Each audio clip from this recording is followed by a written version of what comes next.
Nidoume no Jinsei wo Isekai de L, A Second Chance at Life in Another World Volume 6. In a part of the miasma forest there was a somewhat open space that had suddenly been cleared out. It's something that wasn't there the previous day, a campsite built at top speed by Rinya and the others who arrived there from the city of Kukrika after being transported in cages carried by dragons. Originally it was considered normal to set up camp outside the forest and go into the forest from there. As such, the soldiers, who had been brought along by Rinya, thought that they would do just that. However, Rinya immediately rejected that notion. Since we have come here to train, what's the point in having a safety zone? He asked the soldiers. Everyone except for Krua got surprised by Rinya's words. Maybe due to her being an elf, Krua didn't try to hide her good mood as Rinya declared that they would set up camp inside the forest. For her it's natural to stay inside the forest rather than outside, because there was no doubt that she could spend her time in the forest safely. But this is something that only applies to her because she's an elf. In Shin's and the human soldiers' eyes, the tree groves are a hindrance as they obstruct the view. The dark forest blocked the light thanks to the leaves of densely grown trees, which made it an area where one cannot spend a pleasant and safe time. If possible, the soldiers wanted to set up their campsite outside the forest. Even so, they obeyed Rinya's orders of building a campsite inside the forest without complaints. Soldiers that didn't abide to what they were ordered by the instructor didn't exist anymore after all. Once they decided to follow the order, their movements were fast. Given that Rinya didn't have the intention to ask something unreasonable of them such as building a campsite in the gaps between the trees, the soldiers all together quickly drew their longswords and started to chop down the trees that are standing in the way. You know, we do have axes with us, Rinya mumbled while watching the soldiers' backs, who had started before he could say anything, but his murmuring apparently didn't reach the soldiers' ears who wanted to get the work done swiftly. Rinya thanks the dragons, who had transported them, for their troubles and urges them to return to their dwelling. Meanwhile trees with considerable thickness are felled one after the other around him. The cut-down trees have their branches pruned and are processed into lumber. Then the soldiers stab their longswords into the ground to sever the roots of the remaining stumps and pull them out of the ground by upheaving them with the cooperation of several people. Afterwards other soldiers fill the holes that were created by pulling out the stumps with earth and flatten the ground by stomping the area. I have slightly complicated feelings about this. Krua grumbled due to the ground being quickly evened out in front of her eyes. In Krua's eyes, as an elf, the situation of the trees being casually and indifferently processed is apparently something that she doesn't like to see overly much. Was it a slightly bad idea to have brought her along? Rinya wondered, but it's not like it's possible to send her back at this point. Even while Rinya and Krua are having such a conversation, the soldiers cut down one tree after the other and process them. The felled trees are further cut into equally long parts. These logs are shaved on one side and transformed into stakes with sharp tips. The finished stakes were thrust into the ground at the edges of the completely emptied lot in order to fence the area in. Since the soldiers naturally don't have wooden hammers or such to drive in the stakes, they stabbed them into the ground using human strength. And then they clobber in the stakes with the wood that hasn't been processed as a replacement for hammers. Rinya, something's weird, was what Rinya noticed after the empty plot had been surrounded by quite the number of stakes. The plot with its decent size has been surrounded by a fence constructed by connecting the group of stakes, each having a height of up to a man's chest, horizontally with lumber and tying everything together with cords. Now the soldiers have begun to assemble something similar to steady and simple watchtowers in the four corners of the plot. Entrances had been prepared on the western side of the fence, which continues into the depth of the forest, and on the eastern side of the fence, which continues to outside the forest. In addition, the soldiers dug out a moat with a width of roughly 2 meters and a depth that reached up to their waists.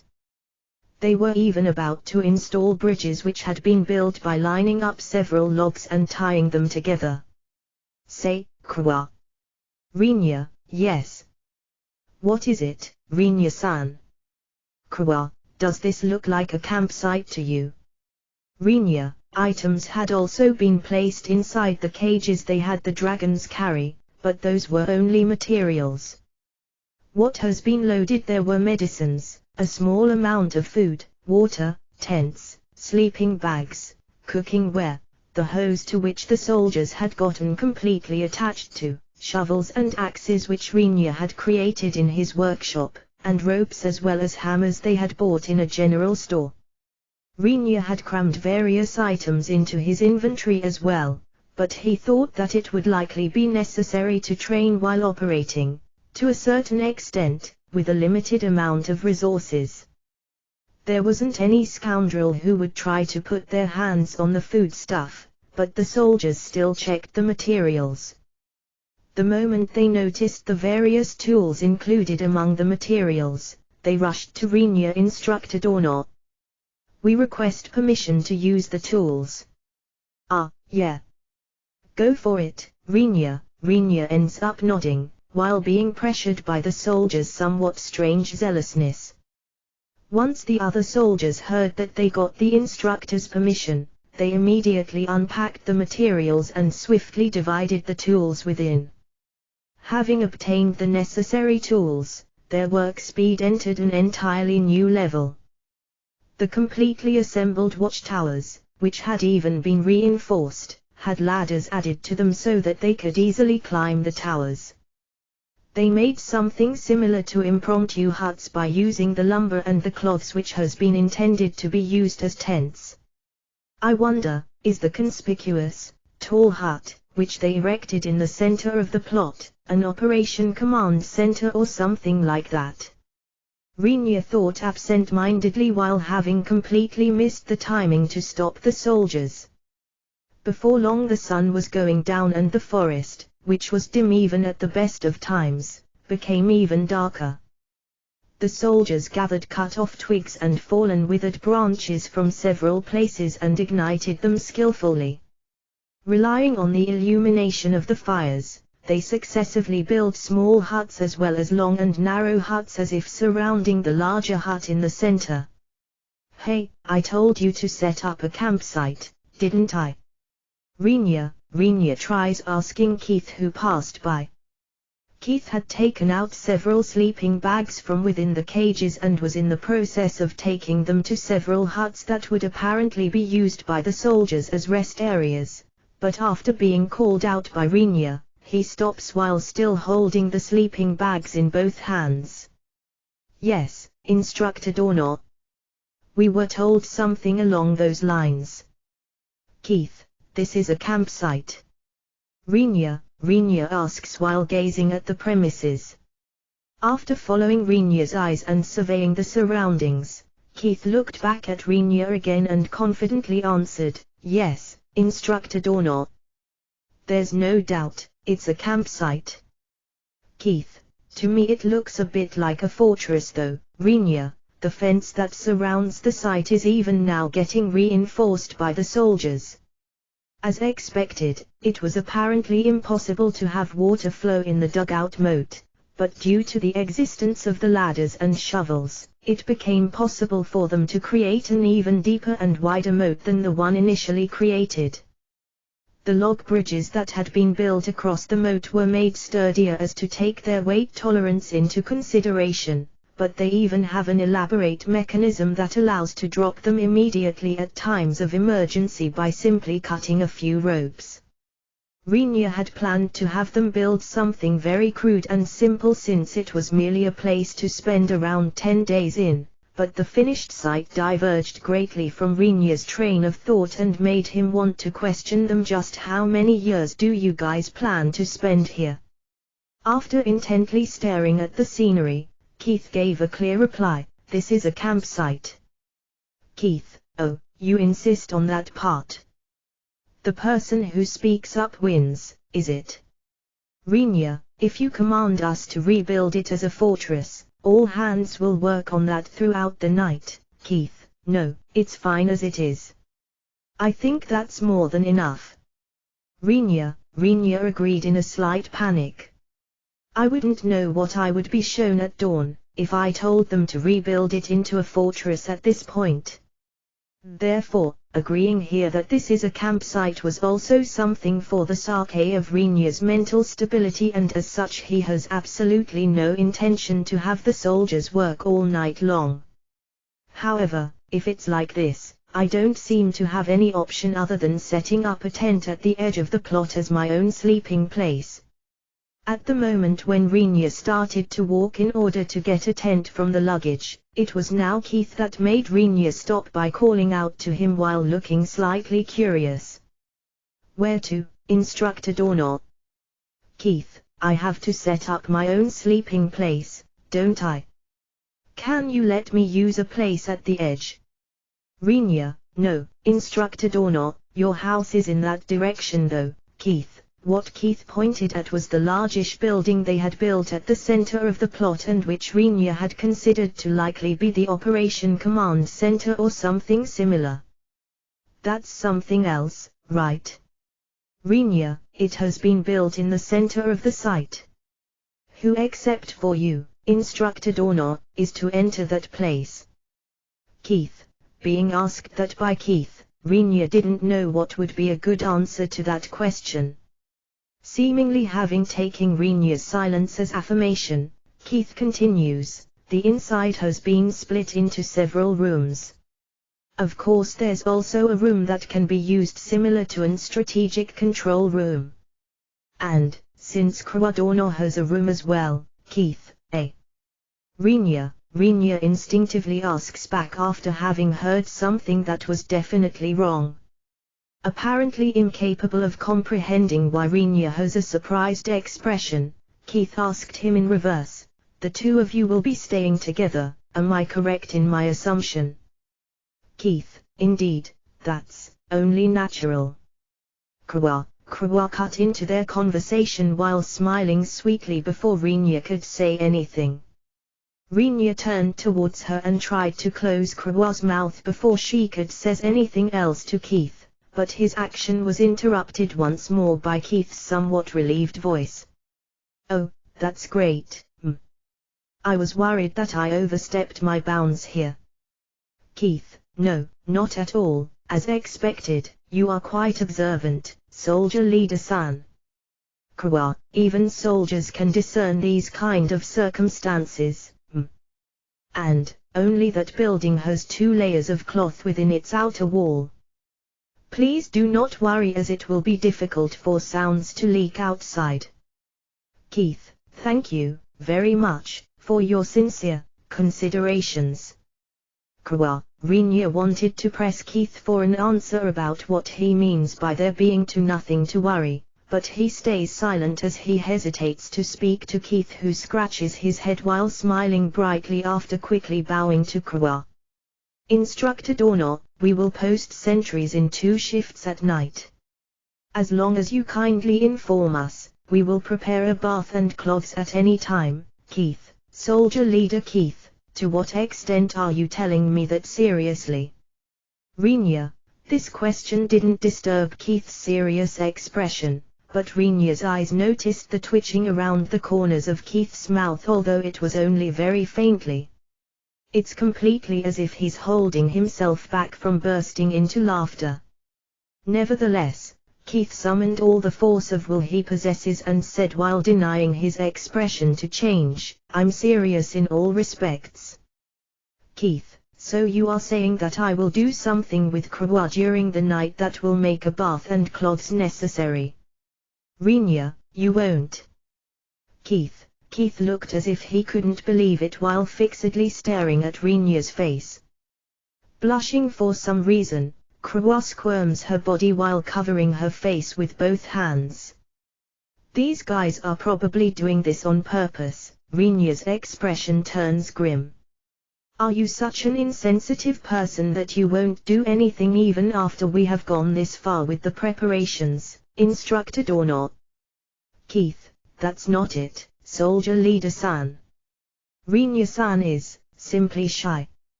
Kawa, I see.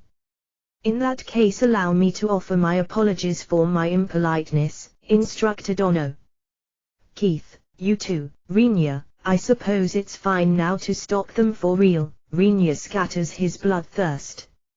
Not just the soldiers who listened attentively while continuing their work, and even those soldiers who were slightly away and didn't know what was going on froze in place, but even the beasts lurking inside the forest ran away in a hurry while screaming due to the intensity of Rinya's bloodthirst.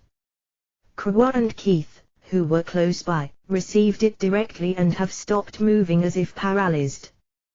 While staring at those two, Rinya slowly asked, which one of you doesn't want to greet tomorrow's morning? Rinya, I apologize, so please don't kill me. Kawa and Keith, due to Kawa and Keith starting to beg for their lives while being in synchronization, Rinya sighs and stops coercing them. In the first place, Shin is here as well, so there's no way that we can do something like that, right? Rinya, Shin-sama has had a separate hut prepared. Keith, only I'm left out. Shin, maybe it was by coincidence or because Shin approached after noticing Rinya's coercion, but she showed up and asked as if having received a shock, and moreover, Keith shouted also with an expression full of shock, no way. Staying together with even Shin-sama. Keith, all right, Keith. Give me a little moment of your time in the back. I don't know where the back is, but the darkness around that area will do just fine. Rinya, excuse me. Please, spare me by all means. I don't know what kind of suffering you will mete out to me, but I have a reliable premonition that I won't live through it. Keith, Rinya grabs Keith's nape and is about to drag him somewhere. Keith, who was being dragged as he was unable to escape Rinya's grasp, began to apologize frantically as he seemingly understood very well that it would be meaningless to struggle. T/N, Magic Arts, Divine Arts. Rinya spreads out a net over the open fire prepared in the kitchen and grills onigiri. He had stored a large quantity of rice from his home in his inventory. He didn't have much intention to use it, but with the elven country regularly sending a considerable amount of rice, and since it had reached such a point that it was possible to sporadically find rice at Kakrika's market, Rinya eagerly stocked up on it by making use of his funds. Frau, who holds the purse strings, was often quite strict when it comes to wasting money. But when buying up rice, she never said anything, because it's Rinya's favorite dish. Nevertheless, Rinya rarely complains about food, but she wasn't stingy when providing funds for rice, as it's unknown when they will be able to procure the next batch, and if they don't buy new stock when it's up for sale it might run out quickly. Unless you limit yourself to calling the dish with its general term onigiri, there exist a great and diverse variety of onigiri. Beginning with the type of rice used, the way of cooking it, its contents, and moreover how you process the onigiri after shaping it, one can create as many different types as one likes. You might as well say that the repertoire is infinite if you don't care about its taste. In the first place, it's wrong to call something overly eccentric as part of the repertoire, since dishes are all about the taste, is Rinya's personal belief. In order to make really basic onigiri this time, he cooks a large amount of rice in the kitchen built by the soldiers, smears miso on the onigiri after lightly roasting them once and then grills them well. The one handling that process is only Rinya, with Kawa assisting him as a helper, but the miso onigiri made by the two, which are grilled one after the other at an unthinkable speed and skill, keep vanishing successively at an unbelievable rate. I brought 2 casks of miso in my inventory, but it might not last for the duration of the training if it continues to be consumed at this speed, Rinya fears. Once that happens, it would be best to switch over to the soy sauce which I have brought in caskets as well, but although I brought along 2 caskets of soy sauce, I can't say for sure that it will be enough. Next to Rinya, who's assiduously grilling the onigiri, meat that uses miso as base and wild grasses that were picked up by Kawa in the vicinity are cooking together inside a cylindrical container heated by fire while making simmering noises. First thing in the morning, the soldiers had hunted a big boar and dismantled it right away.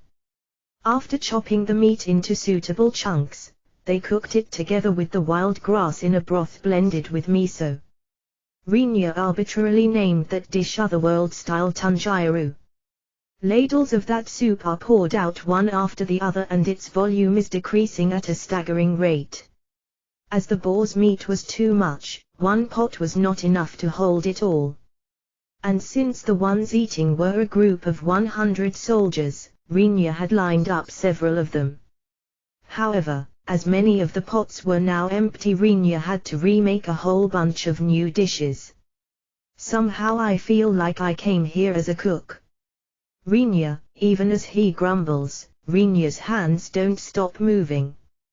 He dips his hands in water that has been prepared with a bit of salt mixed into it, quickly grasps the hot rice with his hands and swiftly shapes it into a triangle. When he placed it on top of the net, it was taken off the net by a hand, which stretched out from the side, even though the onigiri hasn't even been grilled yet. Hey! What are you doing? Rinya, I'm sorry, Instructor Dorno. It's because I don't have the time to wait for it to finish grilling. Even while apologizing to Rinya, the soldier, who had stolen the onigiri, stuffed it into his mouth and started to chew.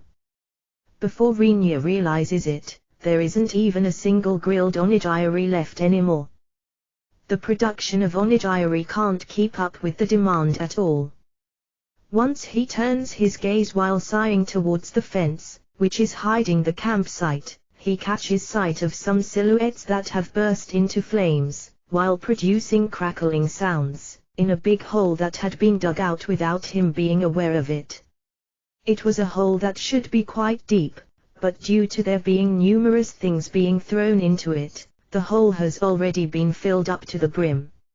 It was a view that made him worry whether the fire will ever burn out. Smoke rises alongside the blazing flames, but Kawa is secretly controlling the smoke with wind sorcery so that it doesn't waft over. I'm pretty sure that eating would be out of the question if that smoke ended up wafting this way, Rinya judges. What had been thrown into the hole were monster corpses ranging in types and sizes. The monsters that were hunted by the soldiers inside the forest had their magic stones gouged out on the spot and were burned at a newly built incineration site near the campsite. Such tasks are currently being carried out at the pit. Remember, you guys. Continue hunting the monsters in the vicinity and don't let even a single one live. They are opponents that will spread much harm if you let one of them get away. There's no need to hold back. This is also Instructor Dorno's wish. Search for them even if you have to split apart grassroots and annihilate them completely. It's a preliminary skirmish before the one with the underlings of those creepy nobles. Display the fruits of your training to Instructor Dorno. Keith held such a speech in front of the lined-up soldiers early in the morning. Certainly, the one who gave that order was Rinya. He had summoned Keith the previous evening and informed him of the training contents. The objective is to have you personally experience something similar to real combat. To be precise, I will have you earnestly fight against the monsters living around here. There might be quite dangerous monsters too, but I won't listen to any complaints. The scheduled training period is 10 days, but be aware that it depends on the training results during that period whether you will be able to return to the city afterwards. There's no way that I will allow you to fight the noble's private army in a state that makes it easy to see that you will lose. Renya told Keith with the intention of saying, apart from ability, I cannot afford to let soldiers, who don't have an adequate battle resolve, fight, but Keith interpreted that in his own way and apparently adjusted the expectations slightly above what Renya had planned. Soldiers, I'd like you to listen. Shin instigated them even further. Even you are going to hold a speech. Renya was surprised, but Shin apparently didn't notice his expression. Exterminating monsters here and now won't only serve as the finishing touch to our training. You defeating the monsters also has the meaning of stopping any damage that might have befallen the people of our Trident Principality in the future. I'm Shin, a princess of Trident Principality. Upon my duty as princess, I promise you that I will always fight at the front line until this training ends. Soldiers, I ask you to assist me in that.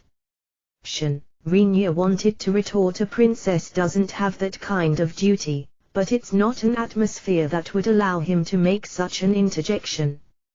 You guys. Even Her Highness the Princess has made such wish.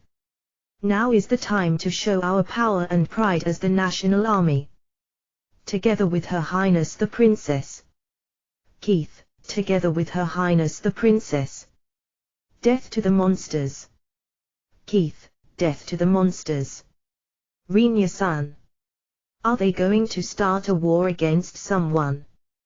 Kawa, seeing the soldiers off, who are departing from the campsite while raising battle cries and hoisting up their weapons, with a somewhat blank look, Kawa asks Renya, but Renya lacks the words to answer her with. This sort of instigation was too much responsibility for Renya. Telling them to get rid of their shyness first, telling them to somehow change their mood, or expecting them to keep their mouths shut and fight. There were quite a few things I wanted to say, but talking like Keith or Shin is probably impossible for me, isn't it? Renya ends up thinking. What Renya wanted to have the soldiers experience in this forest was the act of killing living beings with their own hands. It's a fact that something like that can only be called natural for soldiers, but according to what Renya had heard and learned from Shin, a big war hadn't taken place on the human continent for several centuries. It seems that the soldiers of all the nations occasionally fought, if it's restricted to the monsters that appear once in a while, but it's no like an entire army could experience something like that. Once he tried asking Keith, even the 100 soldiers participating in this time's training were the kind of soldiers that have never actually killed someone despite receiving training for it. Once the time for real combat comes, it will make a big difference whether they have such an experience or not, Renya anticipates. But, even if it may be true, there aren't any people in the area who can be killed off without a problem. As a result of pondering over various options, Renya concluded that tossing the soldiers into the miasma forest was likely the best option. He also considered the possibility of going to the forest labyrinth, but compared to the miasma forest, it's narrow and unsuited for large-scale combat. Moreover, the current forest labyrinth is in a state of requiring observation. He couldn't imagine that it would be a good idea to provoke the overseers by messing around in the labyrinth. For the time being, since they were able to march into the forest by themselves without me having to urge them forward, I suppose it's fine as is, he consented. Thinking about what he could do in the meantime, Renya decided he would get the soldiers' food ready and asked Kawa to help him. But, after starting the preparations, things began to become strange. First, half of the soldiers suddenly returned. Renya wondered whether they got cold feet, but once they came to the campsite, they immediately returned to the sleeping area, took off their armor and started to sleep. In front of the puzzled Rinya, 25 soldiers nearby started to dig out a hole outside the fence and began to gather fallen branches and leaves to be used as fuel. At this point Rinya noticed the soldiers' intention. Somehow it seems that they have taken the words "have you earnestly fight seriously." In other words, for the sake of fighting earnestly, they split the unit of 100 soldiers into 4 squads. While one squad fights, one squad is in charge of looting the raw materials and disposing of the corpses, and the remaining 2 teams focus on resting their bodies while waiting for their turn. By doing such rotation, they apparently plan to hunt without rest until the end of the training. In that case, there was also the opinion that it might be fine to set up a 3-shift rotation with 3 squads. But Rinya wanted to evaluate them highly for deliberately splitting into 4 with more single squads. Due to this, it's possible to take longer breaks and to take one single squad as surplus in case something unexpected happens. Of course, even Rinya doesn't expect them to be able to fight earnestly for the long duration of 10 days, even if they tried to do such strenuous work. Even so, I guess I will watch them thrive as long as they can, Rinya decided. The monsters' corpses that are continually carried in are cut apart, have their magic stones taken and are thrown into the fire. Wild animals that are considered a threat to people despite not being monsters are skillfully and efficiently hunted and have their pelts removed. Their edible parts get immediately cooked or are chopped up and stored for maturing. The inedible parts and the trash are burned together with the monsters. Rinya ends up astonished because they expressly built one hut that shuts out the sunlight and moreover has a good ventilation for the sake of preserving the meat by making it mature. Be that as it may, things such as the monster materials and magic stones as well as the animal materials and meat were delivered successively in front of Rinya's eyes to the point that they gradually form a hill.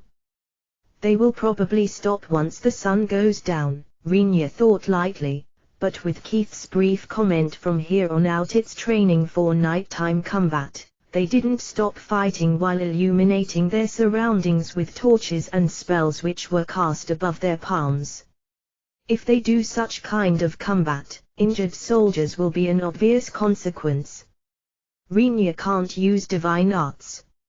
Unrelated to whether he has any motivation to learn them or not, Rinya has never believed in God.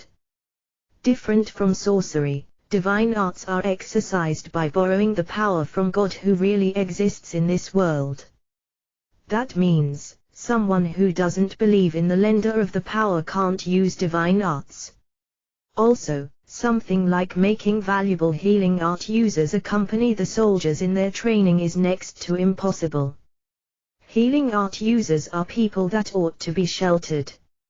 If something happens to them after having them accompany in the training, it will result in a situation that can't be undone.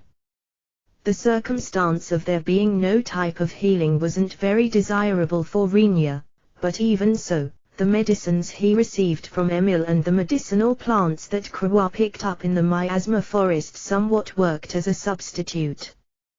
For light injuries they used Krua's medicinal plants and for slightly heavier injuries they administered Emil's recovery medicines. Rinya-san, humans, they get stronger, by going mad, don't they? Krua, obviously clear from the slenderness of their body lines, elves are quite inferior in regards to stamina when compared to humans. In the Krua's eyes the soldiers' behavior of continuing to earnestly hunt in a 3-shift rotation * seems to look like some kind of madness. T/N, probably error by author, as they are using a 2 shifts rotation, aren't they fighting with vigor once they got on with the mood? I'm sure those, Rinya answers while looking at the magic stones being transported in a carefree manner as if carrying pebbles from a riverbed. The amount of materials invested into this excursion wasn't that much and it didn't cost a lot either. However, After deducting these materials to the ones that were piling up in front of Rinya, it gave quite a surplus. Since Rinya himself can charge the principality with the costs, he doesn't really care much about money, but Rinya thinks that it will be a happy occasion for the soldiers if there's something like a bonus after the difficult training. While tossing large amounts of rice into a container that was filled with water in order to cook more rice, which had once again run out, Rinya began to count his chickens before they hatched and wondered just how much profit they would be able to make. A single dragon is flying through the sky in broad daylight. The dragon is called a red dragon, since its entire body is dyed red and is ranked as intermediate within the dragon race. The figure of a red dragon cutting through the wind is known as a symbol of despair on the human continent. That's because encountering this dragon is directly linked to death. There were two figures on the back of that dreadful being. Such an occurrence is usually unimaginable. Among the two, one of them has their entire body clad in armor, which is dyed in the same red hue as that of the dragon's body. Going by its appearance, it's such a heavy-looking armor that it makes others think that just walking properly after getting off the dragon would be quite a heavy toll. The other person has their hands around the red full-armored person's waist. It's a young, red-headed man who tries to not be shaken off. He is wearing a simple robe, well known as sorcerer equipment, but the robe that should be affected by the considerably strong winds doesn't flutter as much as expected. It's owed to the dragon itself having deployed a defensive barrier so as to protect the riders mounted on its back. Thanks to this, the riders can mount the dragon's back without minding the wind pressure. However, if they were to fly at the dragon's speed without this, the riders wouldn't even be able to breathe. Drakan. Hurry. The red, fully armored person raises their voice. In reality there's no need for them to raise their voice though. A mental connection exists between the rider and the dragon, and as such each one can communicate their intentions by simply thinking about it in their head. However, apparently the rider still hasn't gotten used to it yet and thus they end up putting it into words either way. I'm going at full power, Drakan, I won't listen to any complaints. Hurry up. The rider slaps the body of the dragon with their palm, which was equipped with a teku. No matter how much a dragon might be hit with a human's strength, it won't feel even the slightest pain from it. But the dragon comprehended that their rider is in quite a hurry. Is it something you have to be that flustered about? The dragon is puzzled. The information carried by the riders could certainly be called urgent, the dragon assessed, but once he considers the receiver of said message, he can't do anything about feeling that it'll be regarded as a trivial piece of information by them. After all, that person is. At the moment he thought of that, the dragon slightly trembled. The terror he felt the time he encountered that person for the first time left a very deep wound in the dragon's heart, which has lasted till this day. The dragon believed that he would die in the instant their eyes met. Certainly, I sensed a staggeringly high power approaching our habitat, and as such it's not like I couldn't understand my comrade's frantic feeling of wanting to escape. Though it was slightly saddening that they left me, who is the weakest within the flock, behind as a sacrifice. Even so, before I met that person I still had my pride as dragon.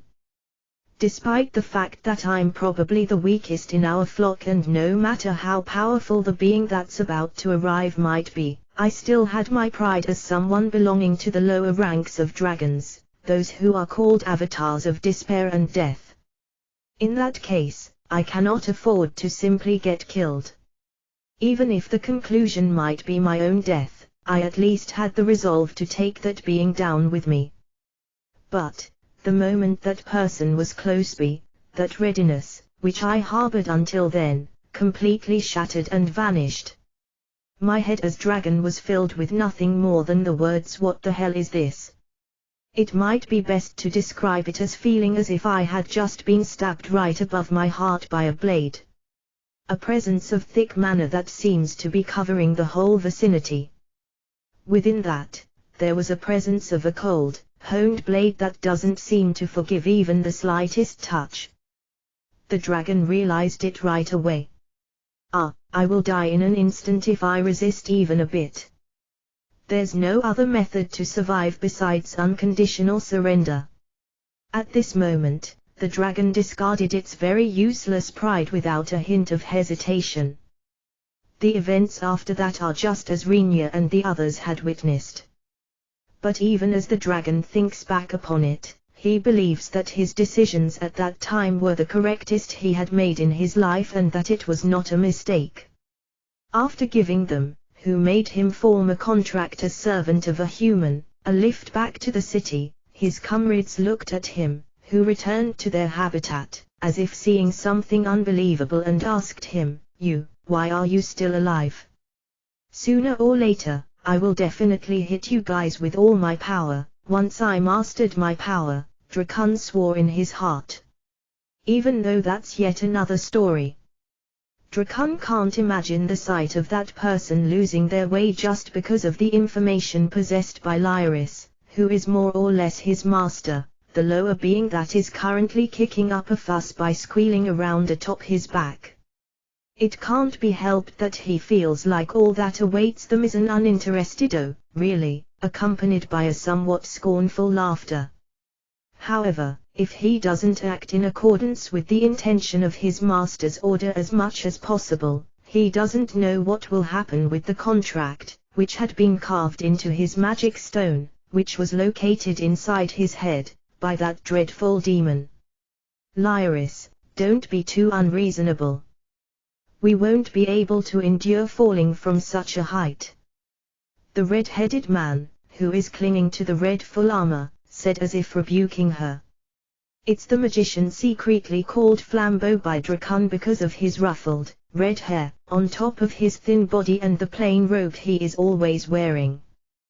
Though there was no way for Drakon to know what kind of punishment he would go through if said person learned of their nickname.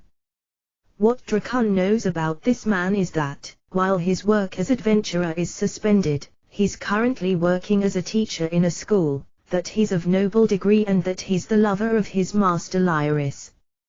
He's also aware of the extremely good relationship between this man and Lyris. Those two are already a sweet couple to such a degree that it's quite possible for honey to flow out of their mouths like a waterfall. Drakon has absolutely no interest in the sexual intercourse of humans, but it's reached a point where he wonders whether he can somehow cut off the thought waves that greatly leak from Lyris every night. Since it's his master's private life, Drakon can't reveal that information anywhere either, but if he's asked, the amount of information he possesses about the two's sex life is already at a level where he can easily write a book with just the stories about that stuff and their pillow talks. Just where in this frail body of theirs do humans store the stamina to go at it that often every night? Humans are truly strange animals, aren't they? He wonders. What are you thinking about, Drakon? Lyris, the hand hitting his body has turned from a palm into a fist. There's basically absolutely no thoughts been leaked to Lyris from Drakon's side. This is because Drakon excels at thought manipulation in comparison to Lyris, but even so, as he was in the middle of thinking, it seems that he has transmitted fragments at the level of making her think it looks like he's thinking about unnecessary things, doesn't it? Since there's by no reason to answer her honestly, Drakon pondered what he should answer and said, that it's information which doesn't have much meaning to that person. Drakon, Rinya-san can likely handle it one way or the other, but isn't that person together with 100 soldiers right now? Those are just normal people. Lyris, isn't that like saying that Rinya isn't normal? Drakon wonders. But since it feels like the definition of normal will crumble if you call that a normal person, I guess it's fine, he also assesses. AZ, who gently touched his body, says with a calm tone, Rinya has that sort of air about him, but he's still a human. I think that situations, which take one by surprise, and unpredictable incidents always exist. I believe that the information we hold can thwart those possibilities to some extent. That's why it's necessary to hurry. AZ, I see, if you put it like this, I can understand as well, Drakan agreed. Certainly, no matter how much great power a being might possess, albeit rare, being destroyed by an unforeseen attack isn't something unheard of. Lyris changes her hand into the shape of a sword hand and chops the dragon's back, who faces his master with a slightly bitter feeling of even though it would have been best if you could have explained it in such an easy-to-understand way. Of course it's not like Lyris' punches will pierce or penetrate Drakan's scales, but he somehow has the feeling that she has gotten very mad. While we are at it, since several dozen scales are still weak as they've just grown out, I'd like her to avoid treating them too roughly, Drakan ends up thinking. The reason why they had to be replaced by newly grown ones is because they were torn off by the person they are currently looking for. You still haven't found them. Lyris, judging by the number of days, I think they are already on their way back, but, at this speed. No matter how much the other party might be a group of 100 people, the possibility of overlooking them, AZ, Drakan. Fly slower. Lyris, that's absurd, there's the possibility of you falling off, is what I told you, right? Fast or slow, can you choose one already, Drakan? She's not a bad master. I was forced into the contract against my will. But since she doesn't cause me any stomach aches due to discontent-related stress, she's an acceptable master. Drakan evaluates Lyris highly, but the fact that she occasionally gave overly silly commands was her sole flaw. The worst of them is the order to try my hardest not to kill the opponents when releasing my breath, Drakan thinks dejectedly. By the way, there's no way for them to fall off just because he's flying slowly, but Drawn isn't in a mood of wanting to do so, as it's a very tiring type of flying. So, he simply disagreed by giving the possibility of them falling down as a reason. How to say it, can't you find them by their smell or something like that? Lyris, I'm not a dog. Well, I believe the possibility for me to overlook them is non-existent though. Drakan, the people on his back are apparently searching by sight, but Drakan searches by presences. Drakan had the conceit of there being no way for him to miss Rinya's existence, which exudes such a powerful presence. There's only one road going from the city of Kukrika to the miasma forest. As long as Rinya's group doesn't choose to act as something as ambiguous as some heroes and thus takes a large detour from the road by going through places that haven't been developed on purpose, they should definitely enter Drakan's search range at some point. It's at the point where I want to quickly find and join up with them. Even under normal circumstances it's easy for a dragon to cause an uproar. AZ, Drakan wanted to insist that it's not his fault, but since it's pointless even if he does, he stays silent. As a matter of fact, just as AZ said, the figure of a dragon flying above the road continued to cause somewhat of an uproar among the travelers using said road. The information that there's a dragoon in the city of Kukrika has widely spread on the human continent, but it's not like the travelers can judge whether the dragon currently soaring above their heads is that dragoon or a stray that appeared after losing its way from its habitat. Once they see the people riding atop the dragon, they might understand at once that it's the dragoon, but it's probably a difficult angle in order to see people riding on its back if you look up to the dragon from below. Moreover, the dragon's fast flight speed also makes seeing the riders more difficult. Even I want to quickly go back to my habitat. Drakan, then hurry up and find them. Lyris, when he asked her through thought whether she wanted to go back home swiftly to make out with Az-san, Lyrissa's movements, who had chopped Drakan's body until then with her sword hand, stopped. Az, who is clinging to her back, has a puzzled expression, wondering what happened. Since the telepathic connection is an exclusive connection between the dragon and Lyris, there's no worry that a conversation through thoughts will be heard by Az. Lyris. What's wrong? Az, Hioa. It's nothing. Lyris' body jumped alongside a funny yell once Az whispers by bringing his lips looser close to her ear, so as to make it easier for her to hear him. Just when Drakan was broadly grinning while thinking, I'm pretty sure within her helmet she has a red face that doesn't lose to her armor's color, a large response finally popped up in his sense. I found them. Drakan, all right. Do a nosedive. Lyris, you will die, Drakan, or is it fine to have her experience something like dying once, since it is my master's order after all? Drakan pondered, but there's no need to pointlessly worsen our master-servant relationship. He changes his mind. Thinking about such things, a gathering of rice grain-like small people enters Drakan's field of vision. It's very likely a gathering of the soldiers that have been taken along by Rinya.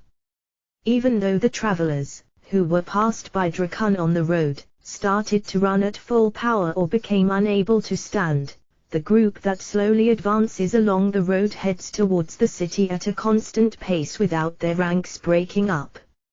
I would also be troubled if they were excessively scared of me, but, as member of a race that tentatively enters the category of being strong, to not get any reaction is something slightly sad. Even at the time when they were transported to the forest by dragons, which had to be called out from quite distant places as just the ones living nearby were insufficient, the soldiers had reactions originating from curiosity, completely unrelated to fear or confusion. If their leader is that person, I guess even the subordinates will get tainted with that, while thinking something that will cause dozens of his scales to once again be torn off should Rinya hear that. Drakan lightly flapped his wings once and slowly lowered his altitude towards the group he found. Lord Bolton, I believe this to be cowardly no matter how you put it. Maria, Rona desperately holds Maria back, who is trying to draw near the other party while raising her voice. While watching the two girls in such a state, the mounted man snorted as if making fun of them.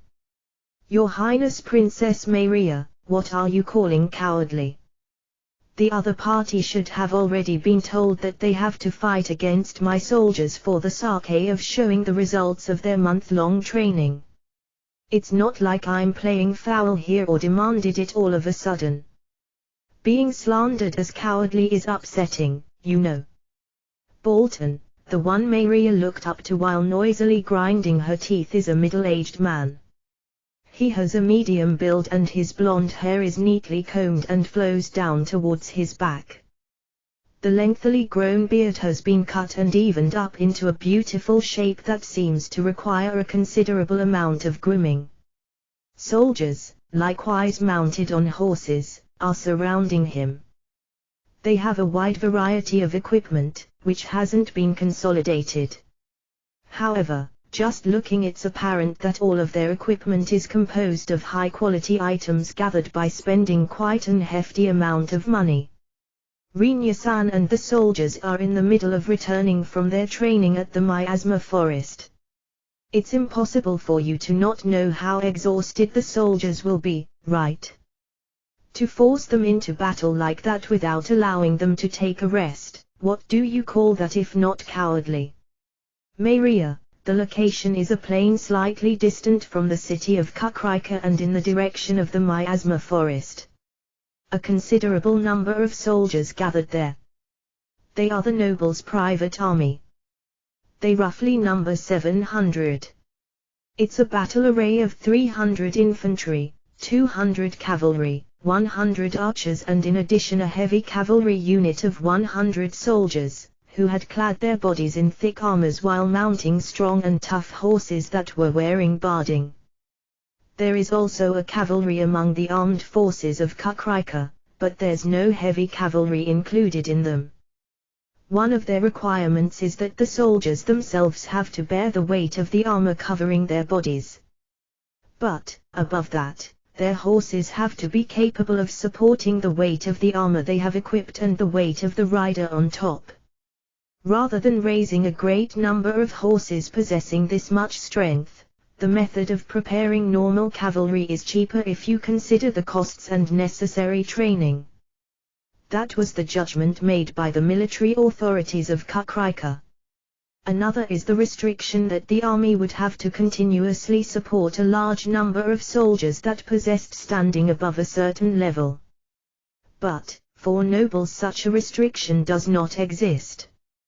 Because of that, one might say that these heavily armored cavalrymen are a unit that could only be raised by nobles. Although the heavy cavalry's speed is slightly inferior to that of common cavalry, their strength while charging greatly exceeds theirs. That's because, with just the horse's speed, their weight is converted into force. It's something similar to a mass of steel charging at high speed. Completely unable to be stopped with a half-hearted attack, they were opponents with an extremely bad compatibility for infantrymen. In case of normal cavalry, it's possible to stop their charge with long spears, but as for the heavy cavalry, it's mostly impossible for the infantry's weapons to penetrate their armor. Their armors boast of a sturdiness which even repels spears. I'm sure I told you that I wish to be shown the results after 1 month. And today is the end of that 1-month period. You can only call it the incompetence of a commander to have imposed training which doesn't abate the soldiers' fatigue when nearing the appointed day, right? Bolton, but you haven't told us the precise date and time, have you? Maria, after 1 month, doesn't that count as precisely appointed day, I wonder? Bolton, it does not. 1 month can be the number of days till the next moon, the day after that, or 30 days on the dot. That is a way of phrasing that has slight different meanings depending on the view. Maria, you make use of a difference in interpretation as shield and consider it's a terribly cowardly treatment.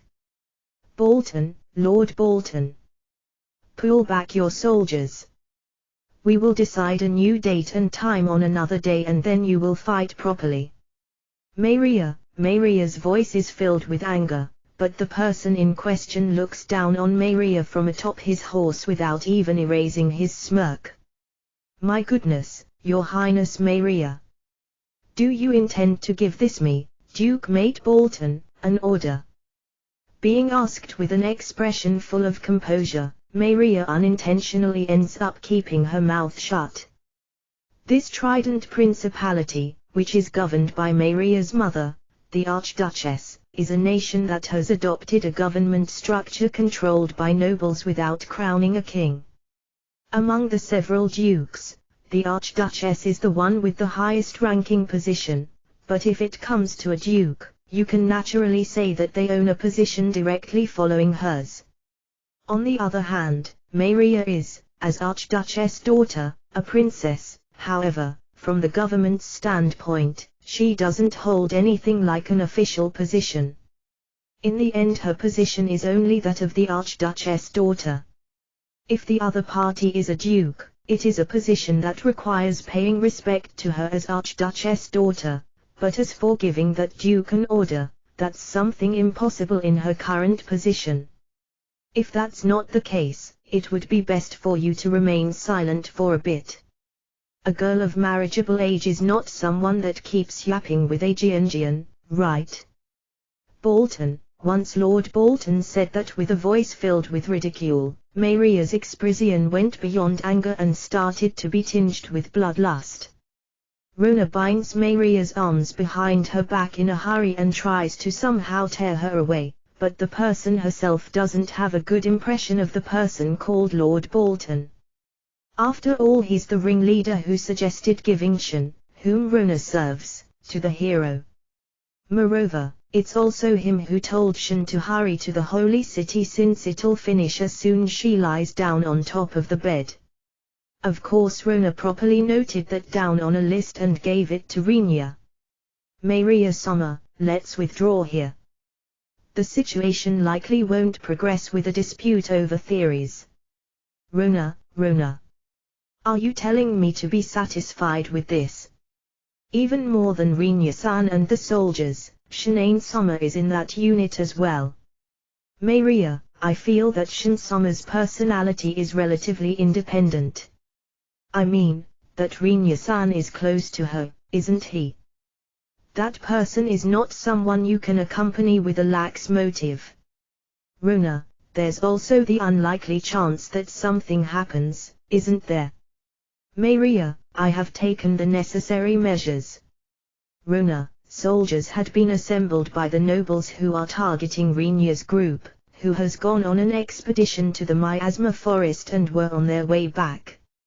Rona, who obtained that information, immediately visited their neighbor AZ and earnestly requested for him to warn Rinya and the others. AZ responded quickly to Rona's request and Lyris called Drakon right away. Among the creatures that can be mounted by people, there's none superior to a dragon in the speed department. Lyris put on her dragoon uniform in a hurry and Rona saw AZ off as he flew away while riding on the dragon's back, but being informed right after that Maria went to complain to the nobles' army lined up outside the city, she chased her by running at full power, leading to their current situation. Once Rona told Maria about this, Maria left the nobles' army, while being dragged away by Rona, albeit unwillingly. Nevertheless, the soldiers' fatigue should be quite heavy, and in addition to that, there's the heavy cavalry. No matter how much Rinya-san avoids injured people appearing, I think it will be impossible as long as he doesn't handle that heavy cavalry. Maria, no, if he isn't fixated on a clash between fellow soldiers. I believe it will finish in an instant. Rona, if Rinya fires a serious spell from a distance where both sides can barely see each other, the nobles' army will probably be annihilated, unrelated to whether there might be cavalry or infantry. Rona was convinced of that.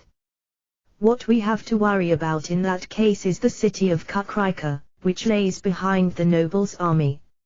It's not difficult to predict uncommon damage to appear in the city from just the destruction's aftermath due to the spell's wide range while also being powered by a big mana pool. There's even the possibility of him reducing the city to ash with a brief comment of sorry, I went too far. However, if Rinya intervenes, it will end with the soldiers being unable to display the fruits of their training. While it's also likely that they'll be unable to avoid causing long-lasting effects from being overshadowed by Rinya. Is he that great, Rinya-san that is? Maria, he is so great, to such a degree, that even by multiplying what you are currently imagining by 20, you are barely scratching the surface, Your Highness. Rona answered with a serious look, but Maria apparently can't get a good grasp of it. Even without that taking place, I will protect Shin-sama's safety. Rona, I appreciate that, but, Maria, rather than that, have you dispatched scouts, Maria-sama? Rona, Lord Bolton and his group had sent scouts to investigate Rinya's unit's movements and deployed their soldiers. Being able to precisely time the day when Rinya's group comes back was thanks to that. Even Maria can come up with an idea at the same level of what those nobles can think of. As if natural, Maria had also dispatched watchers to Rinya's unit. However, since the danger increases the closer one gets to the miasma forest, both parties have concentrated on observation from outside the forest and don't have a grasp on what Rinya's unit has been doing inside. According to the reports, they should have come pretty close to the city, but, Maria, in that case it's about time that we soon see Drakon, isn't it? Rona, Drakon. Maria, no. I'm just saying that it won't be strange to see a dragon, Dragoon Lyris Summer's dragon. Rona, it shouldn't be odd to see the dragon even from quite a distance away if it's flying in the air, but such a figure couldn't be seen in the direction from where Rinya's group was likely returning from. How worrisome, even if they are to return safely, to kick up this much of a fuss, Maria, it's an awful clamoring, isn't it? Just what kind of festival is this supposed to be? The reason is that the noble called Lord Bolton has deployed soldiers so as to target the soldiers who are on their way back from their expedition into the miasma forest. He's getting worked up with the motive of trampling the tired soldiers down with his own soldiers. Maria, he's trash, isn't he? Ha! Speaking of Lord Bolton, if I remember correctly it was him who told Shan that things will finish once she lies down and spreads her legs, right? Though I believe he didn't say spread her legs and the like. Maria shifts her attention to the person talking next to them and drops her jaw. The one folding his arms and nodding with a yeah was Rinya with his katana hanging at his waist and in his usual completely black attire. Behind him, Rona has frozen in place with an expression as if she had seen a ghost. Shan, who has changed out of her National Army equipment and into her usual equipment, taps Rona's shoulder without saying anything. Rona, okay, stop there. Don't raise your voice. Those guys probably don't know my face. Rinya holds his index finger in front of his lips. Leaning in close to Rinya, Maria talks to him in a whisper, weren't you in the middle of returning? Maria, well I guess it's because Lyris was ready and waiting for the nobles with bad character. We were able to return quickly by splitting the unit into several groups, having Drakon and the other dragons transport them and making the soldiers run at full speed. I entered the city just now, but the other soldiers are different, I guess, Rinya says. The reason for Shan properly changing her clothes seems to be owed to her having returned to the city before Rinya. What about the scouts? Maria, as for the ones from your side, we had them stay silent about our actions through talking it out. We have made the ones dispatched by the nobles give a false report by having them experience something slightly scary. Rinya, what did you do? Maria, Rinya grinned due to Maria asking him with a scornful look. It's best for a good child to not know about it. Rinya, Mua, what about the unit's soldiers?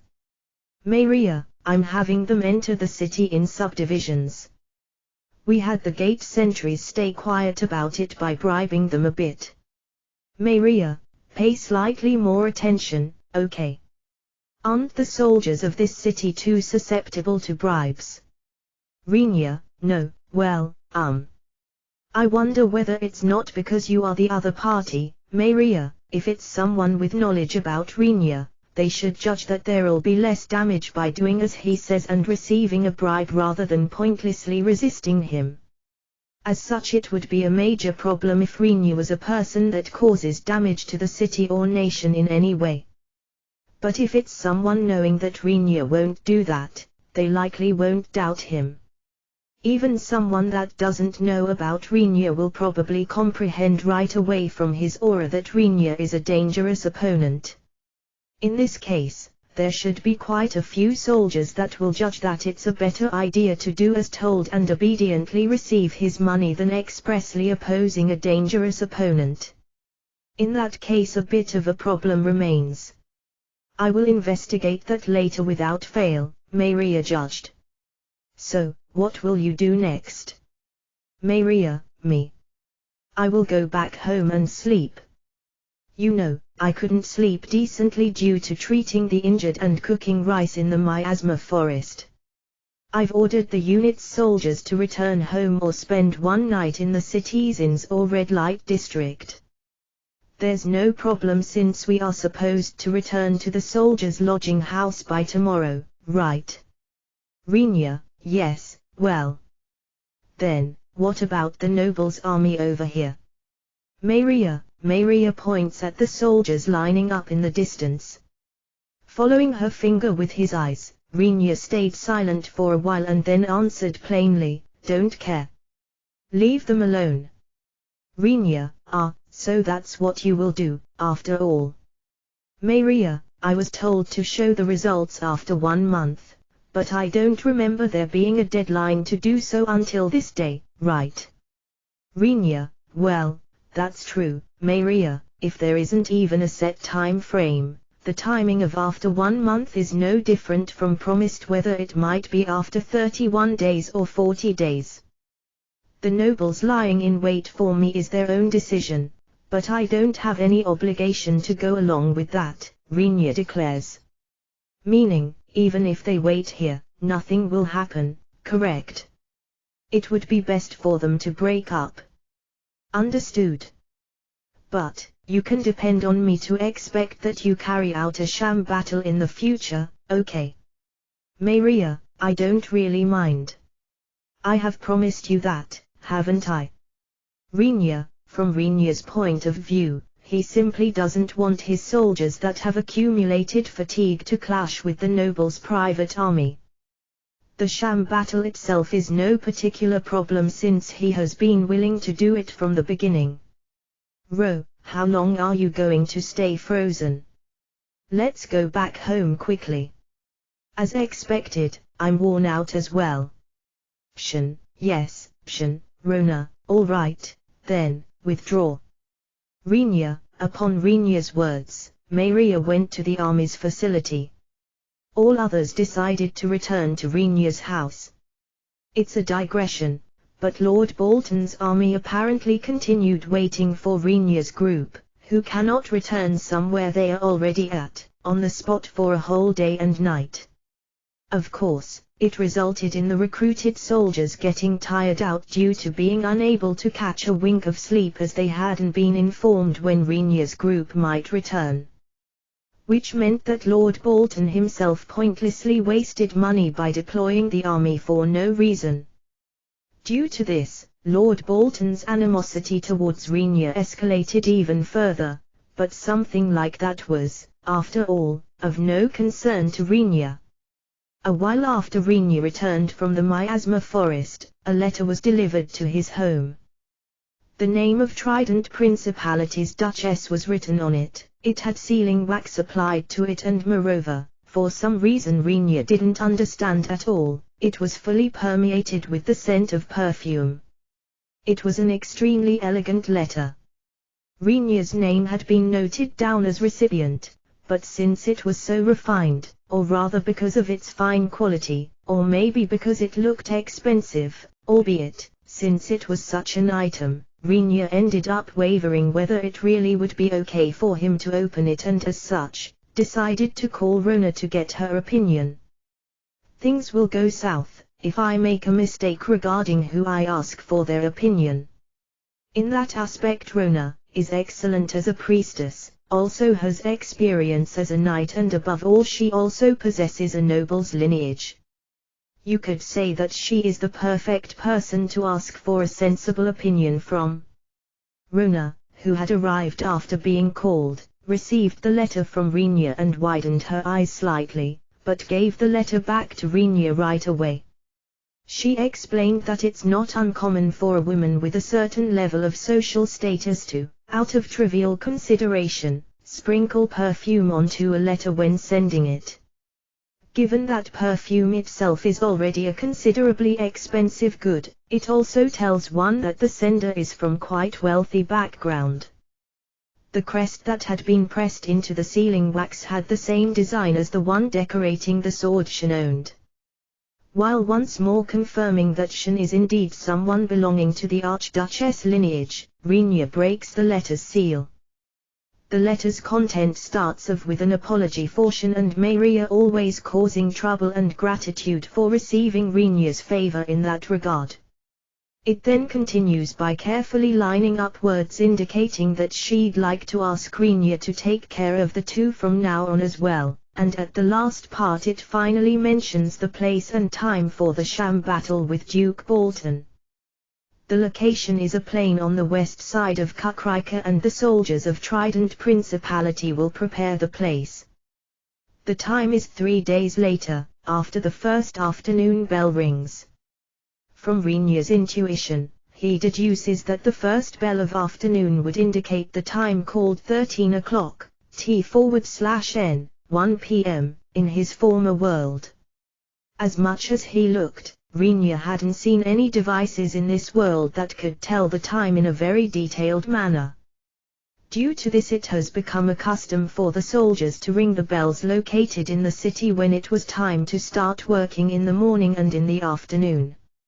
According to Rinya's muscle memory, that was 8 o'clock and 13 o'clock. I guess that part is mostly the same no matter where you are.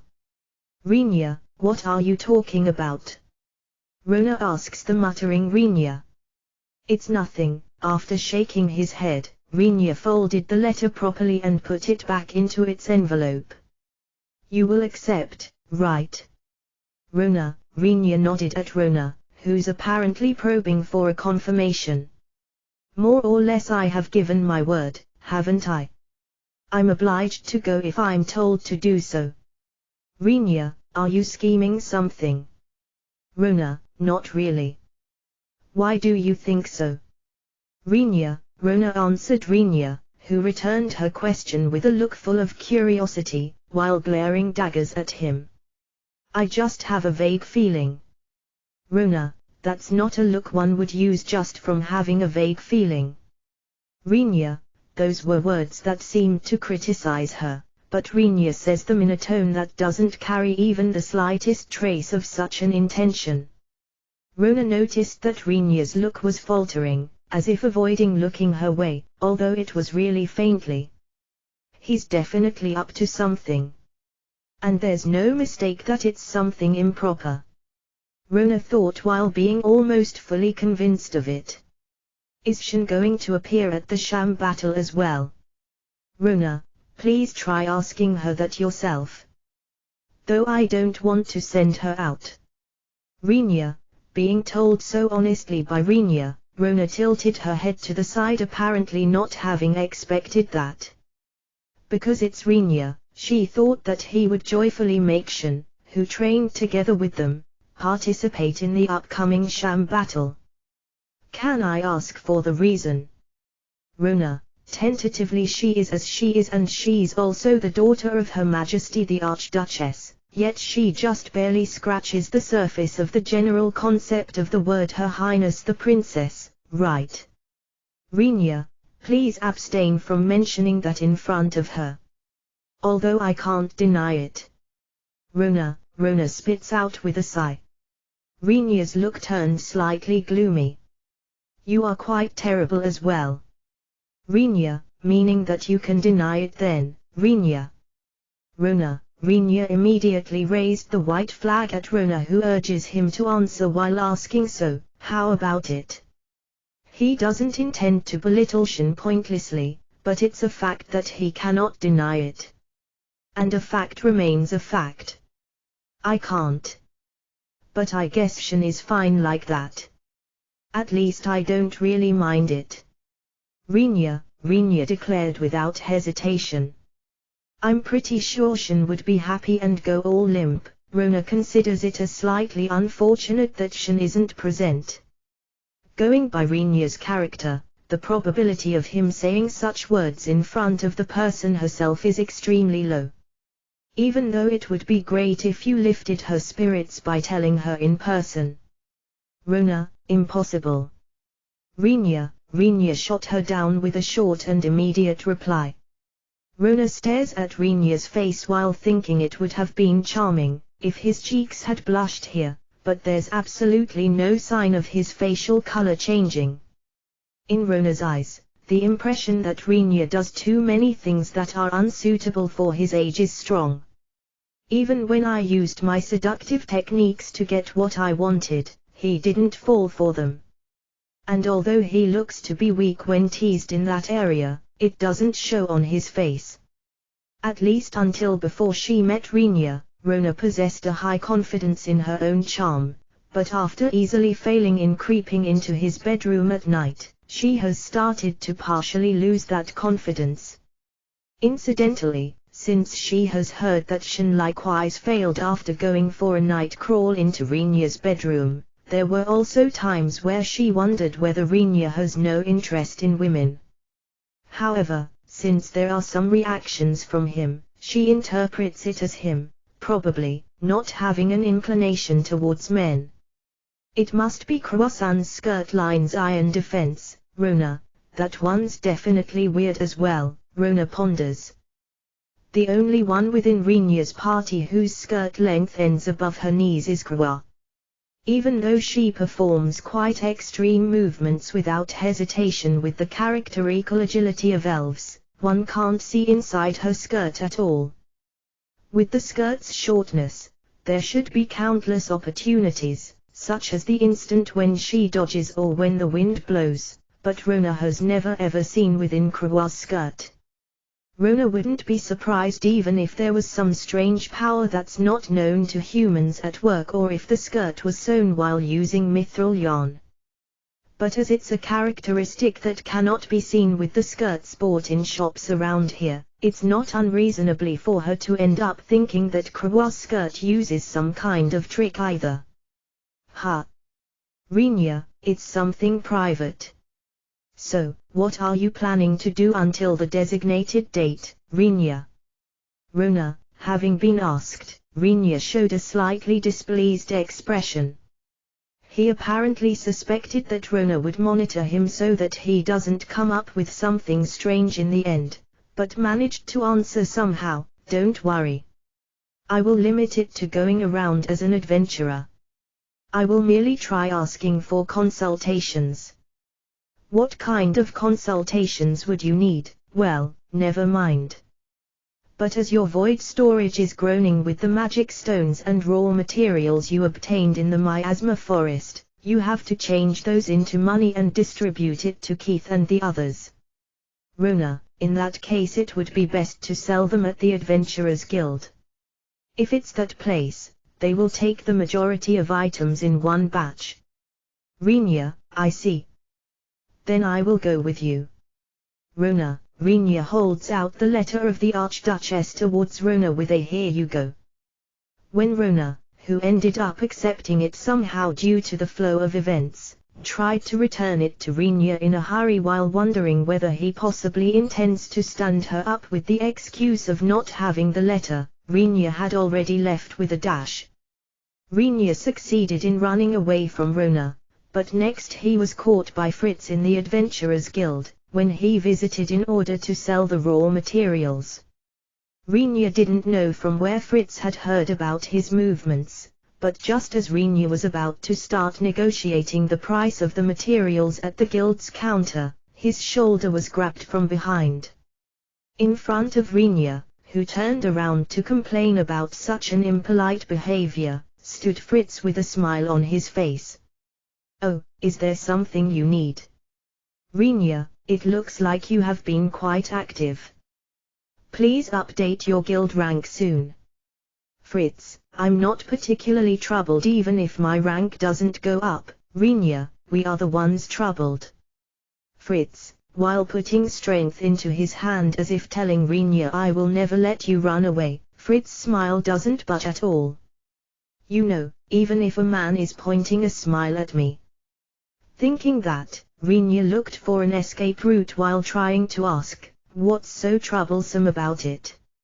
I don't think that it causes you any problems, does it?" Rinya, the hand grabbing Rinya's shoulder was filled with power.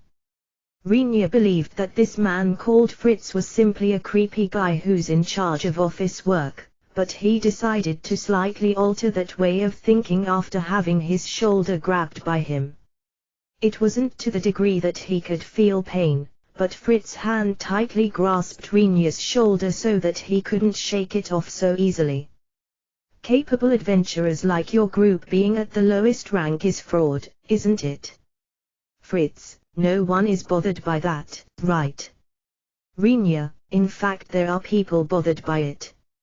It's mostly adventurers ranging from B to E rank though." "Fritz, according to Fritz, that's because Rinya's name has quickly spread. He says that it was the kind of gossip that was a mixture of lies and truths, but in the topics about him there's always one remark. Namely, that the man called Rinya is an adventurer at the lowest rank, F rank. If the name of an F-ranked adventurer is that famous, the adventurers above that rank lose credibility. That's because they end up being told things such as even though you are B rank, you are weaker than that F-ranked adventurer called Rinya, or such. In reality there were already several cases where adventurers who were unsuccessful, even though it didn't go as far as them failing a request, or had made mistakes at their job for various reasons, were told such things by their clients. Of course it's not like Rinya has done anything wrong, but demands to promptly raise the man called Rinya to a higher rank have started to flow into the guild.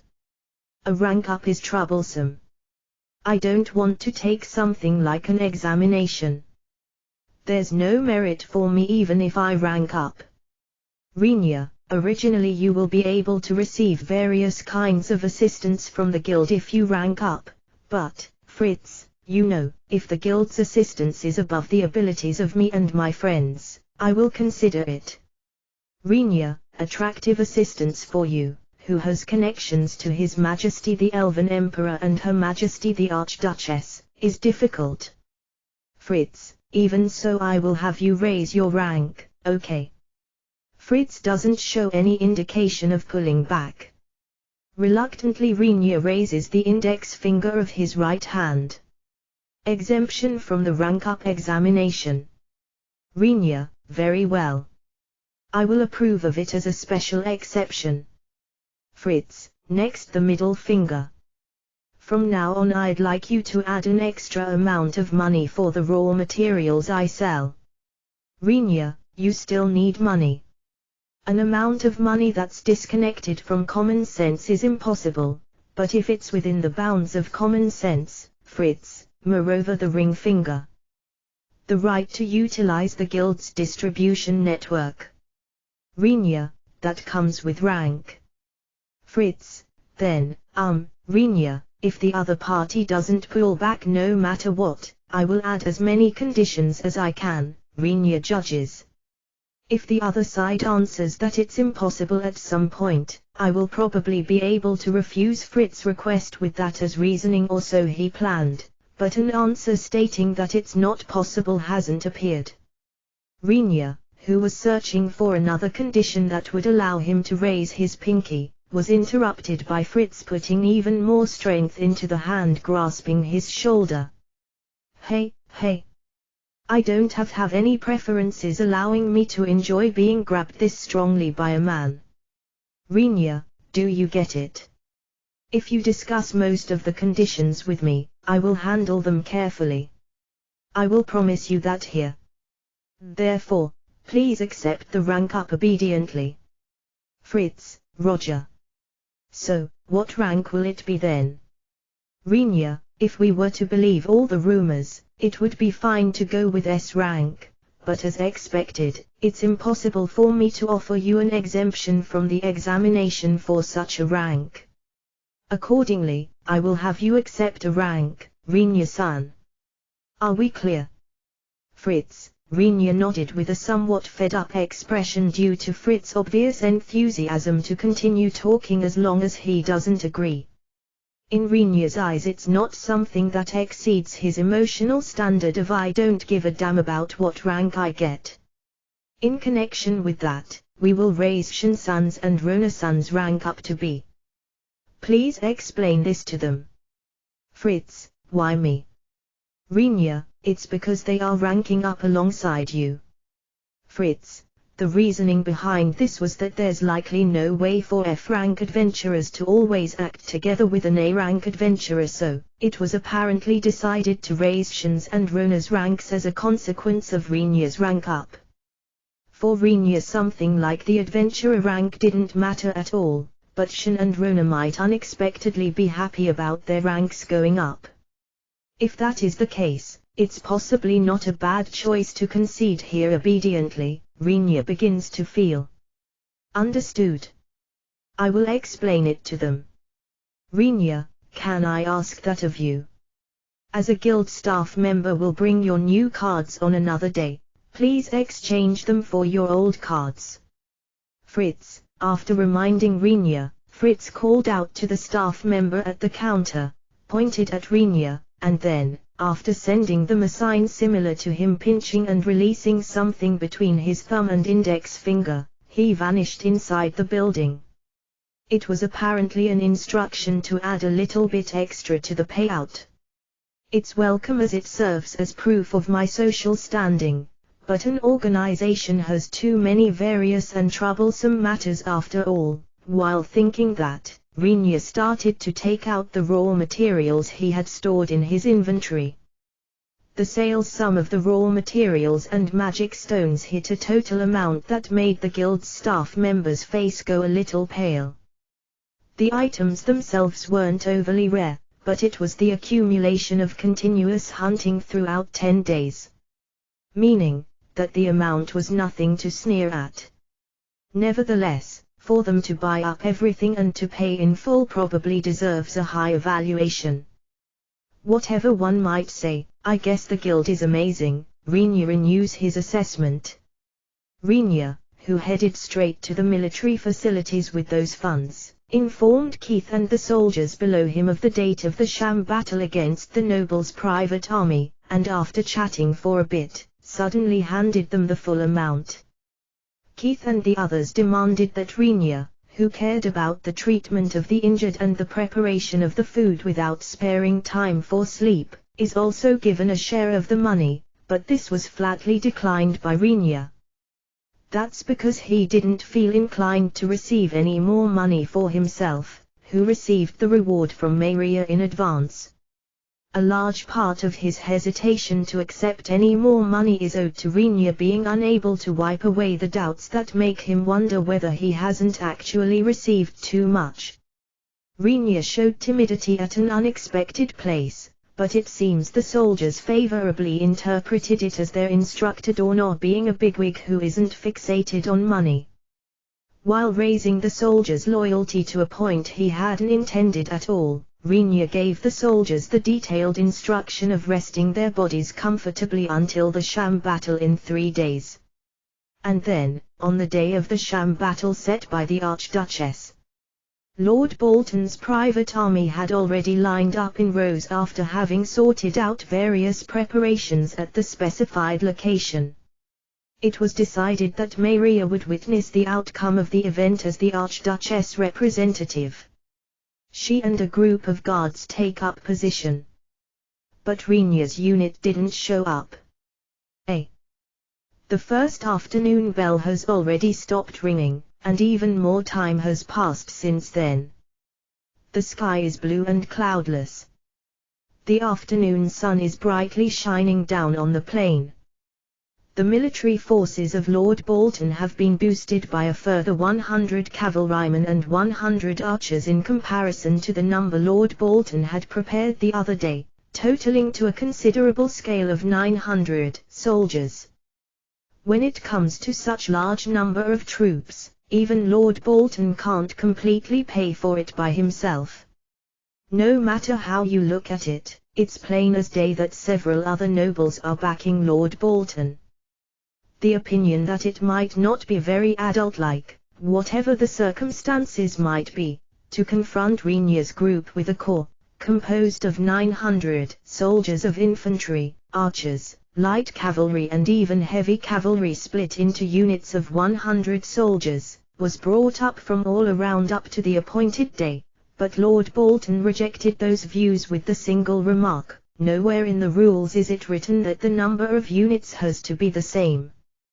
Bolton, since the rules only set the date and location, there were quite a few people who believed that he should read the mood in such situation, but as one would expect, there was no one that would point that out just to brave the danger of buying the malevolence of a duke.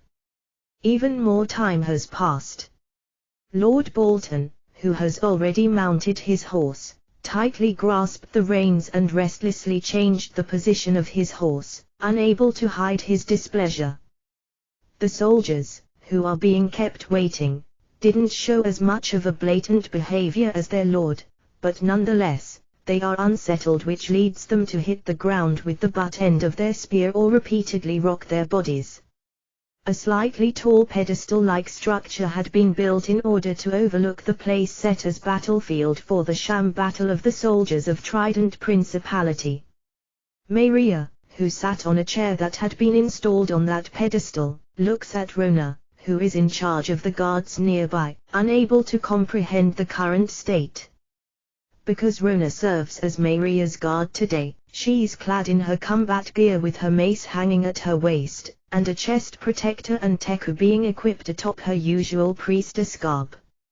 Rona sighs deeply, covers her face with both hands and hangs her head.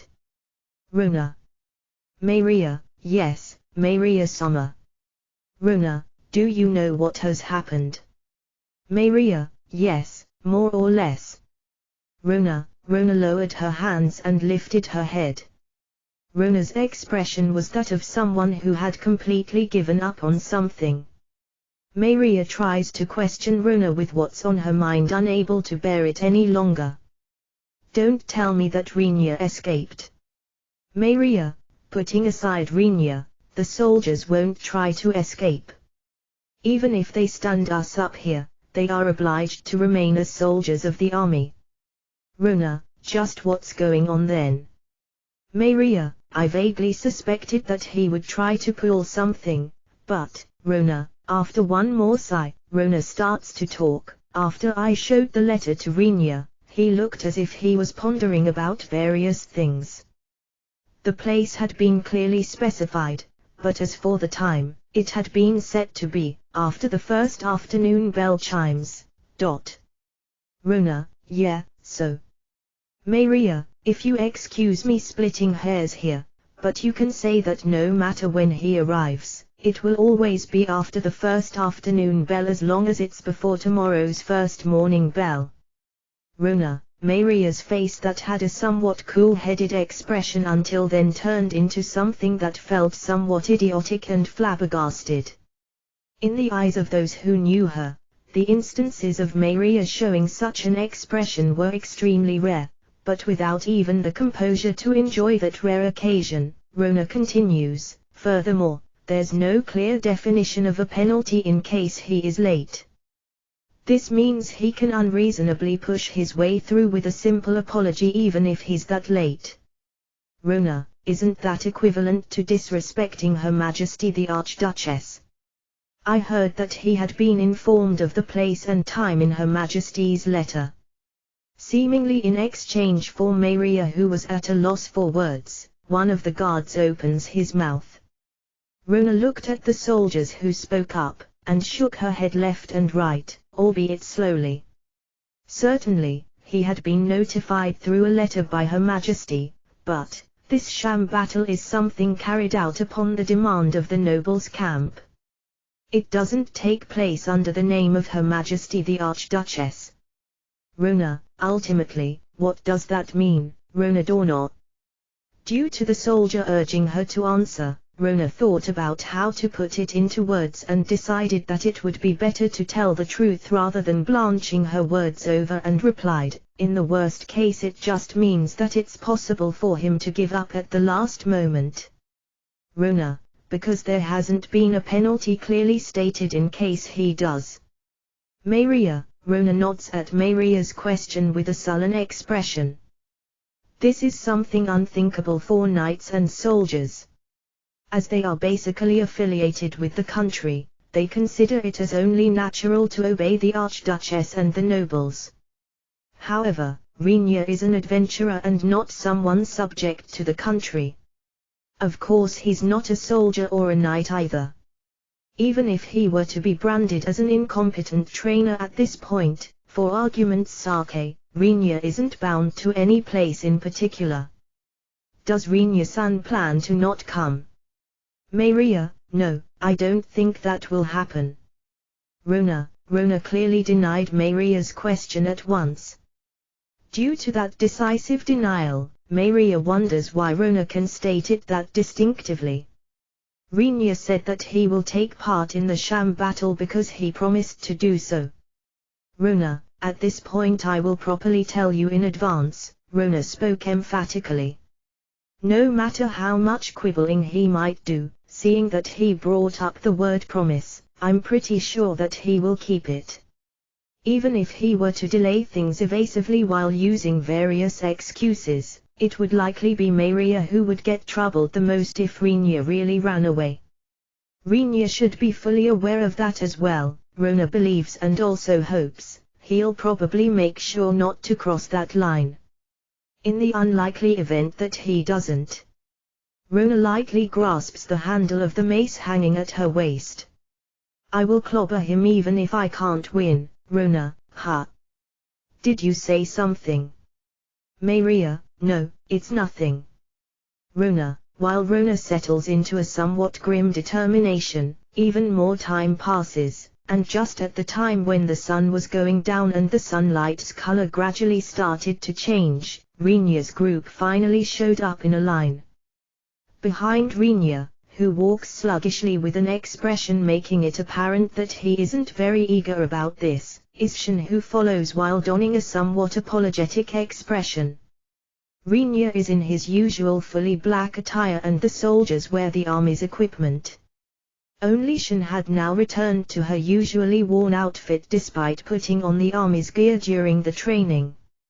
After making an appearance, they spend plenty of time until taking up their assigned position, and make the surroundings impatient by slowly getting into formation.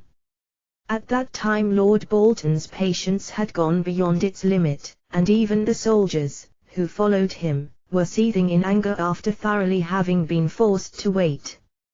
Maria continues sitting on the seat that had been prepared for her with an expression as if she had somewhat given up, whereas Rona has been revising her thoughts towards Lord Bolton during the time she was made to wait.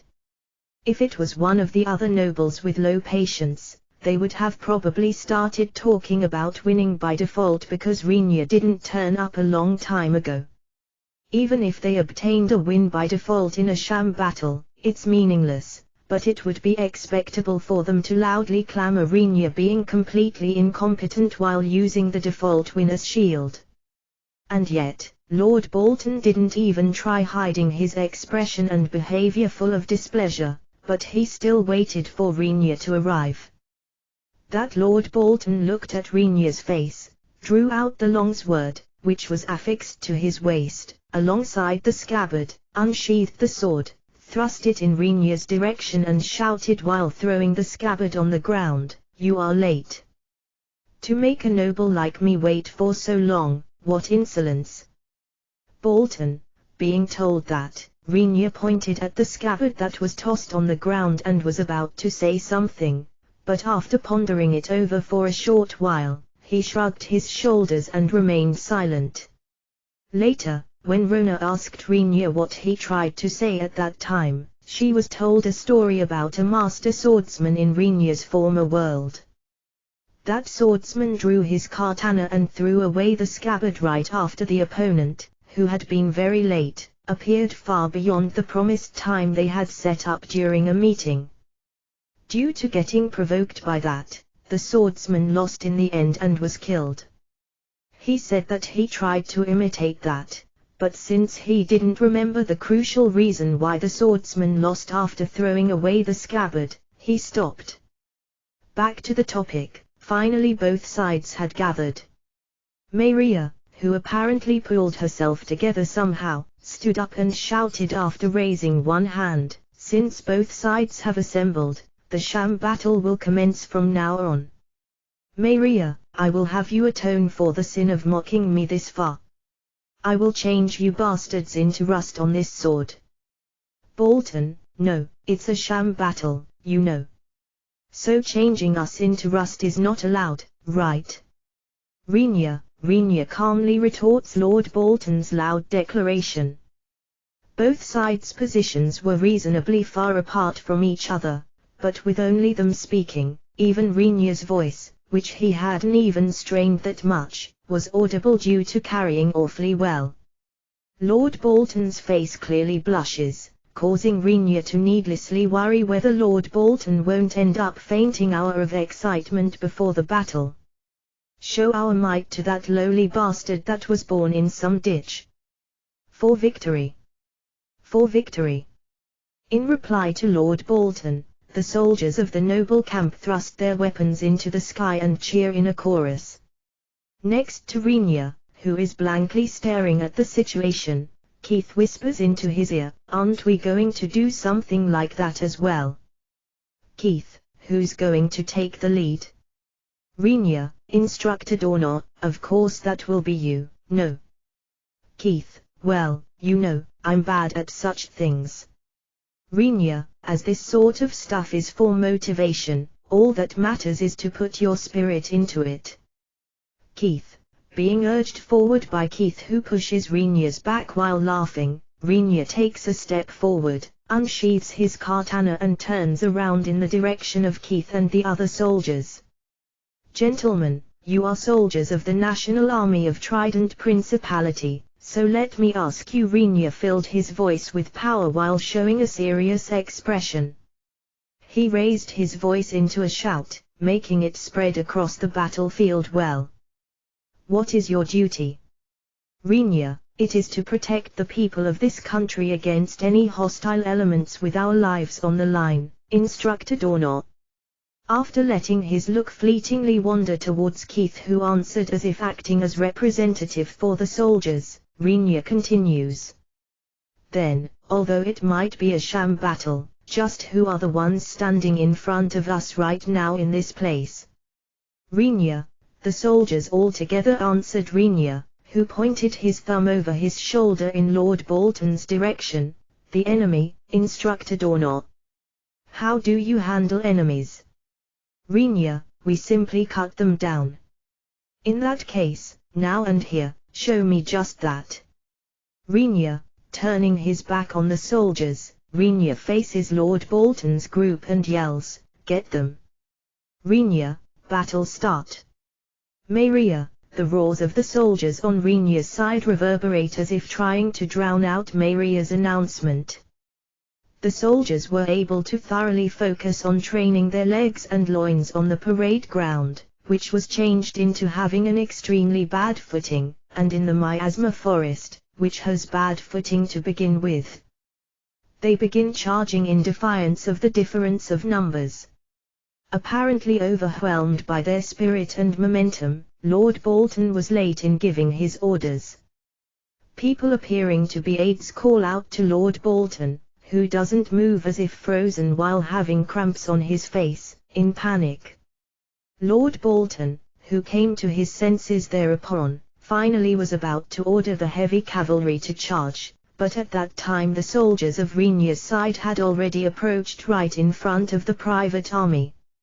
A cavalry is certainly a powerful unit in comparison to infantry, but its power mainly depends on its mobility. One could say that the crux of their combat power especially lies in the charge at the start of a battle. However, once the distance has been shortened because the delay in orders, a charge has become impossible. That's equal to cutting down the majority of the cavalry's combat ability. The heavy cavalry will form a defensive formation. The infantry will assist. The light cavalry will take a detour. Bolton, perceiving in an instant that the meaning in having them charge was gone, Lord Bolton immediately changes his strategy. He decided to use the heavy cavalry, which should have originally charged the opponent, to throw their formation into disorder with its mass and power, as defensive shield. The heavy cavalry forms a line side by side to meet the enemy after stopping the attacking soldiers of Renia's side. In other words, they will attack the enemy's flank with the light cavalry that made a detour after the heavy cavalry kills the momentum of the enemy's charge with their heavy armors. Moreover, Lord Bolton has the archers in the rear fall back. Archery will be mostly useless once it turned into a melee. Archers, discard your bows and draw your swords. If they are going to serve no purpose, it will be better to give up on it from the start and make use of them as infantry. The weapon they carry is a small sword. In contrast to the infantry, the archers only possess light equipment, but to begin with, it's a private army which has an overwhelming predominance with its numerical superiority compared to Renya and the others. A slight decrease in combat power doesn't matter, Lord Bolton decided. On the other hand, Renya's soldiers don't have the longswords which are the standard equipment of the army's soldiers, although Renya has his katana with him just as usual. The other day Renya slipped through the lineup of Lord Bolton's troops, but he was shrewd enough to remember to take a look at Lord Bolton's battle array. The heavy cavalry he saw then was something that made even Renya feel they will be a troublesome opponent, won't they? Once he considered them to be troublesome, the necessity to set up countermeasures against them was the logical conclusion. As a result of pondering about various methods, Renya decided to change the weapons used by the soldiers from longswords to metal staffs. Since it's a sham battle, actively using attacks that might kill the opponent is not allowed. Moreover, weapons like normal longswords are extremely unlikely to be helpful against that heavy cavalry. Wouldn't it be best to prevent them being put to use then? That's the conclusion he reached. The metal staffs that were provided by Renya as substitutes have almost the same length as the longswords used by the soldiers. A grip has been applied to the handle so that the soldiers can grab them properly, and a sword guard so that they can stop the blows of an opponent's sword has been added as well. If it's blunt weapons, something along the lines of maces would have been fine to provide as well, but even if Renya's smithing skills were fairly high, creating maces for 100 people in a little less than 3 days was unreasonable. In comparison to that, the staffs had been easy to make since they are really nothing more but simple metal rod. Given that it was at the level of creating a grip and underguard as well as twining a leather strap around the handle, it didn't take that much time. Having a thickness allowing to grasp it with one hand, the metal staffs had been produced while only pursuing strength. Its appearance is very boorish, but as for its power, yeah. Shin starts to hit a heavy cavalryman that had been converted into a shield while yelling out her fighting spirit. It was impossible for the blow, which she hammered in while putting the power of her whole body behind it, to reach the rider, but she hits the jaw of the horse ridden by the rider. That one strike, which had doubtlessly powered up in comparison to before the training, throws up the head of the horse that has been protected by armor, making it look up to the sky, and the next sideways sweep snapped the horse's head into the direction it was hit in a right angle. The horse, which had its brain and head jolted by the two-attack combo, crumbles on the spot while foaming from its mouth as it hovers between life and death. Of course the rider on its back would originally jump off in order to avoid being dragged into the horse's ongoing collapse, but because of the weight of the armor cladding the heavy cavalryman's body, he's not in a situation where can get off that easily.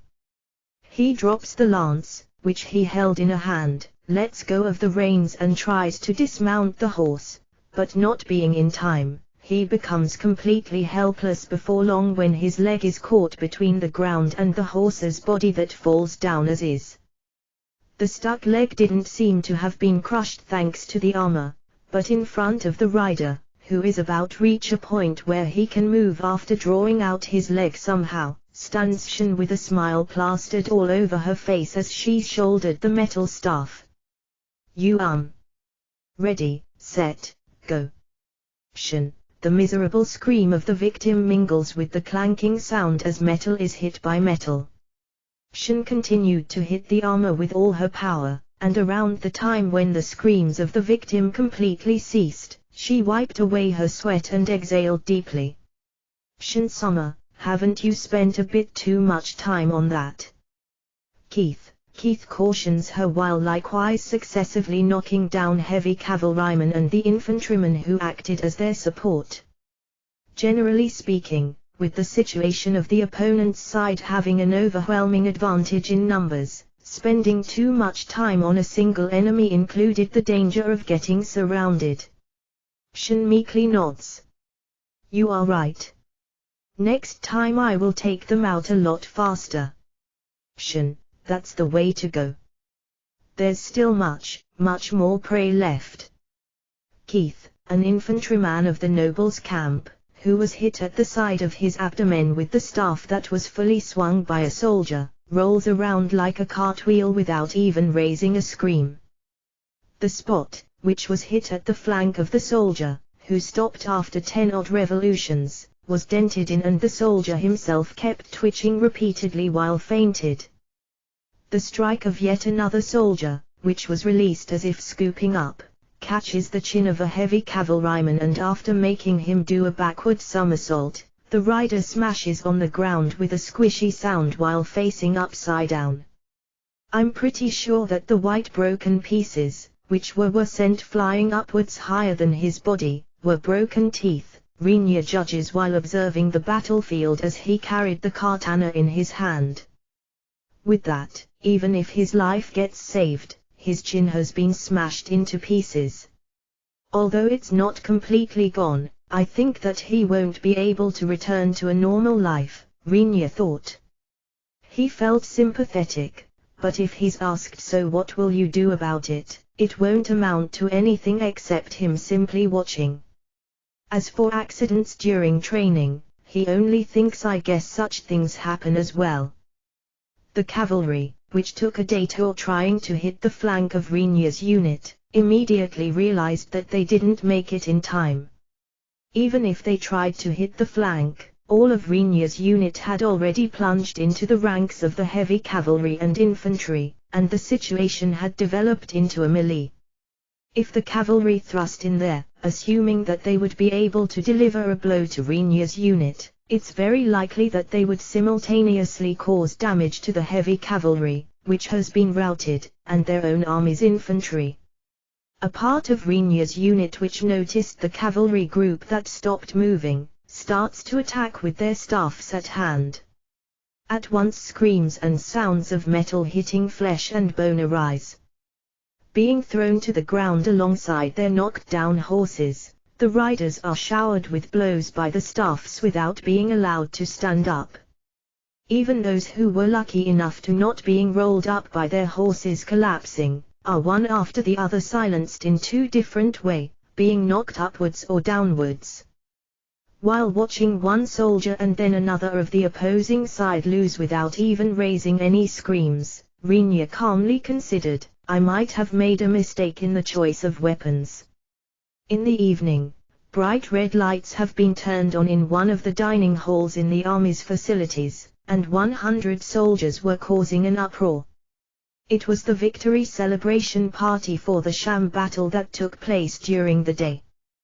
The losses of war horses on the side of the noble's private army was close to complete annihilation, though the detailed count is unknown. As for the soldiers, 380 of the 900 soldiers have been injured seriously and lost their ability to move. Of the remaining soldiers, the results were that a minority escaped unscathed thanks to them running away at full steam, while the majority made the right decision by escaping, only receiving minor injuries. Say, Rinya, you helped them out a bit, didn't you? What's this about? Rinya, you coerced them, no. The commander's surroundings, with all your might. Because of that they were late in giving orders and it turned into a melee, right? Well, I wouldn't know what you're talking about. Rinya, did such a conversation take place or not? In any case, with their loss ratio exceeding 40%, it's an outcome you might as well call a crushing defeat. By the way, Lord Bolton's aides were apparently safe as they had escaped early on, but Rinya doesn't know what kind of fate awaited Lord Bolton himself, who remained till the end while giving out orders. Rinya feels like he saw the spectacle of a mass of mud that had an imposing moustache being eagerly kicked and stepped on by the soldiers of the National Army under Keith's command, but Rinya believes I'm pretty sure that was just my imagination. Unfortunate accidents can happen anywhere. That's true, all the more if it's an area where 1,000 people engage in combat activities, even if it's just a mock battle. Such being the case, Rinya's group, who obtained victory against the noble's army, decided to hold a victory celebration upon Keith's suggestion. The number of those participating in the celebration party is 105. The unit of soldiers, of whom Rinya was in charge of training, participates without even a single one missing, and Rinya, Shen, Rona, Emil and Frau have joined in as well. Originally they should have carried it out after reserving one of the bars in the city, but since they wouldn't have been able to do so, as there were just too many of them together, the location was hurriedly changed to the army facilities dining hall and the party was held there. Rinya worried whether there would be any problems with using an army facility, but Maria, who watched the mock battle until the end with a somewhat blank gaze, overheard their talk and brought up the issue with the manager of the army facility. Didn't you do well to come to an agreement despite missing the necessary authority? Rinya, that's because those around me cause a fuss for some reason just because I'm the Archduchess' daughter. Maria, Rinya tried to get Maria to join the party, since he got her to make the effort of getting them the venue for better or worse, but he was gently turned down.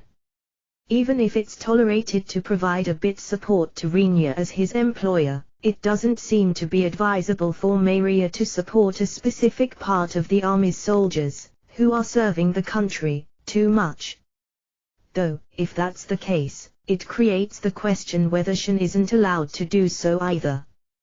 Once Rinya asked that, Maria answered while smiling bitterly, Ain Summer likely won't make an appearance on the political stage anymore. Maria, it seems that Shen's existence has almost completely dropped out of the realm of actual politics and had apparently entered the state where it won't be a problem no matter what she does at this point in time.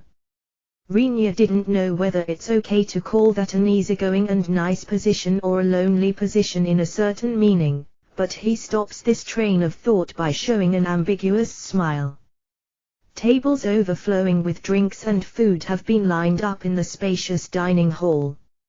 An exclusive cook works at the dining hall, which is a military establishment to begin with, but since there was the opinion that it would be poor manners to force the cook into working overtime, the cooking was entrusted to Rinya for some reason.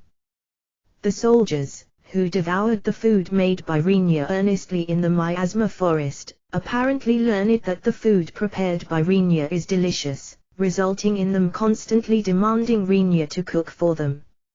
Unable to bear the situation where he was repeatedly coaxed and pressed on by a group of filthy middle-aged men, Rinya took up the task reluctantly, but as it was also impossible to create food for all 100 soldiers by himself, he gave up quickly and asked Frau for help.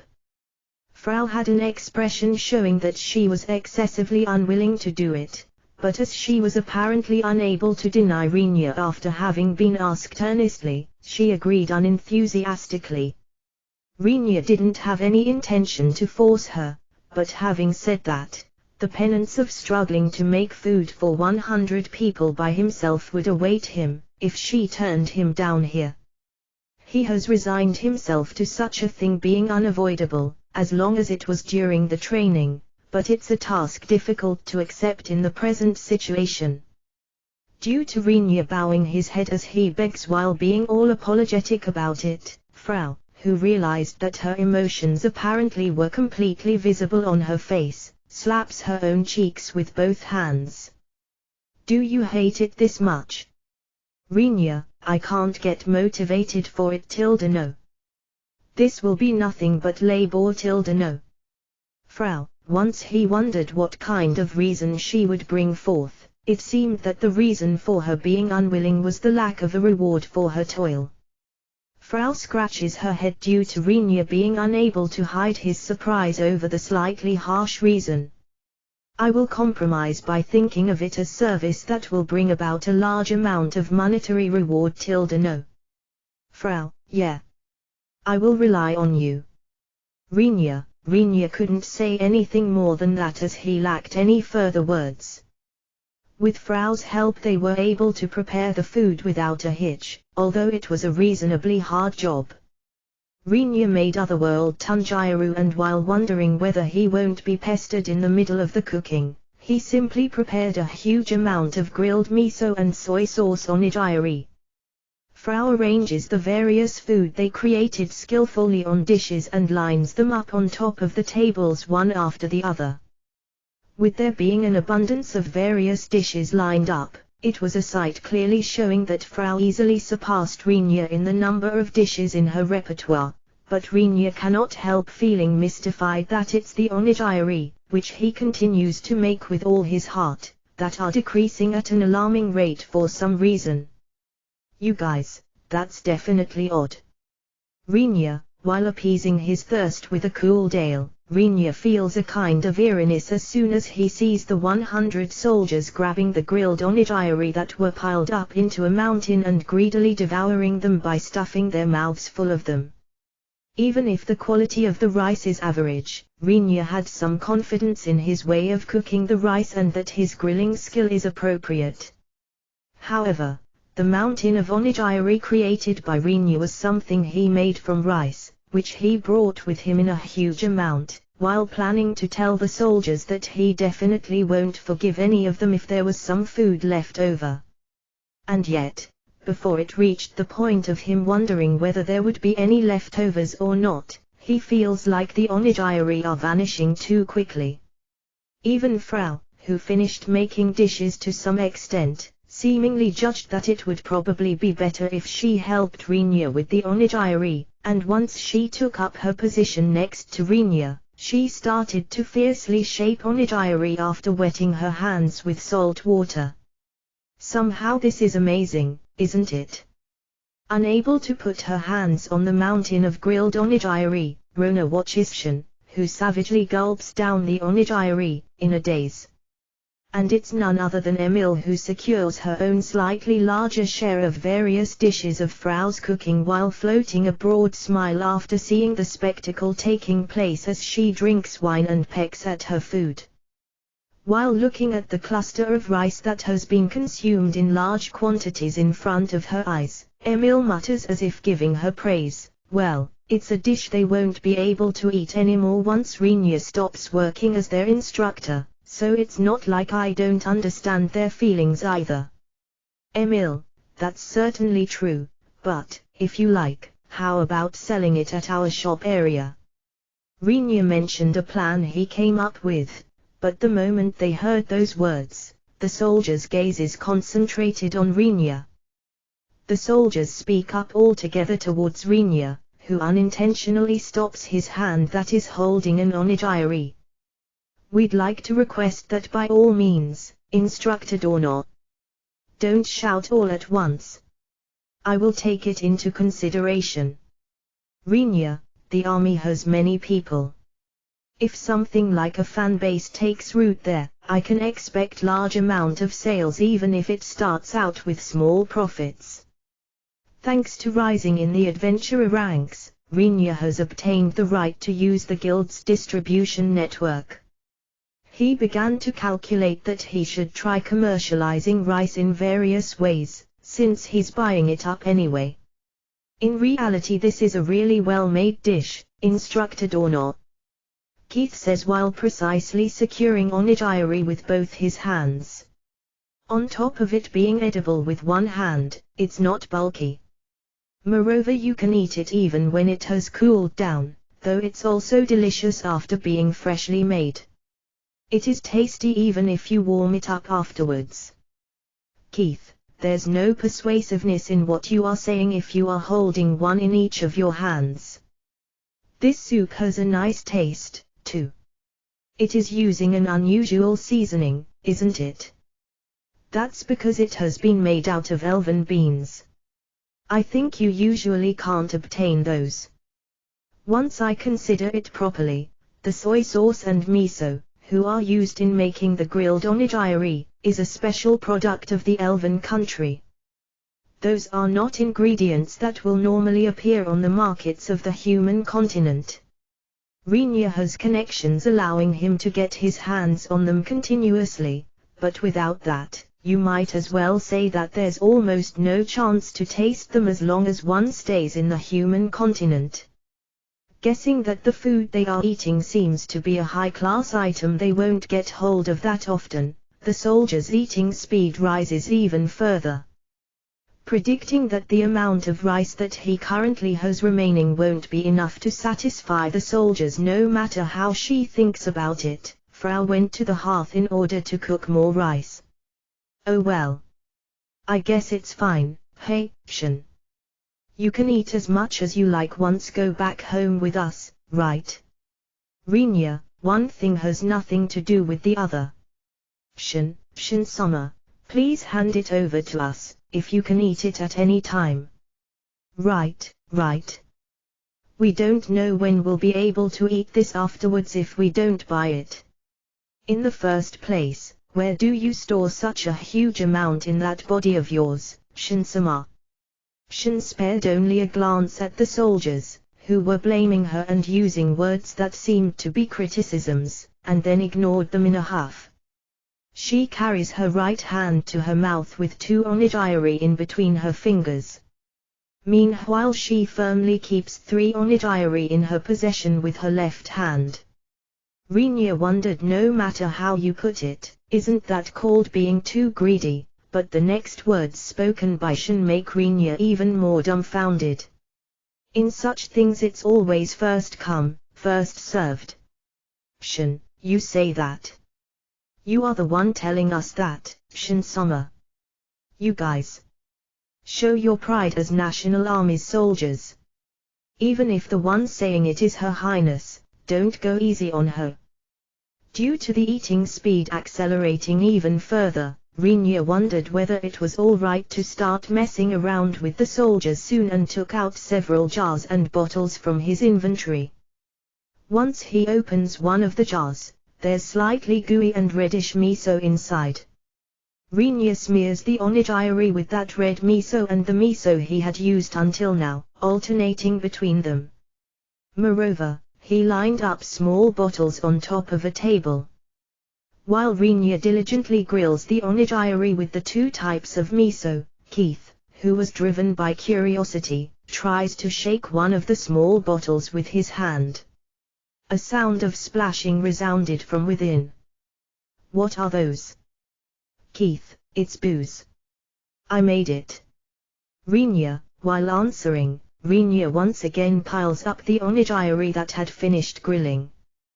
Those were the 2 types of onigiri that clearly had detectable differences in color when they were smeared with the miso, but once they were grilled and had some burn marks on them, everything but a small difference, barely recognizable even if one looked at it really hard, was gone. All the soldiers, who only cared that they were freshly made, scramble for those onigiri and stuff them into their mouths. And then, a part of them suddenly began to suffer in agony. Keith felt that something was amiss because those that had eaten the onigiri had bright red faces and were shedding tears. Instructed or not? Certainly, those aren't, Keith, poisoned. No, certainly not. You think I would do something as wasteful as mixing poison in food? Rinya, then. Keith, I smeared them with mustard miso. To be precise, I guess it's a combination of miso and mustard, which I bought on the market, that I mixed well and fermented. Though it's very spicy, it's really tasty. This time I tried to varnish the onigiri with a strong, hot taste. Rinya, mustard was fairly expensive, but it was something that could be obtained on the market normally. He experimentally tried to create it as a variation of miso and not with the intention of making a joke item, but this time he tried using it as restraint for the soldiers who are devouring an excessively large amount of onigiri. The onigiri seemed slightly too spicy, or rather the effect was immediate. A part of the soldiers screamed, demanding water or alcohol while being drenched in sweat. Even Shin was apparently fully afflicted by these grilled onigiri that used a mix of mustard and miso. She wasn't in agony like the soldiers, but as expected her face is red and she has teary eyes. Unluckily, she grabs hold of a small bottle that was placed on the table by Rinya in her search for a substitute for the ale that had run out just now. And without giving Rinya any time to stop her, she undid the lid and poured the liquid down her throat in one go. Bahara. Shin, tossing away the bottle she held in her hand, Shin exhales deeply. A strong scent of alcohol was mixed into the breath that Shin exhaled with all her might. In front of Rinya, who has a feeling of she went and done it, Emil picks up the bottle that was drained empty by Shin a moment ago and sniffs the scent of the small dose of liquid that was left within. This is distilled liquor, isn't it? Emil, distilled liquor, you say? Keith asks back due to the unfamiliar word he heard. It's booze created with a technique to deepen its alcohol content by gathering only the alcohol from the undistilled booze. He probably used the tools and materials in my possession, but, going by this smell, won't this level of alcohol concentration usually set your throat on fire? Emil, yeah, this burns. I tried testing only a bit, but if it's a fellow who can't hold their liquor, they'll go unconscious with one swig. Rinya, eh? Why did you let her drink such strong booze? Rona, who heard Rinya's and Emil's conversation, turns pale. Shin hung her head while grasping her throat in front of Rinya, who's wondering whether there's anything wrong with her having drunk the alcohol, and then abruptly lifted her face. Her eyes are fully glazed. Rinya immediately realized, just by looking into her eyes, that these are the eyes of someone who mustn't be allowed to drink this alcohol. Trident Principality, First Princess, Shin Femme Fatale. Getting up with a snap into the military posture of attention, Shin raises her right hand while introducing herself loudly. The looks of the soldiers gather towards Shin due to her loud voice and strange behavior. After confirming that their attention has been focused on her, Shin grabbed the neck part of the clothes she's wearing with her left hand. I'm going to undress. Shin, you must not. Rona, the soldiers are excited due to Shin's abrupt announcement. Within their voices and whistles that seemed to irresponsibly instigate the situation, Rona steps forward to stop Shin in a hurry. She's desperately trying to hold Shin back, who's about to tear her clothes off at any moment with the hand that's grabbing her clothes neck. Shin, please consider the location. This place is full of onlookers. Rona, shut up. Let me go. I said I will undress, so that's just what I'll do. Shin, Rona is desperately clinging onto the struggling Shin. If it's only about brute strength, Shin should probably have the upper hand at the current point in time, but apparently, because she's drunk, she can't make full use of her strength, and that allows for the power balance between her and Rona to be equal. You must not. It's wrong. I don't want to know what I will be told if Her Excellency the Archduchess or Maria Summer heard of it. Tilda. Rona, MMH. MMMMH. Then, Rona, you undress Tilda. Shin, eh? Why? That's no good, I told you already that it's wrong, didn't I? Rona, because Shin suddenly changed the aim of her attack, she is now on the verge of stripping Rona of her clothes. While Rona, who was closely glued to Shin in order to hold her back, is left with no time to escape because of how sudden the situation changed. Once she has been caught, the rest turned into a contest of pure strength, but compared to Shin's clothes, Rona's priestess garb has low durability. If such clothes were to be pulled on from both ends during a power struggle between Rona and Shin, it was very likely that they would end up tearing apart easily. Between Shin, who doesn't mind it even if they tear, and Rona, who will be troubled if they do. It's obvious that the situation is progressing in Shin's favor. Even without that, just by struggling, certain parts of Rona sway as if tempting people all over. The spectacle of Rona's clothes being peeled off by Shin while Rona is on the verge of tears was plenty enough to bind the soldiers' gazes. At the moment, sounds of the soldiers gulping down saliva became awfully clear. Rinya gets up thinking that it's probably time to stop them soon. However, that motion was stopped in the middle due to Shin's next action. How stubborn. Shin, you must not, really. Please forgive me, Shin. Rona's steady breathing has changed into gasps. Shin, who got irritated due to Rona's frantic resistance, grabs a small bottle from the table and opens its lid. If you won't undress, drink. Shin, Moga. Rona tried to escape but was firmly grasped by Shin from behind. Shin then thrust the opened small bottle into Rona's mouth. At the time he saw Rona's white throat go up and down while being roughly forced to drink the contents of the small bottle. Rinya judged that it would become dangerous if he doesn't escape from here soon. Pushing aside the soldiers who are attentively watching the course of events, Rinya tries to run away, but Emil clings to his waist as if telling him that she won't let him go. Leave me alone, Emil. Rinya, no way. You have to keep us company until the very end, you know. Emil, idiot. To say something like that in this situation. I won't tell you to let me go, but I will escape, Emil.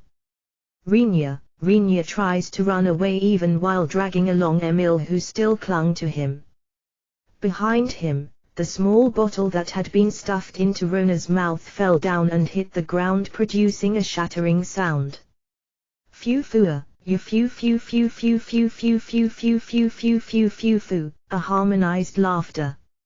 Everyone present was overwhelmed by the aura that was brought about by the two girls, who stood up with a booming sound while swaying their bodies like plants that swayed in the wind. The fun stuff, with everyone, right, we have to enjoy it with everyone, from now on, it's a free-for-all party. Those who don't want to die, run away. Don't look back. All hands, retreat. Rinya kicked Emil, who was still clinging to his waist, sending her flying, and called out to the soldiers who were unable to move due to being overwhelmed by the atmosphere. The soldiers tried to start running away belatedly. In the room, that made it seem as if time was moving in slow motion, Shin and Rona outran them, seemingly against any logic, with their mouths warping in the shape of a smile while having glazed eyes. There are no records related to the military facility left behind about the events after that. Even Rinya doesn't remember it clearly. He only recalls Keith having white eyes after having a small bottle forced into his mouth, a soldier being thrown while screaming, Emil's face as she wildly laughs, the collapsed mountain of onigiri, Rona as she chokes one soldier after the other with brute strength, and her chest, Frau who hurriedly slips under cover. Those are the only things he remembered in fragments. Rinya, I'm talking to you. I'd like you to be slightly nicer, having my head caressed gently, in bed, you know, Shin, don't blush at that point. Let me go, Shin. Don't be hasty. Or rather, you stink of booze. Rinya, well Theen, let's kiss. Rinya, let's just do it. Shin, stop it, you drunkard. Don't bring your face close while saying something like MMH. Shit, this woman, was it a bad move to let her raise her physical strength through the training? Rinya, nfu. Rinya, MMH kiss. Shin, idiot. Hey, oi. Millimeter, MMH, Rinya, I don't remember anything. Later Rinya was summoned by Maria due to the disastrous scene left behind in the venue and he was demanded an explanation, but he kept silent while sticking to that single phrase. "Can't you simply tell me whether you actually crossed the line?" "Maria, I defended against that to the last. Though it was a close call, I guess." Rinya, it was the first time for Rinya to feel danger towards his own body up to the breaking point in this different world. "I propose the occupation of the Trident Principality by an allied army of each nation on the assumption that the Trident Principality is siding with the demons." The audience hall that was destroyed by the giant has become unusable. As such, a new audience hall was built in another room that had remained unscathed. The hero's voice that echoed there made even the king, who governs the Holy Kingdom, and of course the nobles, who are sitting in a row, freeze in place due to its loudness and content. Forcing several nobles, who reflexively were about to press him for answers with an expression as if asking just what the hell are you saying, to stay silent with just his gaze, Yuuki glared at the king sitting on his throne from the center of the audience hall. "Put some pressure on all the nations located on the human continent as the king of the Holy Kingdom. I want you to lend 50,000 soldiers of the Holy Kingdom to me, the hero." "Yuuki, 50,000 soldiers is a large army. It's a number reaching roughly a quarter of the total count of soldiers possessed by the Holy Kingdom. And it's a number that can't be moved at a moment's notice. However, the hero demands it as if it's something trivial. Wait, hero or not? Is it because of what the hero said? Or is it because of the fear originating from being glared at?" The king of the Holy Kingdom tries to stop the hero's words while his body trembles. However, Yuuki ignored the king's conduct and intention, and bluntly stated, "King, I was given the qualifications of a hero by the goddess. Do you harbor doubts towards my words?" Yuuki, once he said harbor, it wouldn't be odd even if the king were to be recognized as having heretical ideas towards the goddess by the church just like that. Even if it's the ruler of a nation, it would immediately connect to a path towards destruction. That's why the king denied the hero's words at once. "That's not it. But, hero, Trident Principality is a long-standing country that has served in its role as a shield, preventing a demonic invasion on the human continent. It's a country that constantly accomplished meritorious deeds in battles against the demons. Something like them supporting the demons isn't that the very definition of doubt?" Yuuki, the king has no words to return to the hero's curtly stated question. However, if he pulls back here, there will be no other path for the Holy Kingdom but to lead the neighboring countries and declare war on the Trident Principality.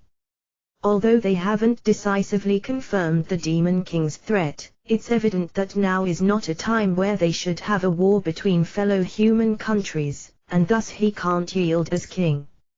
In front of the king who tried to speak up once more, Yuuki slowly placed his hand on the holy sword that hung at his waist and drew it. He draws the sword in the presence of the king. That is unmistakably an act of disrespect. It's an act where it would be proper for the sentries, who are stationed in this place, to apprehend him on the spot. But, no one moves. At this point two opinions existed. First, those who have already agreed with the hero's words. They are the people who currently cannot act against the hero's authority here, as they have catered to him from the start. Second, those who understand that they won't be able to stop the hero's conduct even if they made a move. The power of the hero, who was summoned for the sake of opposing the existence called Demon King who is born with an unimaginable power, surpasses the power of humans by leaps. They are the people who believe taking a confrontational stance towards the hero is simply pointless. Is it better for you to get killed by me for defying me in this place? Or is it better for you to defeat those siding with the demons in the name of the hero? Let me hear your reply, King. Yuuki, the hero urges the king to choose by thrusting the tip of his drawn sword at the king. The king looks to the left and to right of the room, but there's not a single person who tries to save him. Even if there was, for argument's sake, they would likely be cut down with one slash by the hero. The king, who was made to understand to the degree of hating it, nodded with his pale, sweaty face before long. Got it. In the name of the hero, we will attack Trident Principality who is hindering the humans. Maybe the history of the Holy Kingdom, which has continued since the old days, might come to an end with my generation. While harboring such thoughts, the king lets his head hang down, crestfallen, as he regrets choosing to stay alive despite all that's happening. Looking at the king, who doesn't try to raise his face, the hero floats a very satisfied smile. Hey, is it fine to leave that alone? The one asking is a young man. His violet hair has grown long, reaching the back of his knees, and he's wearing a pure white simple clothing with a hole in the middle for the head. He has slightly pointed ears and slender, well-featured looks. A somewhat mischievous light is dwelling in his violet eyes that have the same color as his hair. If he were to be called a young man, it would suit him, but at the same time, he has an aura that makes it understandable even if he were to be called a young boy. It's not overly nice, but the one who replied is a woman wearing simple pure white clothing and had naturally flowing long, emerald hair. She folds her arms in front of her chest and looks at the image projected in the empty space in front of her while showing a sullen expression. What's reflected in the image is the first act at the Holy Kingdom's audience hall. Since around the time when the hero drew his sword and threatened the king, the woman has been increasingly furrowing her eyebrows. This time the human race pulled a dud, didn't they? It's a man who, as might be expected, also wore a simple pure white clothing, possessing short blonde hair which is swept back.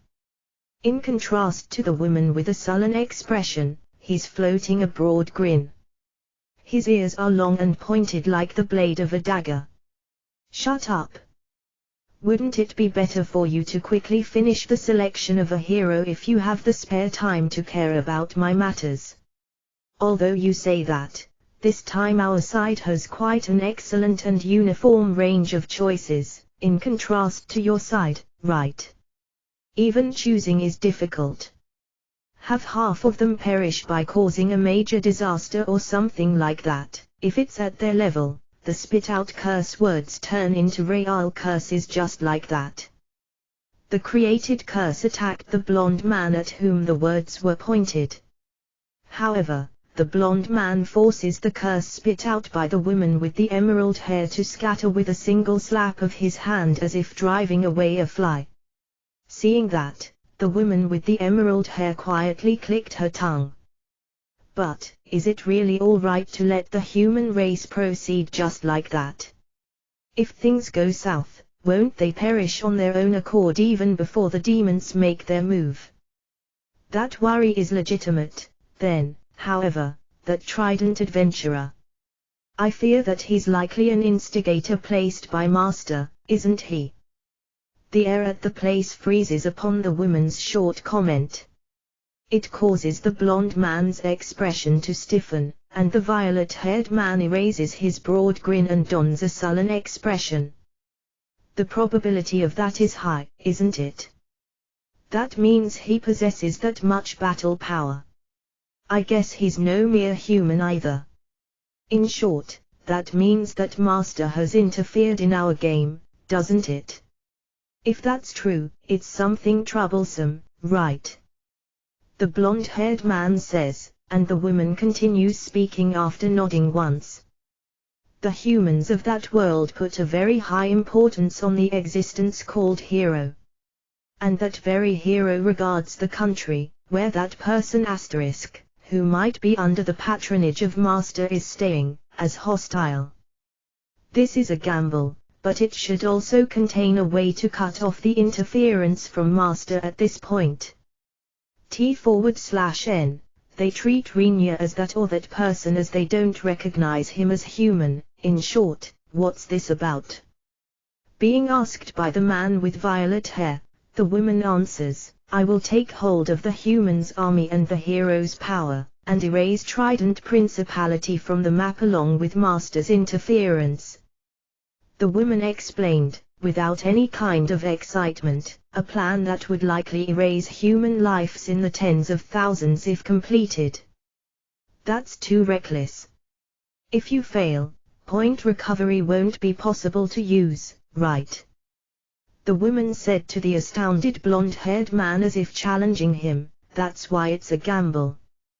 Besides, even if I fail, that subordinate of Master, who would have repelled even the hero then, will probably do something about the demon's invasion.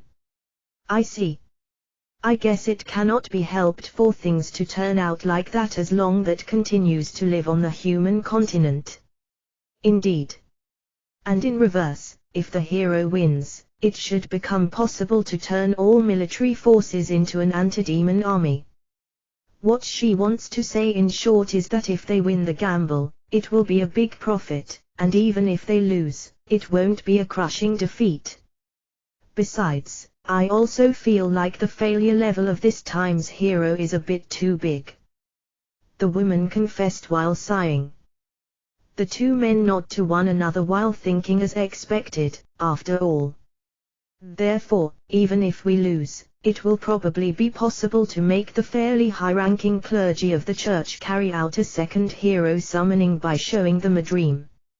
According to the prediction of the woman, a great war between the Holy Kingdom and Trident Principality will break out.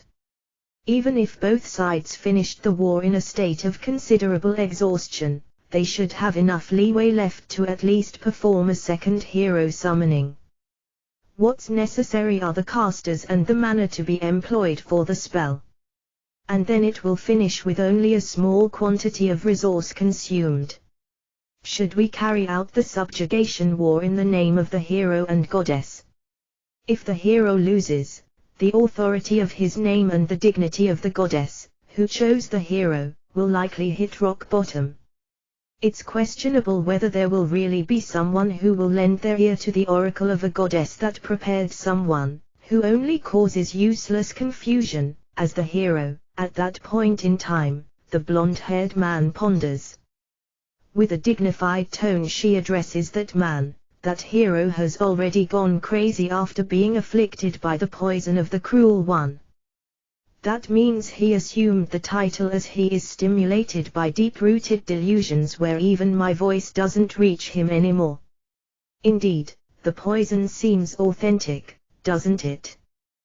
The blonde man says in admiration. Hearing that, the emerald-haired woman took offense and told him, it doesn't look like it, it's the real thing. You are saying, a being that comes up with something this vicious is a goddess who guides the hero who loves justice and saves the weak. Stop with the far too bad joke. You are forcing me to feel sympathy for the humans, you know.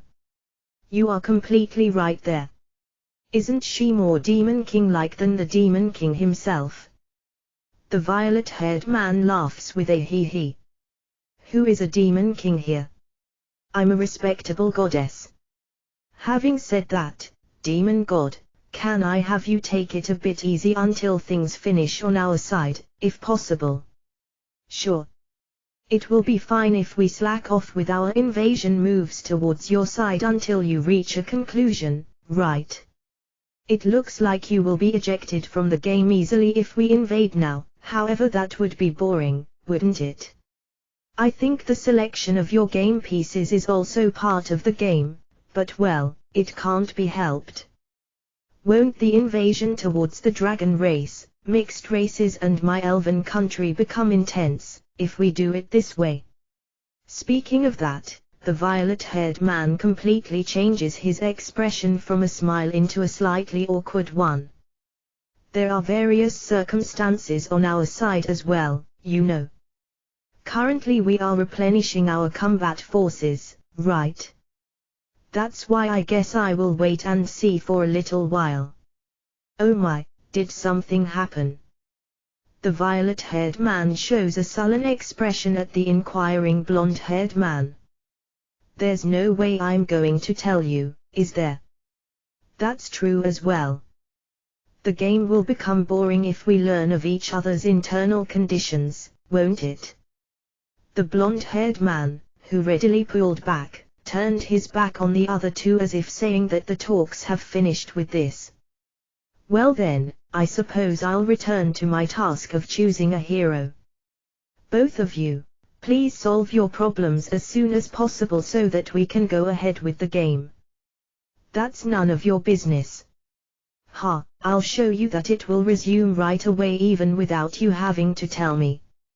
After hearing the replies of the two, the blonde-haired man disappeared while waving his hand.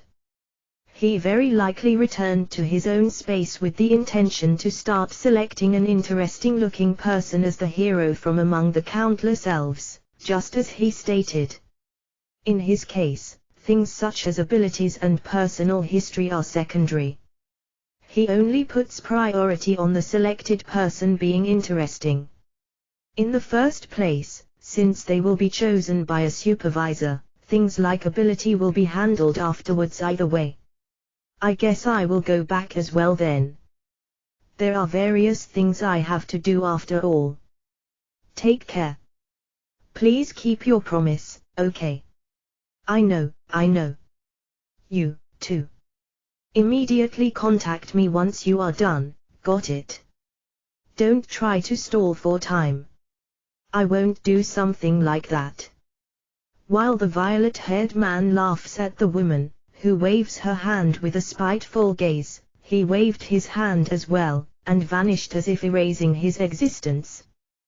The goddess, after glaring for a while at the space where the man vanished, exhaled deeply and muttered while returning her gaze to the space where the video is still running, if I consider the distant future, it's easier to somehow make this idiot gain victory even if it's somewhat unreasonable, but, however, in order to manipulate the hero discreetly, I guess I have to very likely extract the poison that was planted by that person, who is under the patronage of Master, from the hero's body.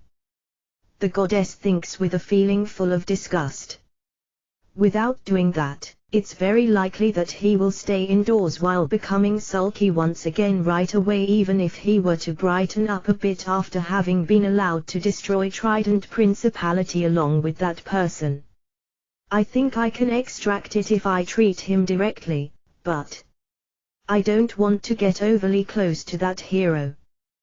The matter where he endured her punch while treating it as reward, with her, the goddess, as his opponent deeply carved itself into her memory. Not only that, the goddess isn't pleased that the poison's effect doesn't inhibit his actions, leaving him with only half-baked functions. If they had completely broken all of his functions, I might have possibly given up on the hero as well. However, if I personally head to the hero's location to treat him because of his condition, where only specific functions having been left untouched, he might turn the stuff that kept accumulating and accumulating towards me right after I extracted the poison.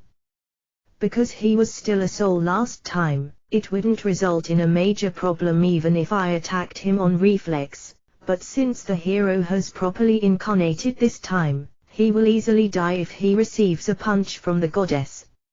It would be ridiculous if I ended up breaking the game piece of my own team with my own hands. For that reason, it was necessary for the goddess to somehow find a detoxification method where she herself doesn't have to get close to the hero. If I choose a priest that seems capable of becoming a saint or holy woman, while concentrating my efforts with the preamble that they will be broken anyway, I will somehow barely. The goddess of the human race mumbles something outrageous completely naturally. Regarding her objectively from the side, there's absolutely no way for her appearance, speech and conduct to look like that of a goddess. The Holy Kingdom declared war on Trident Principality for siding with the demons. This information quickly spread across the human continent. Once the Holy Kingdom did its one-sided declaration of war, it appealed to the surrounding countries that they should defeat Trident Principality hand in hand. Accordingly, many countries gathered their troops successively at the border between the Holy Kingdom and the Trident Principality. The supreme commander was Hero Yuuki. Once they were asked to participate under the hero's and the goddess name, only few countries were able to refuse. A few countries rejected the appeal by the Holy Kingdom, stating that they won't cross swords with their brethren as long as they aren't absolutely sure that the Trident Principality has sided with the demons, even if the Holy Kingdom makes use of the hero's name, but the majority of the countries obeyed. In total there are 19 countries on the human continent. Among the 17 remaining countries, after deducting the Holy Kingdom and the Trident Principality, 15 countries were participating on the Holy Kingdom's side. It was decided to dispatch an army of 100,000 soldiers, consisting of 50,000 soldiers from the Holy Kingdom and 50,000 soldiers from the Allied forces, against the army of the Trident Principality. The Trident Principality protested against this by sending an envoy concerning the one-sided declaration of the Holy Kingdom, but the Holy Kingdom restrained the Trident Principality's envoy. At the current rate, it looks like they are going to execute the envoy. Rumors circulated where great emphasis was put on Hero Yuuki's words pertaining to that regard. However, there was no way to infer whether it was the truth. Because of this, even the Trident Principality understood that there was no further room for negotiations and gathered its national armed forces. The Trident Principality decided to station 30,000 troops in its capital city, Trident, to undertake a defense battle. Say, why did it suddenly become a conversation about a defensive battle at the capital city? We have an urgent need to talk. Being informed of that by Maria, Rinya was summoned to Maria's office, which was located in the army's facilities. Additionally, Shin and Rona had also been summoned.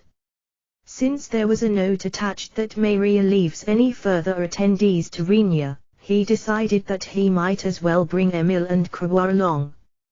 Although Rinya tried inviting Frau to go with them, she immediately declined due to lacking interest in the topic. Being basically a fairy, there's apparently nothing of particular interest within the army's facilities that manages to pique Frau's curiosity. There's something I'd like to borrow during your absence, Master No. Frau. On a rare occasion Frau requested something from Rinya, who was preparing to go out. Rinya tilted his head to the side, wondering what it might be. Since I'm always indebted to you, I will arrange for nearly anything, but, what is it? Rinya, I'd like to have that armor into which you tossed Lyris-san. No. Frau. Rinya was starting to forget about it, but that armor, which he used to subjugate the wyverns with Lyris in it, had been left unattended ever since he threw it into his inventory. It was made out of steel with a little bit of mithril added. Once he took it out of his inventory, the armor appeared and fell on the floor, causing a heavy thunk. Given that it's an item he was about to forget about after having put Lyris inside, it hasn't been cleaned at all since then. Looking at the dry blood clinging to it, Rinya frowned. This is terrible, isn't it? Rinya, it's fine. No, I want it just like that. No. Frau, if you want it, I will give it to you, but, what do you plan to do with it? Rinya, it's a secret. No. Frau will clean it. No. Master, hurry to your invitation. No. Frau. Being seen off with a smile, the other members hurried and finally arrived at the army's facilities. The place they were guided to, after giving their names, was Maria's office, and right after they were told to sit down at a round table, they were suddenly informed about the whole situation. What followed after Maria's explanation had ended was a comment on something Rinya had asked about, when he rose his hand and received permission to speak. Between the border to the Holy Kingdom and the capital city, there is no city with the capacity to undergo a defensive battle. There are several forts, but by no means do they have the scale to accommodate enough troops to repel 100,000 soldiers. Maria, it's apparently a salvation that the enemy's army isn't gathered as quickly as they could because the hero, who is leading them, lacks experience in military affairs. That gave the Trident Principality the necessary time to evacuate the people from the cities and villages along the path between the border area and the capital city. Those people have already started moving in order to evacuate to cities like Kukrika, that is to say, to the western side, away from the capital city. In addition to using a part of the National Army's soldiers as guards for those refugees, the soldiers that have been assigned to defend against the miasma forest can't be relieved from their duty either. The 30,000 soldiers stationed in Trident is what we can barely muster in the present situation, Maria says. Well, even if we were to assign all of our forces to defend the capital, for argument's sake, it's doubtful whether the total army count would reach up to 100,000 soldiers. Maria, it could potentially result in them having the same number, or if circumstances allow, a superiority in numbers, but there's the hero on the enemy's side. The existence of a single person causes a hopeless discrepancy in military power just by having him make an appearance. Examining past records, a single hero equals to at the very least 10,000 soldiers. If you look beyond that, he should possess an endless amount of combat abilities. Moreover, I guess you might call it an effect of focusing combat power, but the fact that a single entity holds that much power accentuates the difference in military power even further. Are you saying that you will carry out a defensive battle at the capital city with inferior numbers while knowing that there's no other way? Maria says while tightly squeezing her hands, which were on top of the round table, and lowering her gaze. The emotion included in that remark is very likely mortification, isn't it? Rinya perceives. Even though she knows that it's not the best method, the present situation doesn't allow her to pick another. It's a fact that Maria knows as well. At least that means that they would have originally stuck to a defense after having gathered a lot more soldiers in the capital city. However, in order to do that, it's necessary to withdraw the soldiers stationed at the miasma forest and the guards who are protecting the citizens that are evacuating away from the area around the border. It's possible that nothing will happen at the miasma forest. But, if something does happen during the war, the harm done by monsters or demons will likely turn into something major. Moreover, if there are no guards for the refugees, they will become prey to bandits or something similar. The Trident Principality has been maintaining a reasonable level of public order within its borders, but it's not like they were able to completely eliminate people of such occupation. In other words, if they try to focus completely on the capital city's defense, they'll abandon a considerable number of citizens. Having said that, there's no meaning in having the capital city completely destroyed just for the sake of protecting those citizens. In a situation that might be summed up with "it's hard to satisfy all parties," the decision handed down by the Archduchess was to station 30,000 soldiers in the capital city. The main forces under the Holy Kingdom's direct control number around 50,000 soldiers, and the rest are forces that joined from various other countries, totaling to 100,000 soldiers. It's quite a number, but since it's a mishmash, cooperation will likely be a problem. And the capital city Trident is also a fortress city that completely covers the city's vicinity within a wall. Since it has been said since ancient times that the ones attacking a castle require more than 3 times the numbers of the defending side, it seems that Mother decided that we will barely be able to manage. Maria, I believe it to be a plan that will collapse with the existence of the hero, but, Rinya, indeed, that's why how much we can reduce the enemy's military forces before getting surrounded is important, correct? Maria, we won't let them simply march into our country just like that, Maria said. Although they can't station many military forces, fortresses of reasonable sizes exist along several of the Allied army's predicted invasion routes. It looks like a few soldiers will be set up as traps. Death soldiers, huh? Rinya, there was no reply, but Maria wasn't able to match Rinya's gaze. One could say that in itself was the answer. So, what do you want me to do as a mere adventurer after telling me about such serious national matters?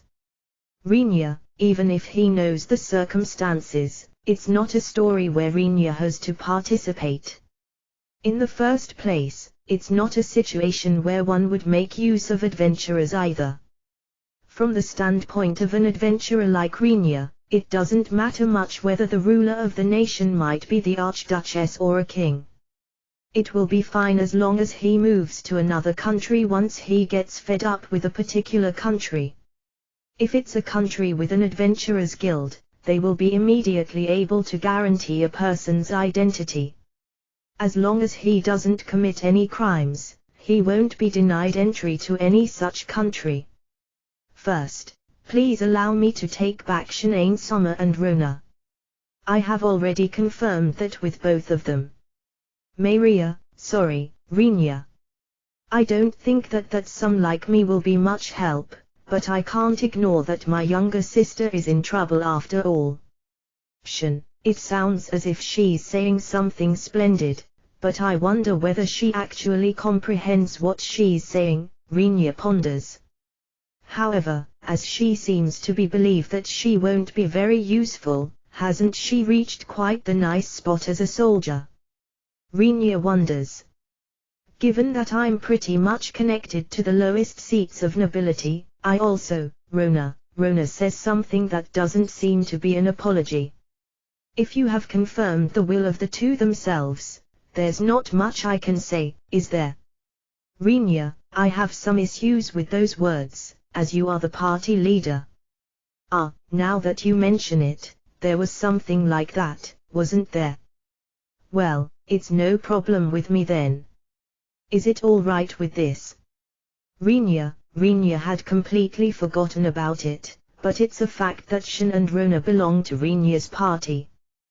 This led Maria to feel that she must go through the proper channels by getting the leader's permission.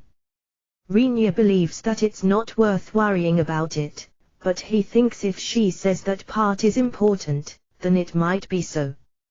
Is your business with me finished with this? Rinya, no, there's more. It's about Krua. Maria, if you are going to tell me to go back to the elven country, I'm going to have to turn you down. Krua took the initiative with a composed expression before Maria could talk about what kind of business she had with Krua. Apparently that's what Maria wanted to tell Krua, and as such she's looking at Krua with a glum expression. There's no way that I can let you, who are blood related to His Majesty the Emperor, experience something dangerous. Maria, I will be the judge of that. Please don't fuss over me. Krua, but, Maria, as if suddenly coming up with an idea due to Maria still trying to argue about it, Krua said, if you let me have Rinya-san, I don't mind going back to the elven country though. Krua, for some reason Shan's face stiffens due to Krua's declaration, who spoke while having a cheerful smile.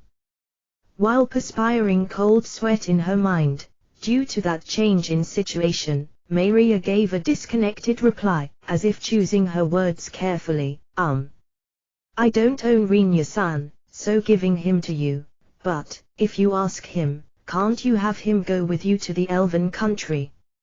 Maria, at the same time as she stopped speaking. Piercing gazes stabbed Maria coming from Shin and Rona.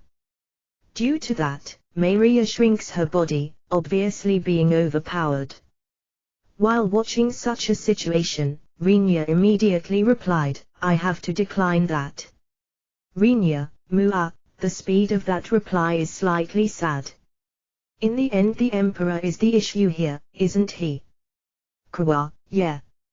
Rinya, being given an instant reply, Krua starts to, quite seriously, explore methods to remove that Emperor, although such discussions only took place in her head. Although he's an existence I want to handle somehow, he has a too high a social standing to do so. However, even if I'm refused because he simply exists, it's wrong just letting it be like that. Krua agrees with herself for some reason. Leaving Krua alone, who started to immerse herself in her thoughts while grumbling in a whisper, Rinya asks Maria, "This is the end, right?" Rinya, "No, there's still more. I have heard that quite an effective medicine was used during the soldiers' training I requested of you, Rinya-san. Do you still have a stock of that medicine?" Maria, feeling like the topic moved in a different direction all of a sudden, Rinya looks at Emil. Sensing Rinya's stare at her, Emil guessed that he wanted her to answer. After thinking it over for a bit, she said, "I don't have a large amount. If I have the ingredients, I can make them fairly quickly, but quite a bit of it was consumed during the training." Emil, "I will prepare the ingredients. I'd like you to prepare a number of those. Maria, as military goods." However, why so sudden yet again? The army possesses its own stock, right? Rinya, due to Rinya voicing out the doubts in his mind in such a way, Maria wonders how to answer him and turns her gaze towards Rona. "I believe it will be easier to obtain his cooperation by telling him the truth." Rona. Rinya, he shifts his eyes from Maria to Rona. After requesting permission from Maria with her remark, Rona faced Rinya and started to explain. "As a matter of fact, the efficacy of the divine arts has declined on our side after the Holy Kingdom declared war against the Trident Principality. Rona, this will turn into a major problem. We haven't confirmed it yet, but the same is likely happening in the capital city as well." Maria followed up on Rona. "It's normal for any army to employ more than several divine healing arts users, albeit their numbers are low," Maria says. "Compared to before, it looks like those divine arts have weakened in efficacy in the Trident Principality. The cause is very likely us becoming the hero's enemy, as he possesses the goddess divine protection." "I see," Rinya consents. Different from sorcery, the divine arts, which borrow and use the power of divine beings, had the underlying principle that they will become unusable once the god's power becomes inaccessible. And the goddess, who ought to lend that power, is on the hero's side and considers the Trident Principality as her enemy in the current situation. It was similar to the saying that there's no idiot who would lend their strength to the enemy just because they are asked to do so. With the number of our soldiers already being inferior, it won't be a decent fight if we can't heal them properly. And that's why you'd like me to produce large amounts of medicines, right? Emil, can I request that of you? Of course, our side will provide all the ingredients." Maria, without even trying to look at Maria, who earnestly requests that while bowing her head, Emil only stares in Rinya's direction. If seen from the standpoint of someone that knows Emil's true identity, the current situation consists of matters completely unrelated to Emil. Even spectating from a safe place by herself while bursting into laughter due to the thought, "Aren't these guys retards?" poses no kind of problem for Emil. "Emil, I request it of you as well." Rinya, Rinya bowed and called out to Emil while thinking she most likely wants to hear these words. Please allow me to be in your debt. Rinya, yeah, let's see. Although it's not something at the leveling of you owing me something, I have no other choice if it's requested by the leader, do I? Emil, it's a way of talking that somewhat puts on airs, but with Rinya bowing his head, Emil immediately approved of Maria's request. Can you carry the ingredients to Rinya's home after I write them on a paper and pass that to you? Emil, understood. And Rinya-san? Maria, what is it? Rinya answers after being addressed, but Maria, the one who actually spoke up to him, only chews her lips while starting at Rinya with an expression of hesitation, wondering whether she should say it or not. If you have any further business, hurry up and spit it out. Rinya-san. I'd like to request your cooperation as well. Maria, after thoroughly hesitating, Maria finally said those words. It's great that she managed to do so, but for some reason Maria cast her eyes down trying to not make any eye contact with Rinya. I believe it's slightly rude to not look at the person she's asking for help, Rinya thinks, but he wonders maybe she has some kind of reason. When he tries asking her about it, no, I mean, you will turn it down, won't you? Maria, why? Rinya, it's a battle that has little chance of succeeding, so I'm also aware that it's quite unreasonable. In your eyes it's probably very foolish as well, Rinya-san. Maria, well, that's certainly true. Not being able to gather the soldiers together at the very least is painful, I think, Rinya. Splitting up your military forces isn't a praiseworthy deed no matter which age it might be. If you clearly know the places that will be attacked and those that will be defended, it's a basic strategy to have the military forces focus there as much as possible. The method of the Trident Principality to split up their forces all over in their desire to have their soldiers defend various places couldn't possibly be called a smart way of handling things. Seemingly comprehending that as well, Maria hangs her head even deeper after hearing Rinya's words. While looking at Maria's such a state, Rinya continued, however it's also true that it's unrealistic to only pursue the ideal course of action. Besides, I guess it's a fact that it's hard for you to abandon them. Besides, Rinya, just a little tinge of regret was mixed into Rinya's voice. I'm fairly sure that it's me who pulled the trigger on this situation, Rinya. If Rinya hadn't gone to rescution from the hero, it probably wouldn't have developed into this kind of situation, is what Rinya means. Although you might say that he couldn't choose that option at that time, as it would have meant looking away while abandoning Shin and letting her become the hero's plaything, there's no mistake that Rinya's actions are the main cause of the current situation. The sole saving grace is the fact that the Holy Kingdom wasn't able to identify the criminal in the end. Thanks to this, the Trident Principality can insist on their accusation being false, and the Holy Kingdom has been put into a situation where they have to carry out the attack while also knowing that their justification is just a pretext. It's different. I think it would have turned out like this even if you hadn't tried to rescue Shanae Summer. Maria, if you say that your actions are the cause for all this, Rinya, then it's my fault. If I had been able to conduct myself more skillfully, Shin, Bartilda, stop. No matter what you say at this point in time, something that already been done can't be changed. Rinya, the two say as if covering for him, but after groaning for a short moment, Rinya roughly scratched his head while clearly stating, just tell me if you need my help. If it's now, I will take up the job cheaply as it's owed to various circumstances. Rinya, so you will take money, won't you? Due to Krua retorting with I wonder, just where did the story about being the trigger and so on go, Rinya threw out his chest and answered, this is this and that is that. I simply decline working for free. Rinya, Maria took over while wondering whether he possibly has some bad memories with the words working for free. I will give you a reward if I can have you accept my request. So, may I ask you to help us? Maria, I will take you up on that. I will leave the amount of reward money to you.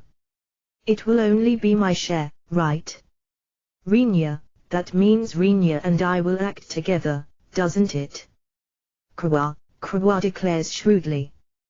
Krua puffed up with pride in defiance towards the gazes of the Trident Principality's side, which were filled with the hope. I wonder whether she can't obediently return to the elven country, and said, please prepare my share of the reward as well. Please calculate my share normally, okay? Krua, though we will pay you 5 times the regular rewards if we can have you go back. Maria, I will turn you down, even if you offer me 300 times the regular reward. I have no financial troubles. Krua boasts with an ahem. Maria, Rona and Shin exchange glances while wondering whether there's any reward that would somehow make her return to the elven country. This has become interesting. Rinya's battlefield debut, eh? That's something I have to see. Emil, oh well, whatever. Rinya sighs deeply while coming up with a manuscript in his head on how he is going to explain the situation to Frau once he gets back home. Test. Hello, can you hear me? If you can, answer me. Furious smiley yes, thank you very much for your continued patronage. This is Rarekan. What is your order? T/N. Rarekan is a famous ramen shop in Tokyo, 5 large servings of tonkatsu ramen. As soon as possible. Bring it here within 30 minutes. Furious smiley thanks for the order. Oh, you are going along with this. It's been a while. You doing fine? Furious smiley I'm doing fine, but I can't rest at ease thanks to the idiots over at your place. Do you need an explanation? Furious smiley let me take a little peek. Somehow you are spending a fun life, aren't you? Don't you have a nice choice going there with a big-breasted, medium-chested, average-adjusted and a flat-chested girl? It's great that you crossed over to a different world, ain't it? Furious smiley, that's a lie, sorry. Stop staying silent, it's scary. Also, stop releasing your bloodthirst. I will be troubled if I receive such a thick bloodthirst that would likely destroy a weak angel if they received it. Furious smiley if you understand the situation, you know what might be troubling me, don't you? Furious smiley yeah. Over there is, well. I will try to do my best by somehow going through a bypass in the current system.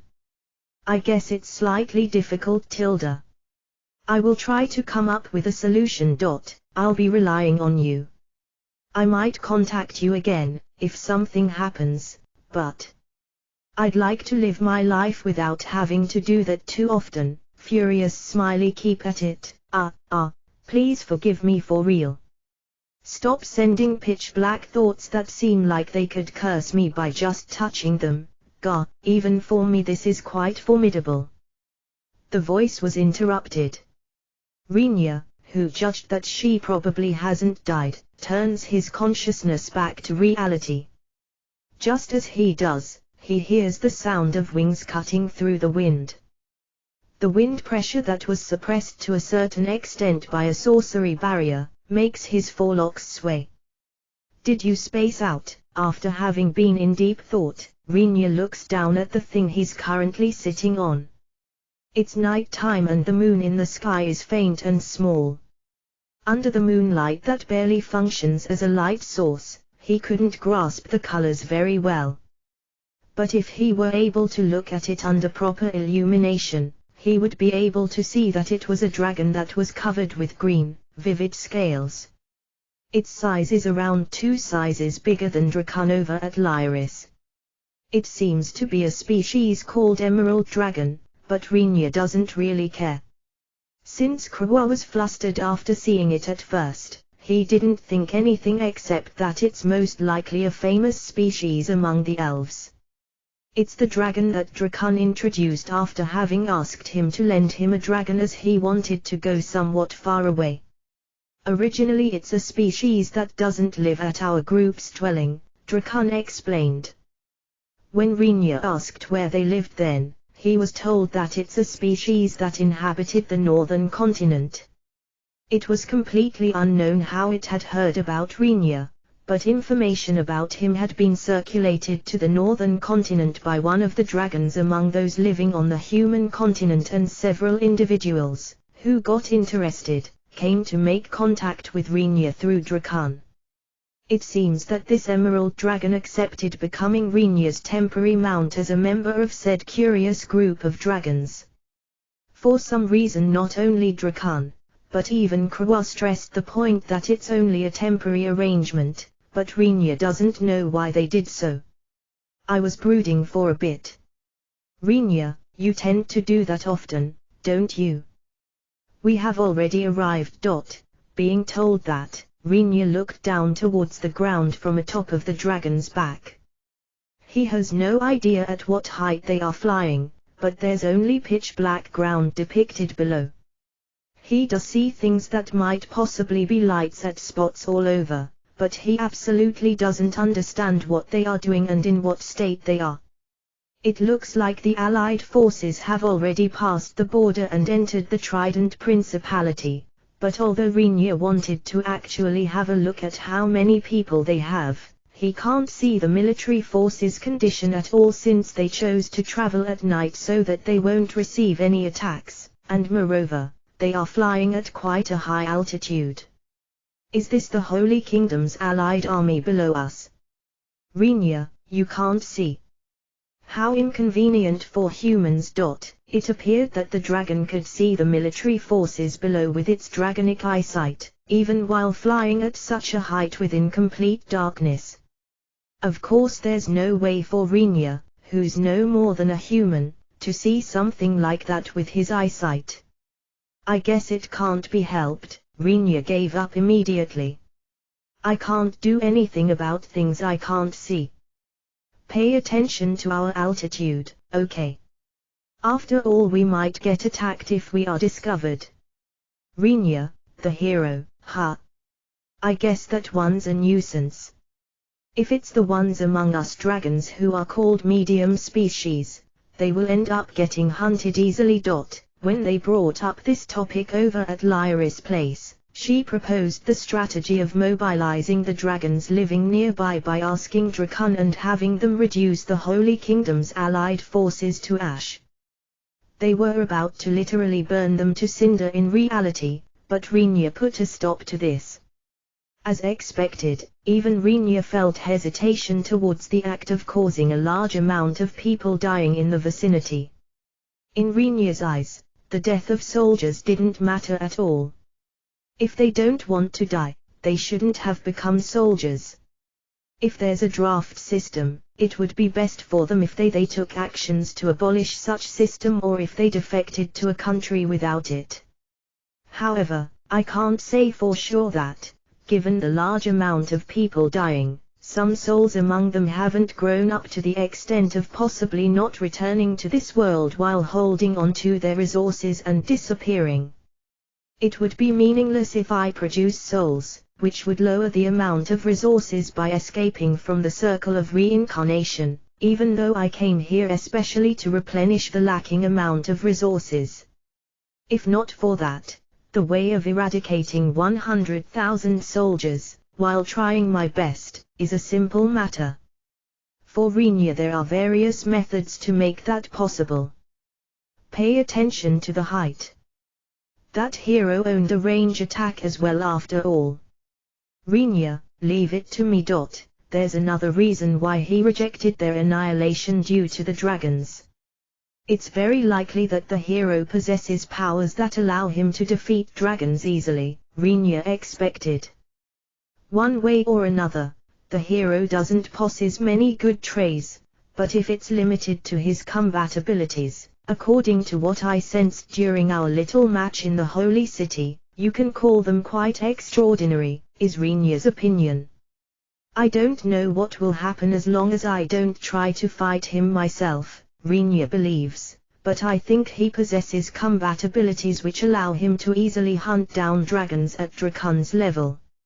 Rather, if he doesn't have at least this much of a combat ability, I'd like to know how he intends to fight with someone like the Demon King. He wonders. And, the existences called dragons possess strong powers and bodies if compared to humans. In other words, in case the humans were to be killed by the dragons after having gathered to a certain extent at this location, he has to again worry about the possibility of those souls escaping from this world while taking their resources with them. However, if it comes to worrying to this extent, next he would have to even worry about the hero's soul, who became a resident of this world after being summoned. There's no reason to revise the matter of defeating the hero. Last time Rinya believed that it wasn't that big of an issue and thus stopped after making sure that the hero couldn't indiscriminately put his hands on women. But the situation after that has developed to go as far as war. If I had killed him at that time, it wouldn't have turned out like this. Rinya considers this to be likely his own error in judgment. Therefore it was necessary for him to properly bring it to an end this time. But if the defeated hero's soul escapes to another world while holding on to its resources, that in itself will become a problem as well. Well then, what would the best option be here? Rinya was troubled. Even if he knows how to cut people, it's not like he knows how to cut something as ambiguous as a soul. I guess it'll be best just to think about killing him for now and worry about that matter once the time comes. Rinya switches his way of thinking. Assuming he did escape while taking the resources with him as the worst case scenario, it would be okay to consider it as inevitable. Well then, can I have you hurry up a bit? Rinya, the next place of destination, right? Understood. The emerald dragon flaps its wings once. With just that motion, the large flying body gained even more speed. Rinya was sitting directly on the dragon's back without even using a saddle, but he endures the speed up by while holding on to one of the dragon's scales on its back. Even if you don't do something like that, you won't be thrown off, you know. I suppose it's a matter of my feelings. Or perhaps I should say that I somehow won't calm down unless I do something. Rinya, compared to the suddenness of the acceleration, the impact received by Rinya's body was extremely small. Considering his rider, the dragon is protecting Rinya's body, but for Rinya it seems to be hard to settle down if he doesn't somehow grab onto something when he feels the sensation of the sudden acceleration. The emerald dragon's flight speed was so high that it couldn't be compared to that of Drakon's and the others. The emerald dragon, that appears to be of a superior race when compared to Drakon's group, arrives at the destination that ought to be quite far away in a mere 2 hours once it flies seriously. Rinya, it's in sight. Upon the dragon's thought, Rinya strains his eyes into the darkness ahead. Over there is a huge city that is surrounded by high walls. He can see a castle with several high spires in the center of the city. Because the city itself is bright due to the lights all over, even Rinya's eyes were capable of perceiving its existence, albeit only vaguely, even as they fly while maintaining a reasonable altitude. What's the plan? Do we descend? Though I think that it will cause an uproar if I get close. Furious smiley, I don't care. Dive down. It's wartime anyway. The dragon proposed to try descent at a slightly distant place out of consideration, but Rinya ordered it to plunge into the city just like that. Normally, that's something Rinya will try avoid doing by all means, but as the Holy Kingdom is the enemy nation in the current war, there's absolutely no necessity for him to consider their circumstances. That means I might as well use the opportunity for a nice dive. How about I release a shot of my breath if you like, eh? Your breath? What's this about? Rinya, if it's my race's characteristic breath, it would be a poison breath. No, rejected. Enough of the poison stuff. Rinya, so you are saying it's fine to attack if it's normally? Rinya ponders for a bit. Due to the dragon's thoughts being partially transmitted to me, I have a feeling, similar to a desire, of let me attack, please let me appearing and disappearing, but I guess that's probably just my imagination. Come to think of it, seeing that dragons don't visit human habitations very often, dragons rarely do something like mercilessly releasing their breath upon human cities after all.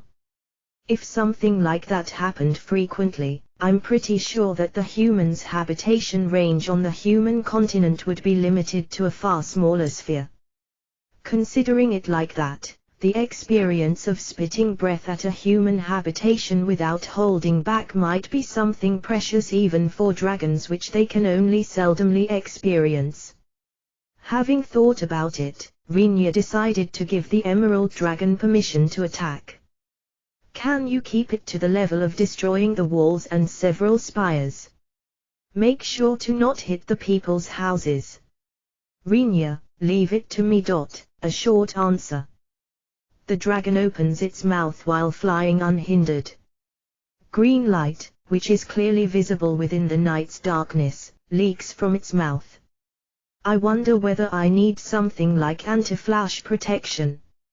Rinya, what's that? At the instant Rinya answered the dragon's thought with a light chatter, a brilliantly green laser light gushed out of its mouth.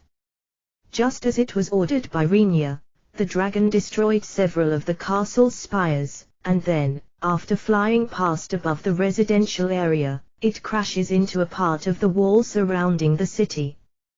The wall at that spot was blown away without any showy explosion. I guess dragons are amazing. Rinya, what are you saying at this point? Besides, being called amazing by you sounds sarcastic, the dragon says to Rinya, who muttered that calmly, while looking displeased. The dragon's body, with Rinya on top, descended towards an open space that seemed to be the castle's courtyard. The holy city's side was surprised and flustered. Once they realized that it was a dragon that suddenly came flying down from a high altitude, they partially fell into a state of panic, but that dragon went even further and blew away a part of the city's wall, and shot parts of the castle with its breath. Moreover, the dragon didn't fly away either, but is about to land in the castle's courtyard. If it was the hero, he still might have somehow handled it, but the hero is in the middle of an expedition while leading the army in a far, distant place. And there's no way that the soldiers remaining in the castle would be able to stand a chance no matter what kind of dragon flew in. In the end they couldn't do anything besides watching the dragon, which didn't take any action other than gently landing seemingly unbefitting of its huge frame, and the figure of the person standing up on its back. Holy Kingdom, I have business with your king. Bring him here. Rinya shouted while looking down on the soldiers crowding around in the surroundings as he stands on top of the dragon's back. Grasping that there's a human on the dragon's back, the soldiers got their weapons ready. Rinya, who watched them while looking bored, lightly taps the back of the dragon. As if upon command, the dragon threatened the soldiers that had set up their weapons by growling deeply and loudly. With only that, the soldiers ended up sinking down to the ground due to their knees giving way and at the same time letting go of their weapons. I'm telling you once more. I have business with your king. Hurry up and bring him here. You are free to resist me. But make sure to come at me after having resolved yourselves, as the earlier breath will be fired right into the center of the city without holding back this time, okay?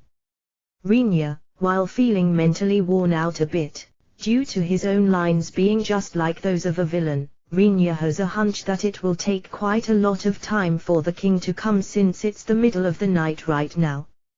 As he listens to the voices calling for the king resounding all over, and while he prays that there are none among the soldiers who are going to attack out of a pointless sense of duty, Rinya wonders just how fast the king will get here as he waits on the dragon's back. In the end it was a good idea to go as far as landing right in the middle of the holy city's castle after having released one breath attack, Rinya thinks. The problem is what follows. Although I tried threatening them to get the king over here, there's absolutely no sign of the king making an appearance. Moreover, Rinya doesn't know the Holy Kingdom's king's face. Because of this he can't look for him by himself either. Gradually Rinya starts to get fed up due to the penance of continuously facing the Holy Kingdom's soldiers' scared looks and their trembling spear and sword tips while the clock only keeps ticking. The emerald dragon below his feet only watches the situation while appearing to be somewhat amused after having quickly curled up on the ground and keeping its eyes partially open. At that point in time its coercion was almost non-existent, but despite this, apparently unable to erase the power of its breath, which the soldiers witnessed at the beginning, from their heads, there were no courageous soldiers trying to attack the dragon. Who the hell are you, bastard? A soldier that has a little bit of backbone calls out from a slightly distant place, trying to ascertain Rinya's identity. Rinya answered while apparently finding it bothersome, I will speak once the king arrives. Rinya, there's no reason for a suspicious bastard like you to directly meet with the king. That's a problem, you know. Rinya says while not looking overly troubled at all. Apparently sensing that, the dragon yawns grandly. Isn't that quite the cute yawn there? Rinya wondered, but in the eyes of those in the surroundings, the dragon opening its mouth widely is nothing more than a dreadful act. Rinya can see a group that gets entangled as they try to escape in a state of panic while striving to be the first to get away. Well, just so that you know, for me it doesn't really matter even if he doesn't show up.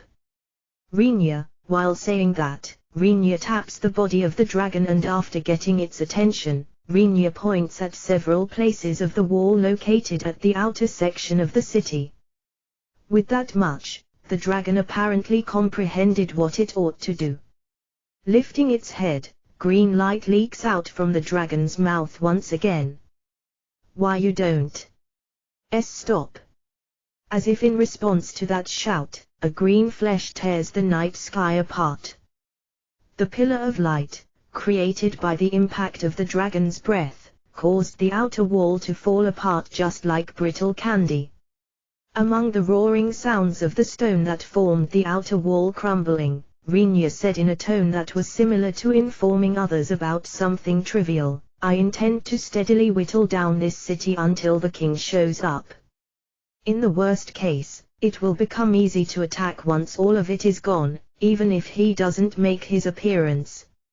Rinya, given that the city is big, the outer wall is long as well. Rinya's eyes, who thinks this is a city worth leveling, meet with the dragon's eyes, which were sparkling for some reason. Seemingly not having expected that reaction, Rinya backs off slightly, but the dragon's head follows him covering the distance he pulled back. Guessing from this reaction, it looks like this dragon wants to destroy even more things by projecting its breath.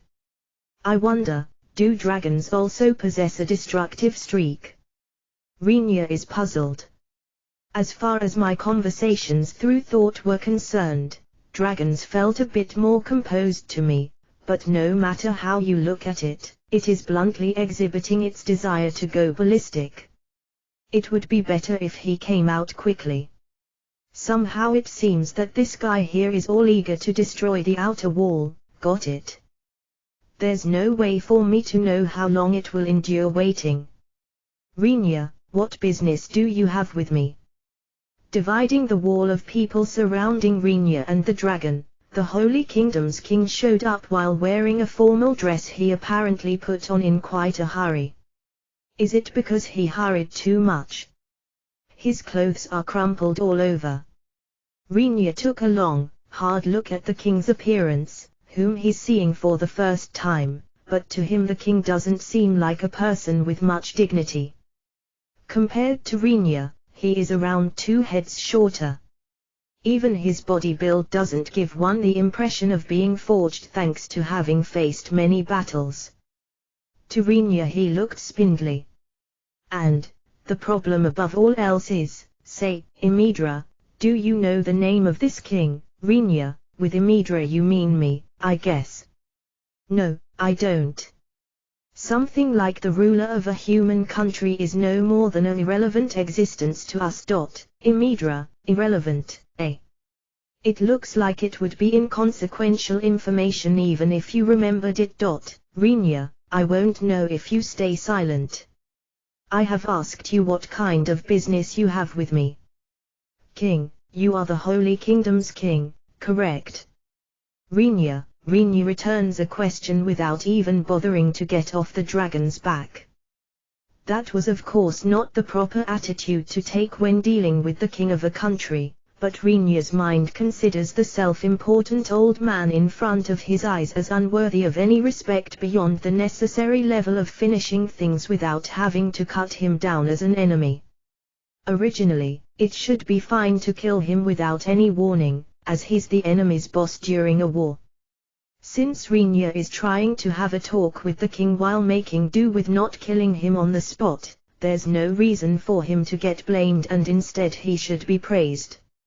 Indeed, I'm the king of the Holy Kingdom, the 24th. I have no need for your name. It's pretty pointless to remember your name.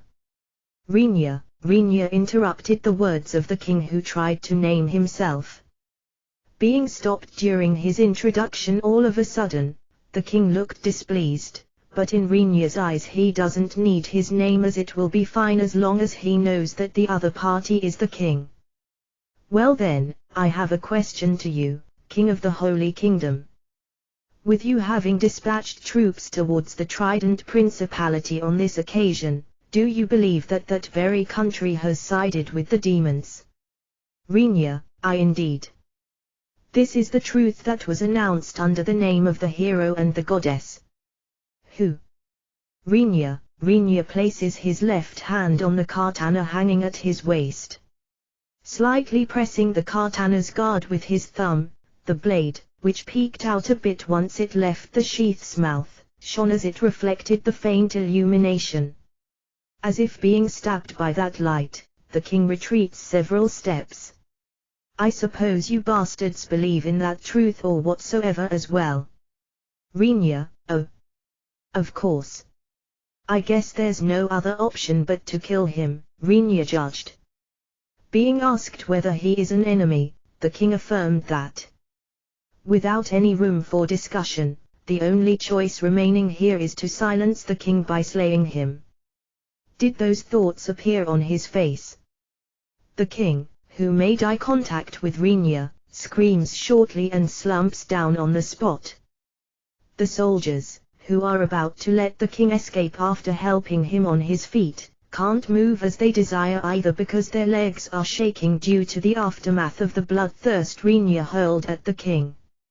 And moreover, even the dragon's body below Rinya started to tremble. Hey, why are you so scared? Rinya, well, this is. I heard about it, but, to make me tremble even though I should be unrelated, Imidra, but. Due to the words that partly sounded like a scream, Rinya, who looked at the dragon below his feet, threw a glaring glance at the king. With his waist having given in, unable to move his legs as he wishes and with his arms not doing what he tells them to do, even as he tries to get away from Rinya by crawling, the king searches for the words he should say while frantically wrecking his brain. That's because he guessed that he would very likely sink in a pool of blood without being able to see tomorrow's sunrise right here and now once he stops looking for them. Since ancient times the Trident Principality has been a country that bore the duty of being a breakwater against demons and monsters on the human continent. Something like them readily siding with the demons is very doubtful. So, Renya, beyond that, I can't say. If I do, I will be banished by the church as a heretic that didn't believe in the goddess's words and who went against the hero. As the one standing above all people of the Holy Kingdom and as king of the Holy Kingdom, that's something I can't do. If one were to hear that out of context, it sounds like he's saying something cool, but since he's actually only scared of opposing the hero and the church, it's nothing more than a miserable confession that he has no other option but to do as he's told.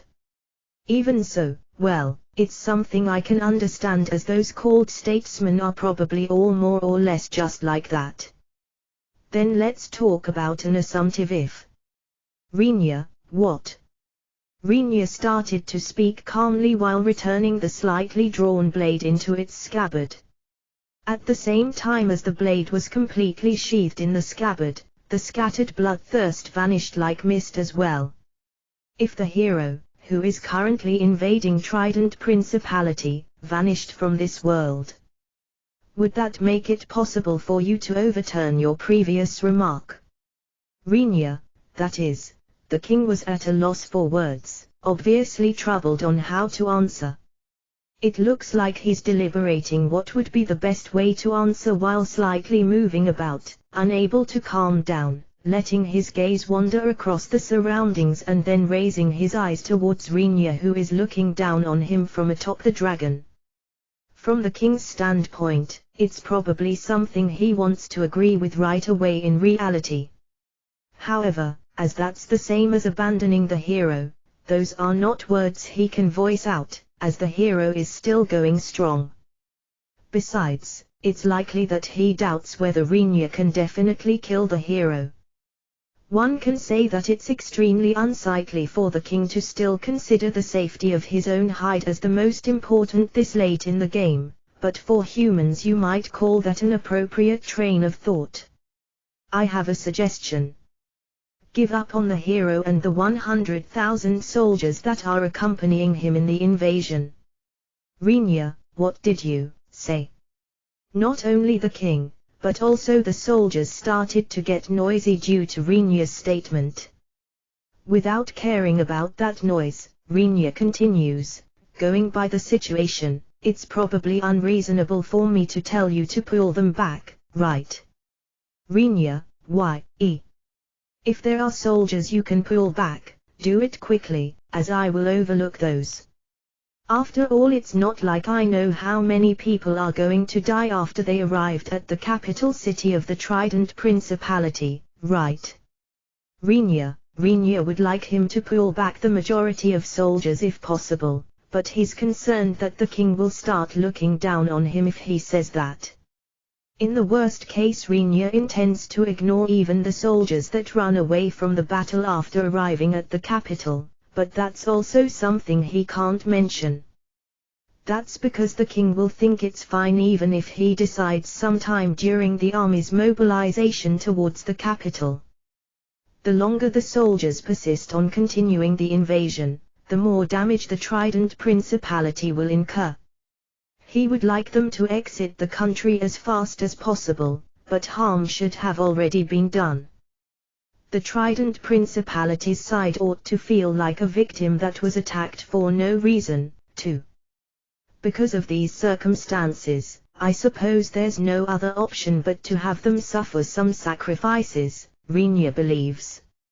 Of course, the first on the list, who escalated the situation into such horseplay, is that hero Summer, though. I will make sure that only the hero doesn't return. As soon as that's finished, you will revoke the directive regarding the Trident Principality in your name and blame all of it on that deluded, obsessed hero. However, as the Holy Kingdom also bears responsibility for being unable to stop the misdeeds of the hero, you will announce that the kingdom will pay reparations to all nations that are participating in this time's war. Rinya, reparations. Rinya clearly grasped the face of the king going pale even within the poor light of the night. The countries except for the Holy Kingdom have contributed half of the 100,000 soldiers of the Allied forces. Even Rinya couldn't anticipate how many of those soldiers would be pulled back, how many would arrive at the capital city and how many would die there, but he's pretty sure that it won't be a low number. Just how much money will it take to compensate for such a number of soldiers? Even if the Holy Kingdom's framework won't fall apart, it's probably no mistake to think that it will suffer a considerably serious blow, Rinya estimates. If that hard blow weakens the Holy Kingdom at its foundation, you can consider that to be a good thing in itself, and even if that doesn't happen, the Holy Kingdom will likely become docile after returning to its former standard as its national power will decline thanks to those reparations. It was a proposal that included those thoughts. Feel free to tell me if you are against it.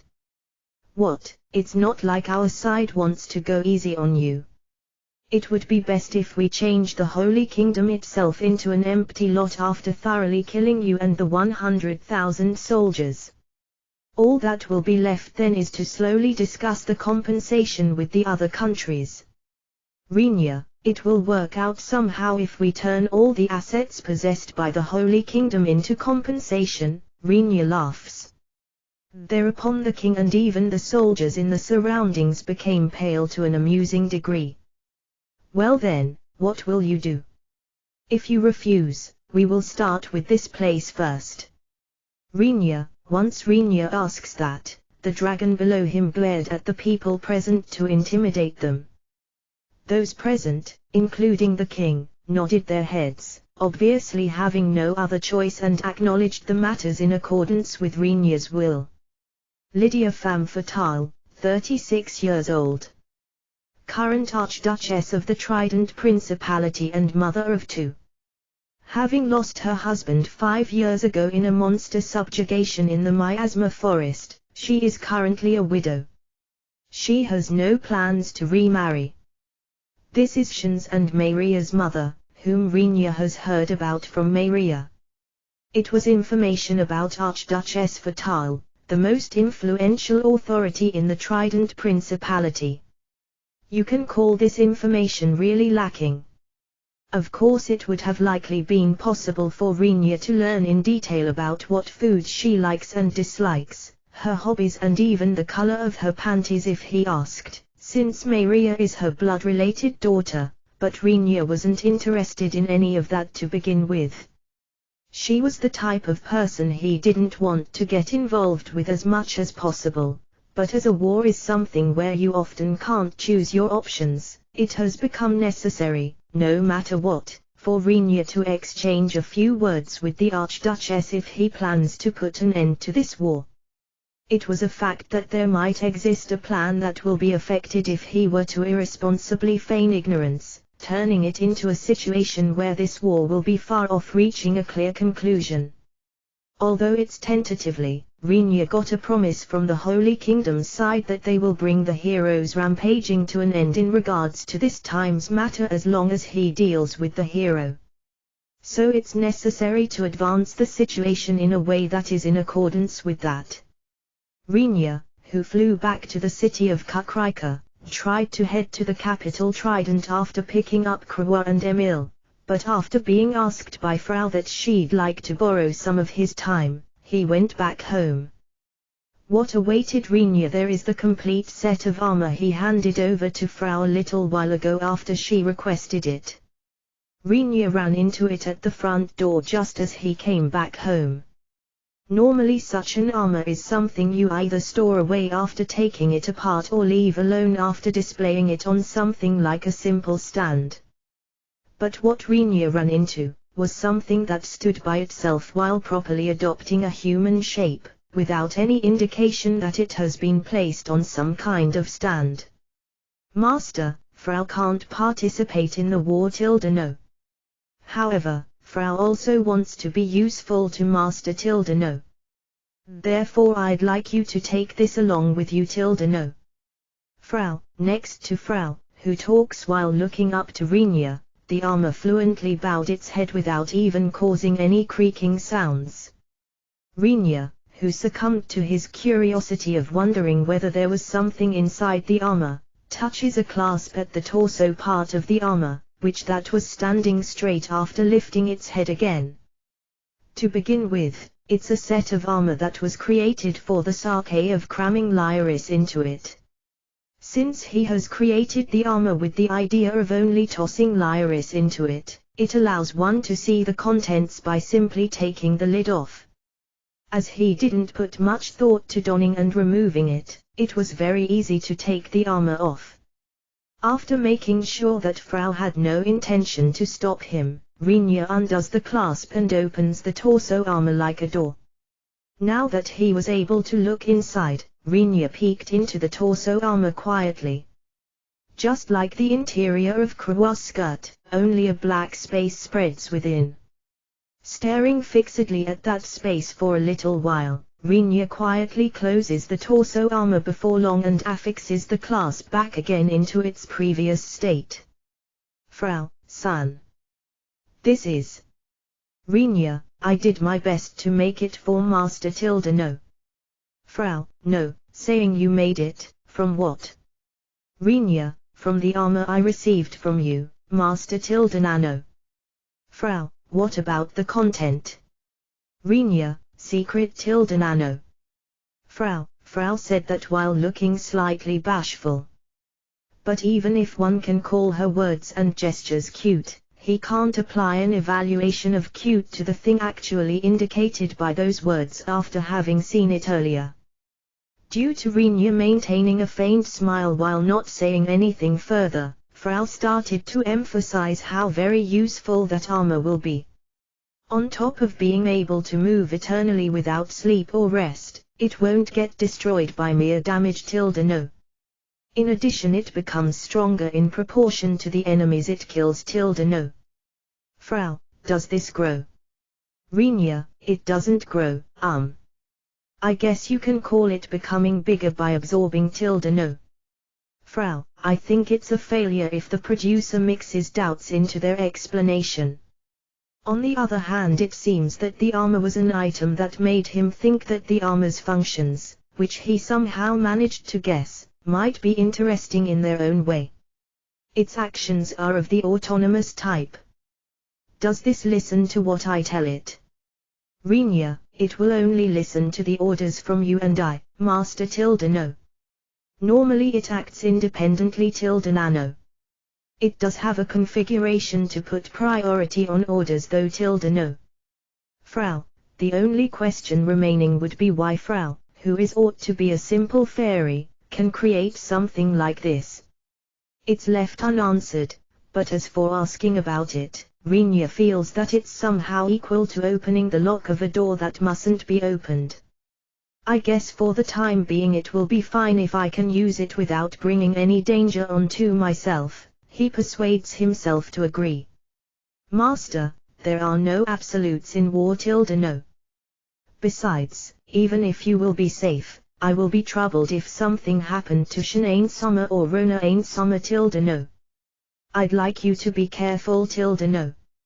Frau, I guess you are right. I will do that. Thank you. Renia nodded while gently stroking Frau's head, who's looking up at Renia with slightly teary eyes.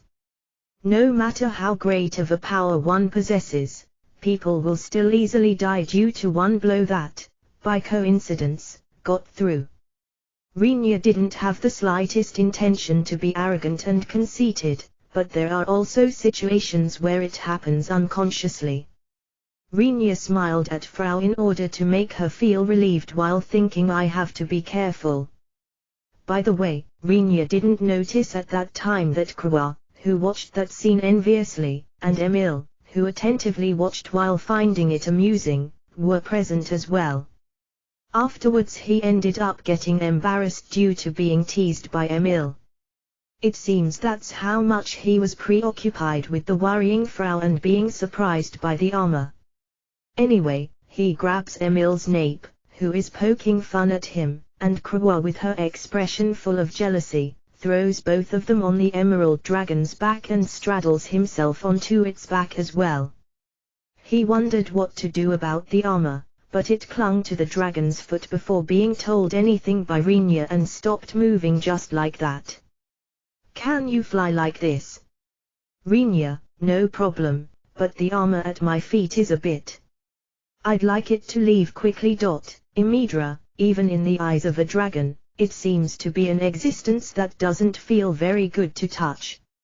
Rinya wondered whether he should have properly asked about the true identity of the pitch-black stuff that's been crammed into the armor after all, but, as if not wanting to waste the time waiting for Rinya's thinking, the dragon flaps its wings and flies directly towards the capital city Trident from Kakrika.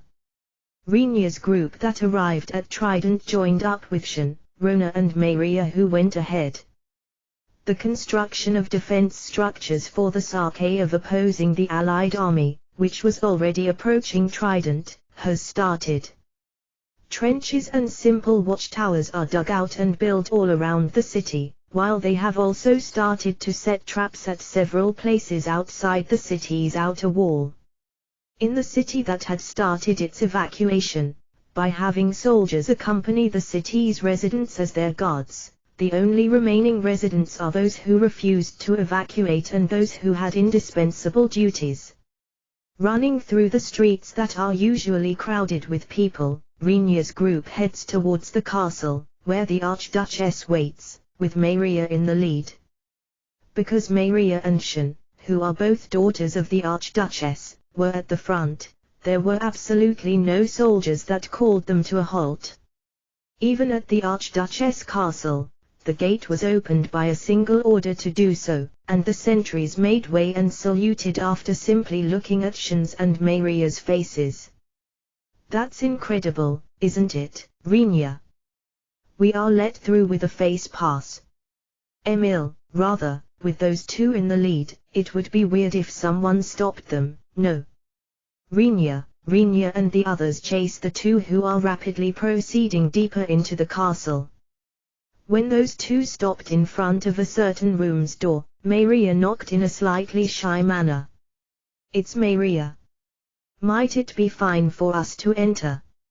"Maria, come in, Tilda." The voice that could be heard coming from the room was the voice of a woman that seemed somewhat lifeless. Crossing through the door, it sounds slightly mumbly, but it's quite the young voice, Rinya thinks.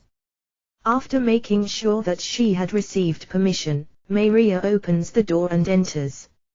After Shin, who followed Maria, Rinya goes inside as well. What awaited him in there was an unbelievable sight. This is, Rinya, the room's interior is barren. The stone walls are bleak and there's almost no furniture. Sunlight shines into the room through the only opened window. Just a single, rectangle table has been placed in the center of the room. A woman was sitting at a spot that is equivalent to the seat of honor. Her hair and eyes are black, just like that of her daughters. Her neat, long, black hair naturally flows straight down her back. Compared to Shin and Maria, that woman has a gentle look. Rather, it might be correct to call her gentleness and personal appearance as somewhat drowsy. She's wearing teku and a silver breastplate, seemingly for the sake of being prepared for war, more or less. Below that breastplate there's a doji-like tunic that looks just like Shin's hakama at a first glance.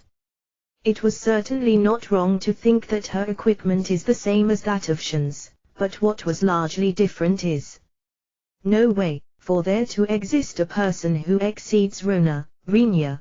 Going by Rinya's sense of beauty, he considered Rona's size as something that can be barely judged as beautiful. If it goes beyond that size, you might call it unreal, or rather creepy, or going even further, as something similar to a monster. Anyway, there's no doubt that they largely exceed the breastplate's capacity, he thinks. It's not always good if they are big. Nevertheless, the black-haired woman, who has a strange expression as she sits on the seat of honor, was endowed with a chest that exceeds Rona's size by more than 1 cup size. Although he should have originally considered them as too big, Rinya is unable to recognize them as such for some reason. He certainly thinks that they are big. But, he can't think of them as too big. You could say that her chest had an outlandish volume with a miraculous, superior balance at a frighteningly perfect level. Rinya. At what part of my mother are you staring there? I think you owe me an explanation here, Shin. Well, Shin, you probably know by looking. In case of a man, their eyes will be glued to those. No, wait, since people inclining towards small or non-existent in their preferences have appeared most recently, I suppose it's not definite that they will be interested in hers. Rinya, terrifying, those are dreadful. Shin's mother, please make sure to never visit the elven country. Krua trembles in fear. Which reminds me, I wonder whether those reformist guys are doing fine, Rinya remembers. It's likely no exaggeration to say that the scenery in front of Rinya's eyes right now can be regarded as the most valuable asset in the reformist's eyes. Maria-chan, I wonder, what are they talking about, Tilda? Lydia, that is, how to explain it. Maria, facing the brunt of the attack, Maria frantically ponders how to answer her mother while averting her eyes and having sweat stream down in drops, but there's no way for her to find a reply.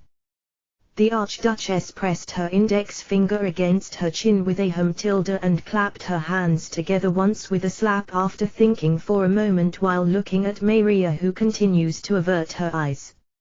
I got it, Tilda. It's a talk about my breasts, right, Tilda? They are big, aren't they, Tilda? They are far bigger than Rona-chan's, Tilda. Lydia, while laughing very innocently, the Archduchess taps her chest from above the silver breastplate. Due to that vibration, the interior wobbles with a force that makes it look as if they will pop out of her breastplate anytime soon now.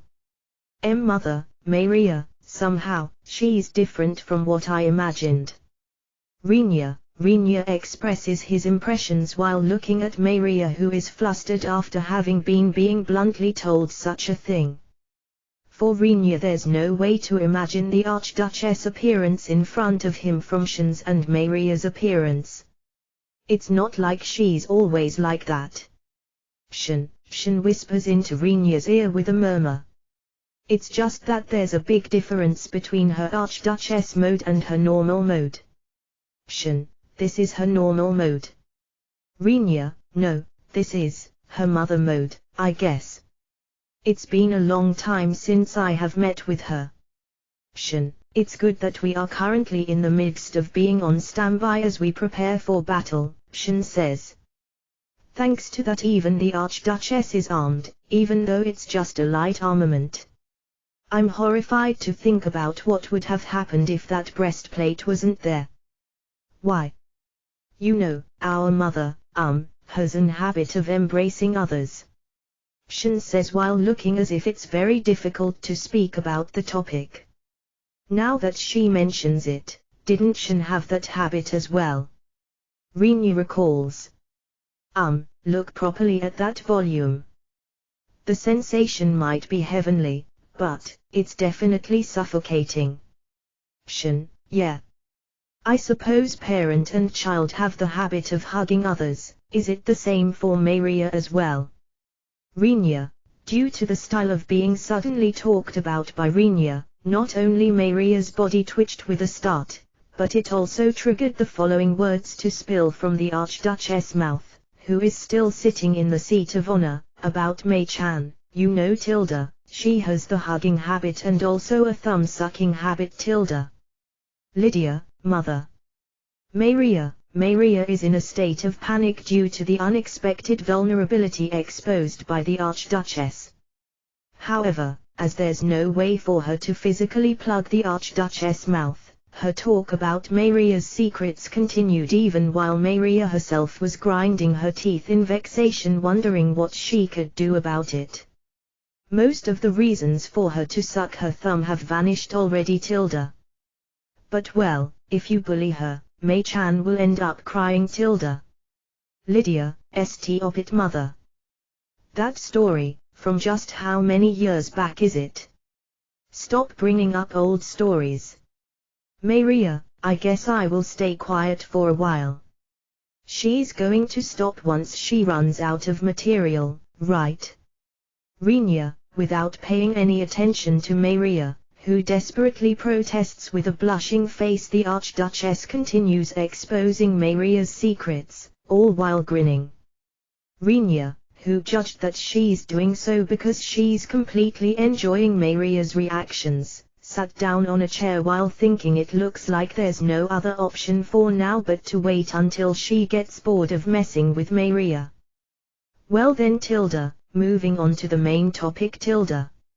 Lydia, Rinya sensed the Archduchess' attention, who had neglected him for a while, shifting towards him. Once she had turned her eyes his way, he could perceive that the Archduchess was releasing a somewhat bright aura, whereas Maria was shedding tears profusely as she was prostrated on top of the table.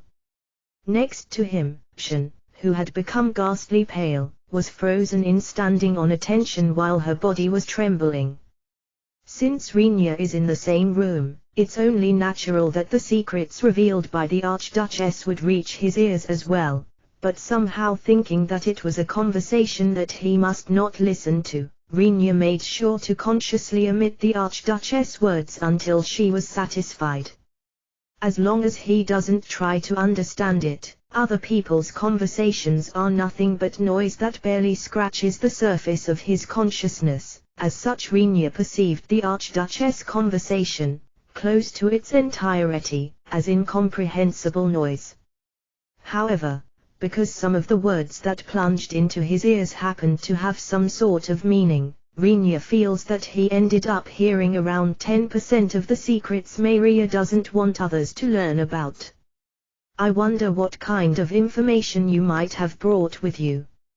Lydia, the words, which were thrust out smoothly, caused a chill to pierce Rinya's heart, resembling the blade of a dagger.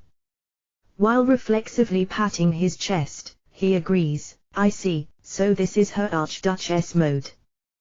The sound and quality of her voice didn't change. Even so, it's a voice that possesses a cold sharpness that could likely choke the life out of someone without them realizing it. While frightened without showing it on his face, Rinya tells the Archduchess about his conversation with the King of the Holy Kingdom. The Archduchess listened to Rinya's report while patting the back of Maria, who was still prostrating, with a smile, but once Rinya finished his report, she looked fixedly at Rinya's face and bluntly said, you maybe an idiot. Lydia, mother. Shen, as substitute for Maria, who still hasn't recovered, Shen retorted in shock. Rinya, who was openly called an idiot, doesn't show any reaction and the other members only observe the situation. I didn't mean it as in him being stupid, Tilda. If you consider it normally, no one will do something like that, right, Tilda? That's why, Tilda. I wondered whether he's an idiot, Tilda. Lydia, there are some parts I can't deny there, but such talks go faster if you grab the other party by the neck first. Rinya, if they end up getting on with the war normally, the damage will magnify to the utmost.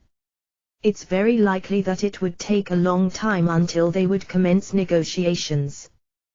The damage to the citizens of the Trident Principality would become worse and fatigue would accumulate in proportion to the time taken. And, the Holy Kingdom's side would also end up having debts they wouldn't be able to pay. Going by Rinya's opinion, there would be very few gains for either side in this war, no matter whether they win or lose. In case the Trident Principality won, there's nothing they would be given by the Holy Kingdom.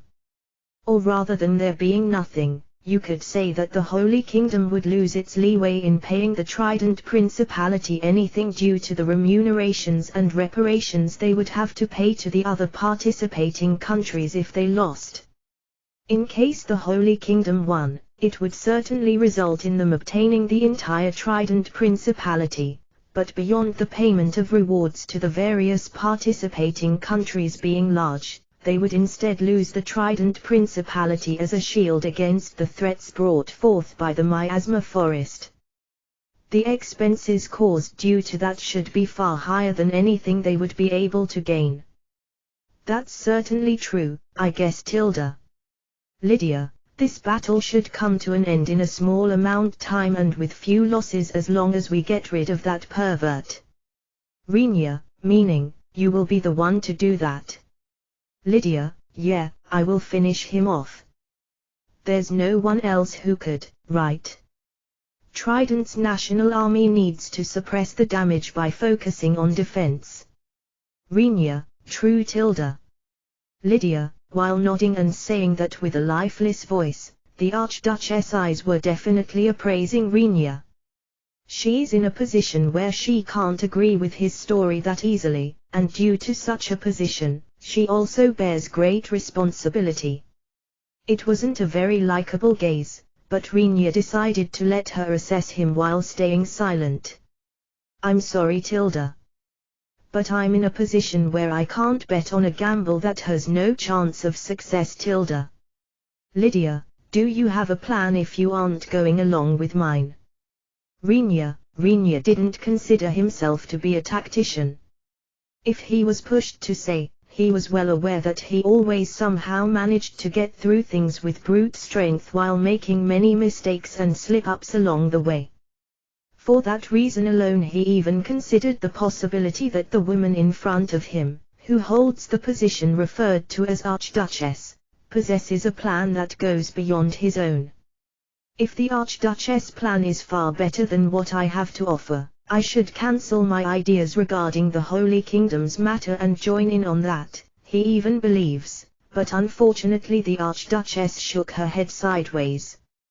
I don't have any plan, which takes a small amount of time and keeps the damage low, on hand beyond what you suggested. Lydia, so. In that case. Renia, while urging on the Archduchess to answer, Renia was astonished in his mind. The Archduchess certainly said that she has no plan that goes beyond what Renia suggested. Renia noticed that in other words there was apparently an alternative plan, if you included the condition that it would take more time and cause bigger losses than his proposal. I will join in on your plan. Our Trident Principality's national army will focus its efforts on defense. We will make sure to endure and keep the damage as low as possible until the adventurer Renia slays the hero who is the ringleader of the enemy. Lydia, thank you. I think I will be able to fulfill your expectations. I think that the enemy army won't pursue too far either, if the hero, who unifies them, is defeated. Renia, I wonder about that. Lydia, the Archduchess replies with a contradicting remark to Renia. Maria, who managed to revive somewhat, asked while raising her body, Mother. Your Majesty, what do you mean by that? The enemy army is a force that was forcibly gathered under the hero's authority. Isn't it a fact that their leadership will fall apart if they lose the hero? Maria, it seems so. But, I wonder whether that will really happen. Lydia, Maria is at a loss for words as she doesn't understand the meaning behind the Archduchess' words. As if admonishing Maria, the Archduchess continued, about this. I think even the hero himself might not have realized it. If he did. I think that it would be normal to have a plan in regards to such a situation, right? Lydia, Renia had no other option but to nod after being asked that's right, isn't it, by her gaze. As he himself is unable to answer with there's no way for that to happen, Renia only confirms the Archduchess' words. After checking that Renia nodded, the Archduchess bent herself slightly forward on the table.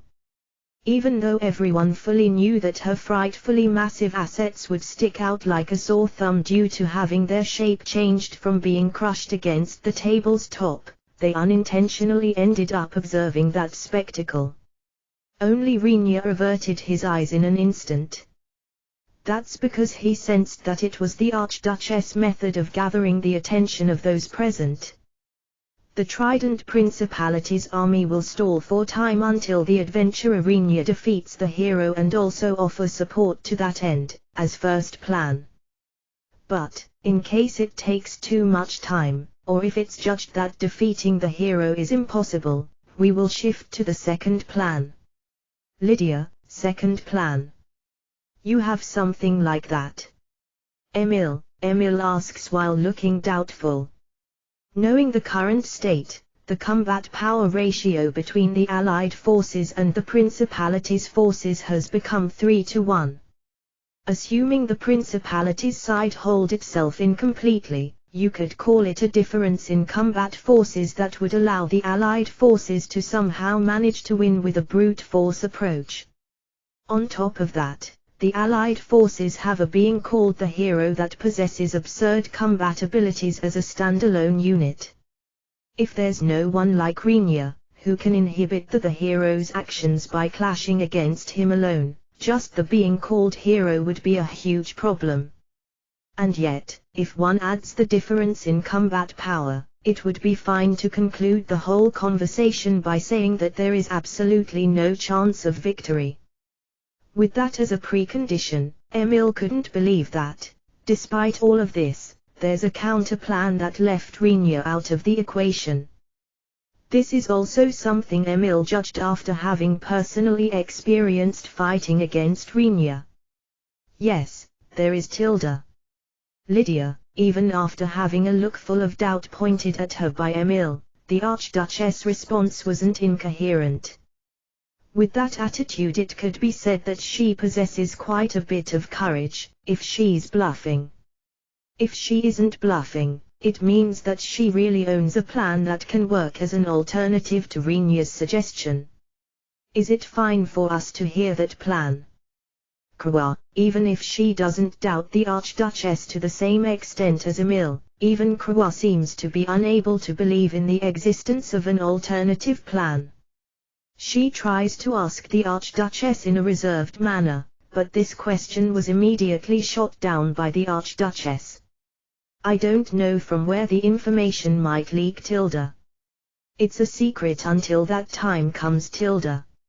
Lydia, what about the timing to switch from my plan to your plan? Renia asked while averting his look from the Archduchess. I guess it won't take that much time, Tilda.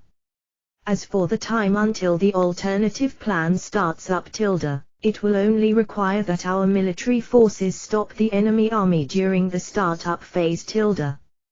Lydia, Mother, Shan had an expression full of surprise. Maria's face has become stiff and pale. It seems that these two somehow understood what the Archduchess intends to do from her words just now. And Renia thought with a sigh that they likely wouldn't tell him about it even if he asked. Therefore, Tilda, I guess I'd like you to hurry as much as possible, Tilda. Lydia, got it. This time. I will do so without holding back. Renia stated with a serious voice he hadn't used until now, but he falters after receiving the silent retort, so you always held back until now, from everyone but the Archduchess. Only the Archduchess, who hasn't actually seen it with her own eyes until now, looks at Renia with a somewhat strange gaze, then looked at the other members, and finally rested her gaze on Renia again. Oh yes. There's actually something I want to ask you, Tilda. I wonder whether it's fine for me to ask, as it looks like I won't be able to hear it if it's not during this kind of occasion, Tilda. Lydia, what is it? If it's something I can answer, I will do so. Renia reflecting on his own actions while tilting his head in contemplation and wondering, have I been acting this rashly until now? Rinyu replied without thinking too deeply about the Archduchess' words. When will I be able to see the face of my grandchild Tilda? Lydia, ha? Rinyu asks back while having a hunch that he heard something that doesn't fit the current mood at all.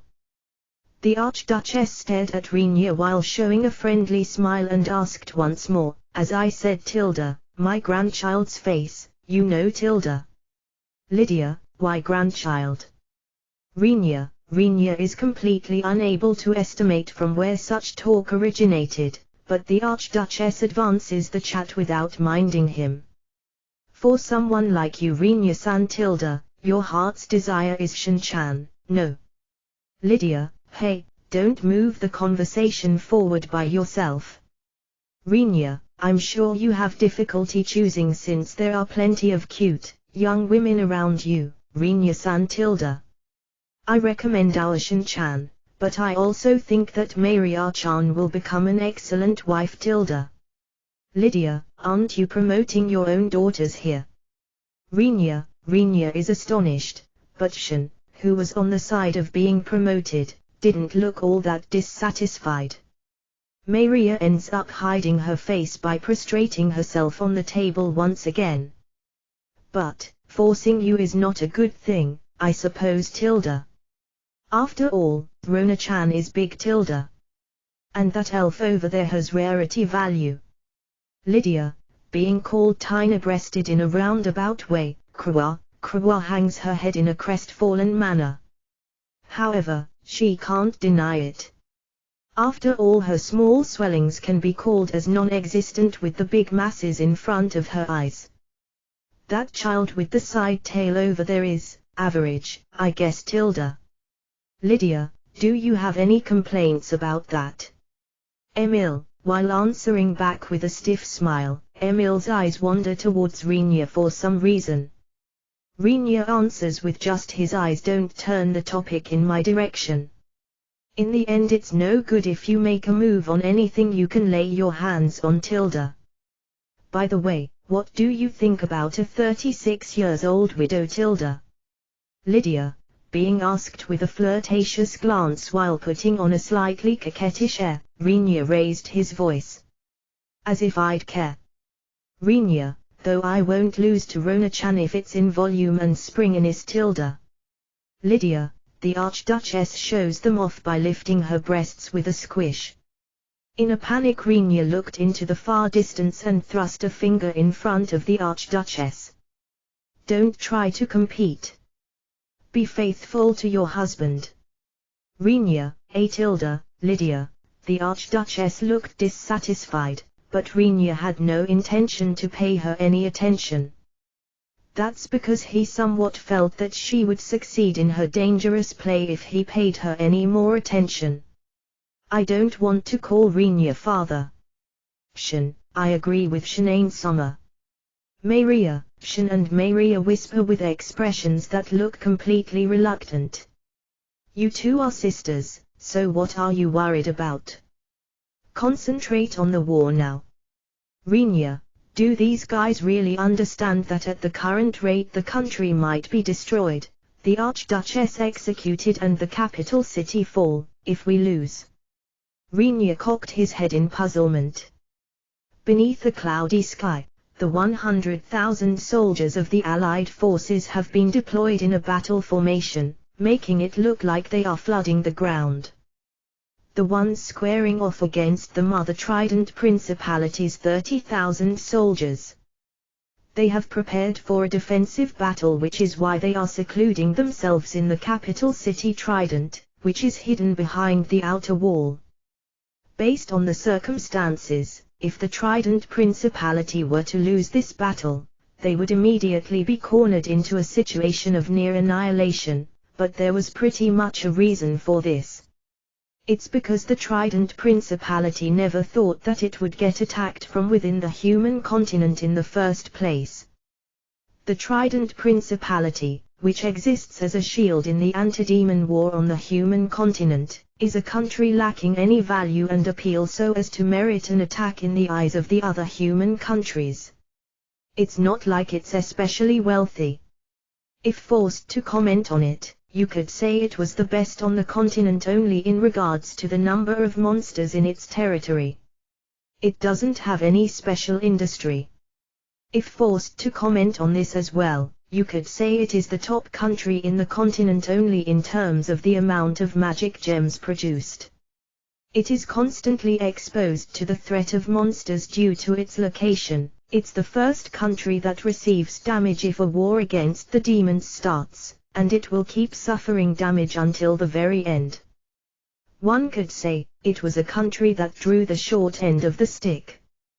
There's no country that would consider something like expressly attacking a country which is in a position that makes one ask for the fertile sand from several generations ago to come here from the continent's center and found a country. Is that guy an idiot? In a way you can also say that the Allied forces, who are actually about to attack such a country, are a parade of retards from the continent's center. But then again condemning the participating soldiers and the governing body of each nation that sent out their troops might be slightly cruel. That's because the one who wished for this situation is the hero who is the human race's most supreme and strongest combat force. With the situation developing in such manner, the various countries finally realized, this time's hero is an utter fool. But by the time they noticed that, it was already too late and the various countries, which were motivated by the hero, came to grips with the fact that it's impossible for them to turn back. This has resulted in them investing their power solely into the question of how to keep the damage to their own countries as small as possible in the future. Even the Trident Principality had seized information about these circumstances early on. With just that, the Trident Principality's side expects that the participating countries, apart from the Holy Kingdom, don't want to pursue them too obstinately. Somehow I can understand their sentiments. Her Majesty Archduchess Fertile said. They probably lost their head, unable to think about matters calmly, after getting tossed into the festival called war with the arrival of the figurehead referred to as hero. As for Renia, he's on the verge of believing isn't your understanding of their matters far too kind, but since it's the opinion of the highest authority in the Trident Principality, it's not a situation where someone like Renia should interject. As for such varied, troublesome matters, it's probably best to leave all of it to the experts, Renia thinks. Till the bitter end I'm just a swordsman, not a politician. From Renia's point of view, he considers the action of trying to somehow comprehend the strange, odd, mysterious world called politics as a complete waste of effort. Even so, there are things he definitely understands. Namely, that he has to defeat the hero as fast as possible in this war.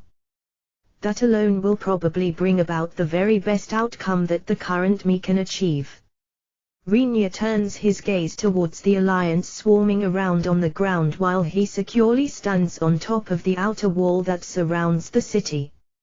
Next to him stood an armor while looking down below with a terrific expression as it crosses its arms in front of its chest with a deep crimson cloak spilling down along its back. Renee wanted to interrogate it from where it got that cloak, but he leaves it alone as he doesn't deem such a matter to be of much importance.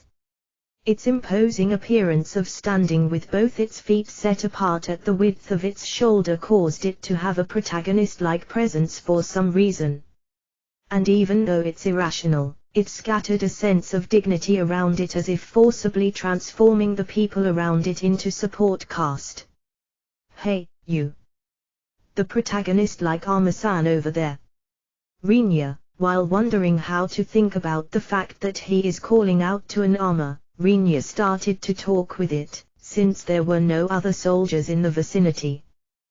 The reason why there were no other soldiers around is because they all hated getting close to the armor's eerie aura. Being asked by a soldier just what the hell is this far too ominous armor, Renia answered in desperation, It's an iron golem. Rinya stated those words, which would probably be rejected by anyone with all their willpower, with a clearly serious look. At least an iron golem's interior isn't crammed with such a darkish something, and it also doesn't do something like preparing its own cloak out of nowhere.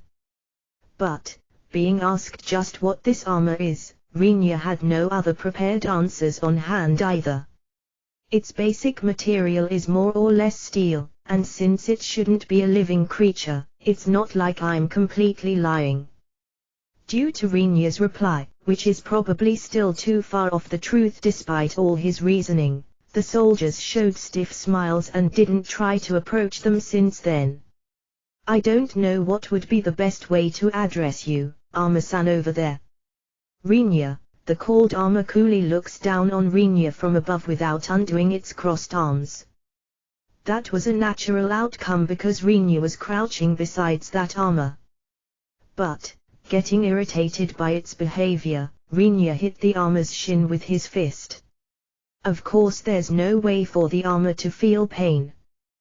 While causing dull banging sounds, Rinya tried to ask the armor, thinking that he probably shouldn't expect an answer, so, can't you somehow grasp the hero's location after commanding a complete view of the enemy's army? Rinya, looking down for a while at Rinya, who isn't about to stop hitting it while asking, the armor turned its face once more in the direction of the enemy army before long and clearly pointed at one point within the enemy army's array after slowly releasing its crossed arms. While Rinya, who certainly didn't expect it to react, watches that spectacle in a daze, the point indicated by the armor emitted a flash of light as if it had eyes. Even though he doesn't really understand the true identity of that flash, Rinya releases a spell with silent casting. Roaring lightning. Rinya, one long ray of lightning pierces the ground from the sky and clashes with the flash emitted from the Alliance for an instant.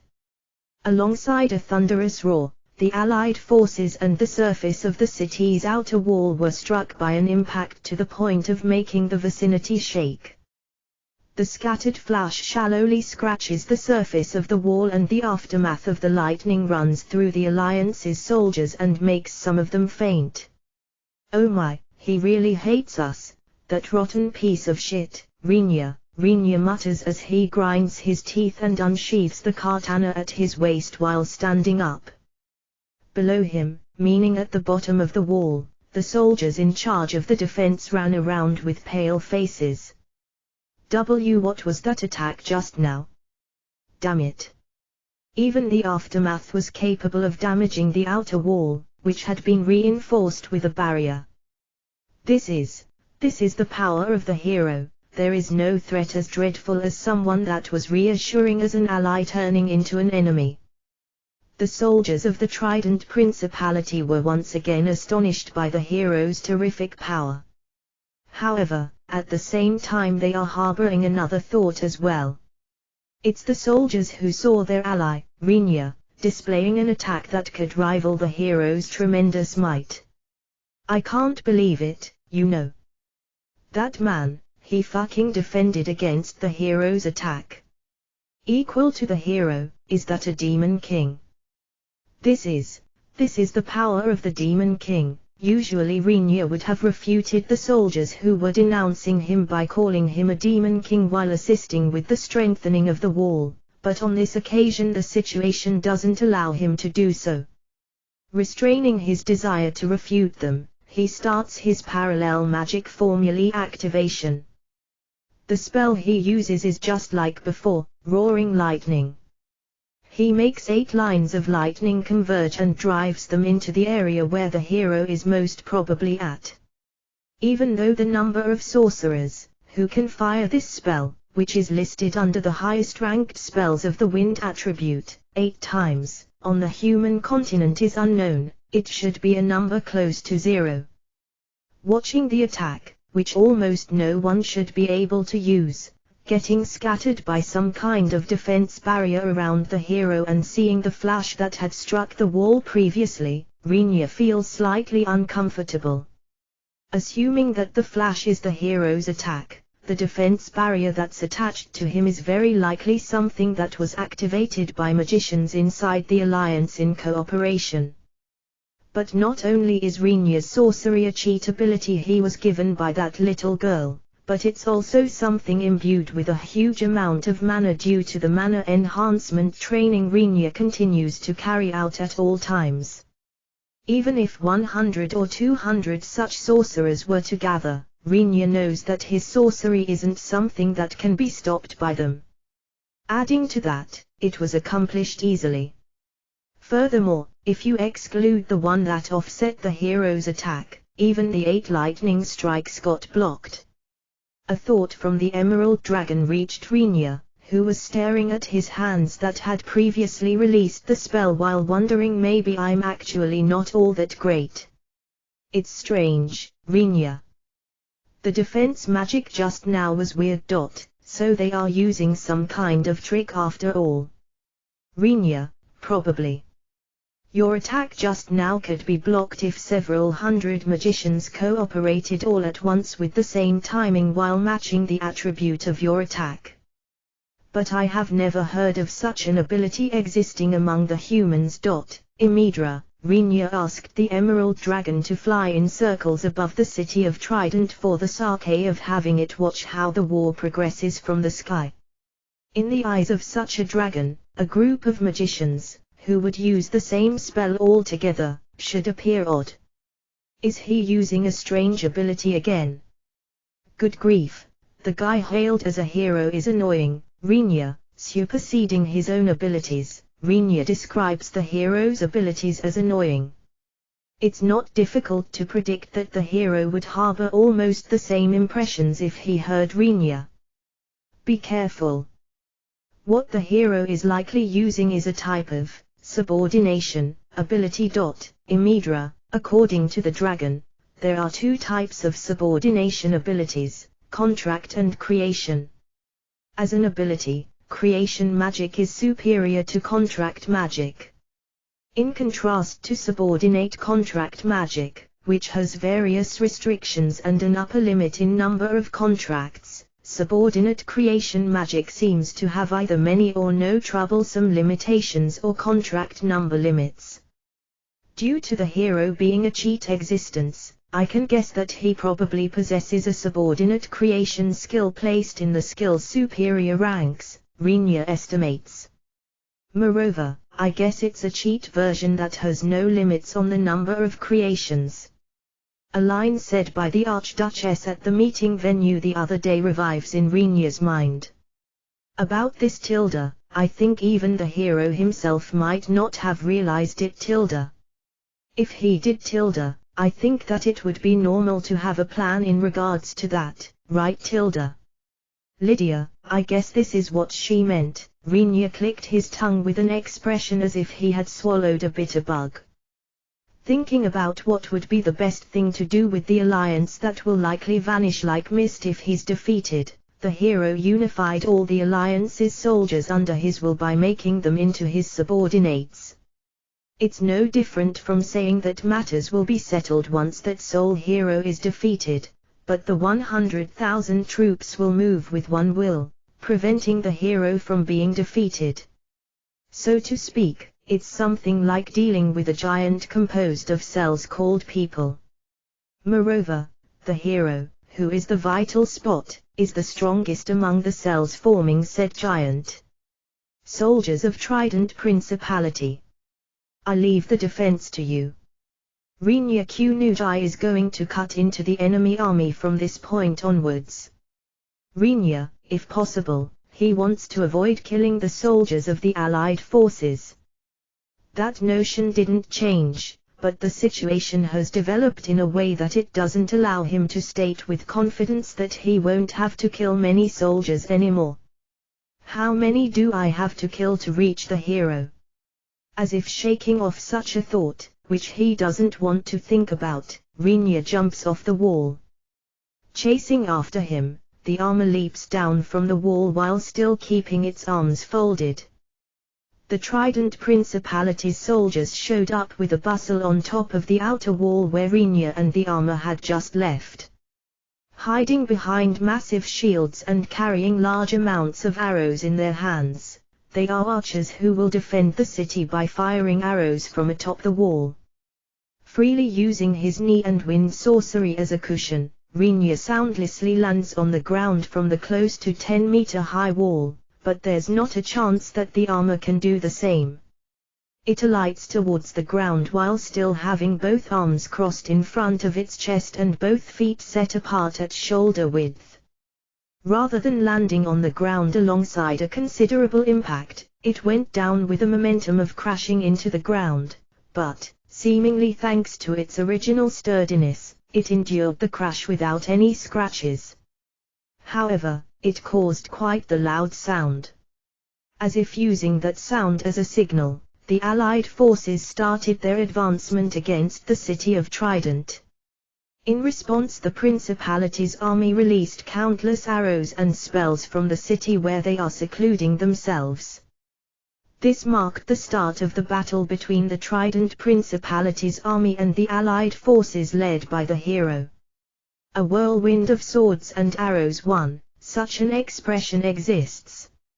Strictly speaking, it's a phrase comprised of 4 characters which are a combination of 2-character idiomatic compounds instead of a 4-character idiomatic kanji compound.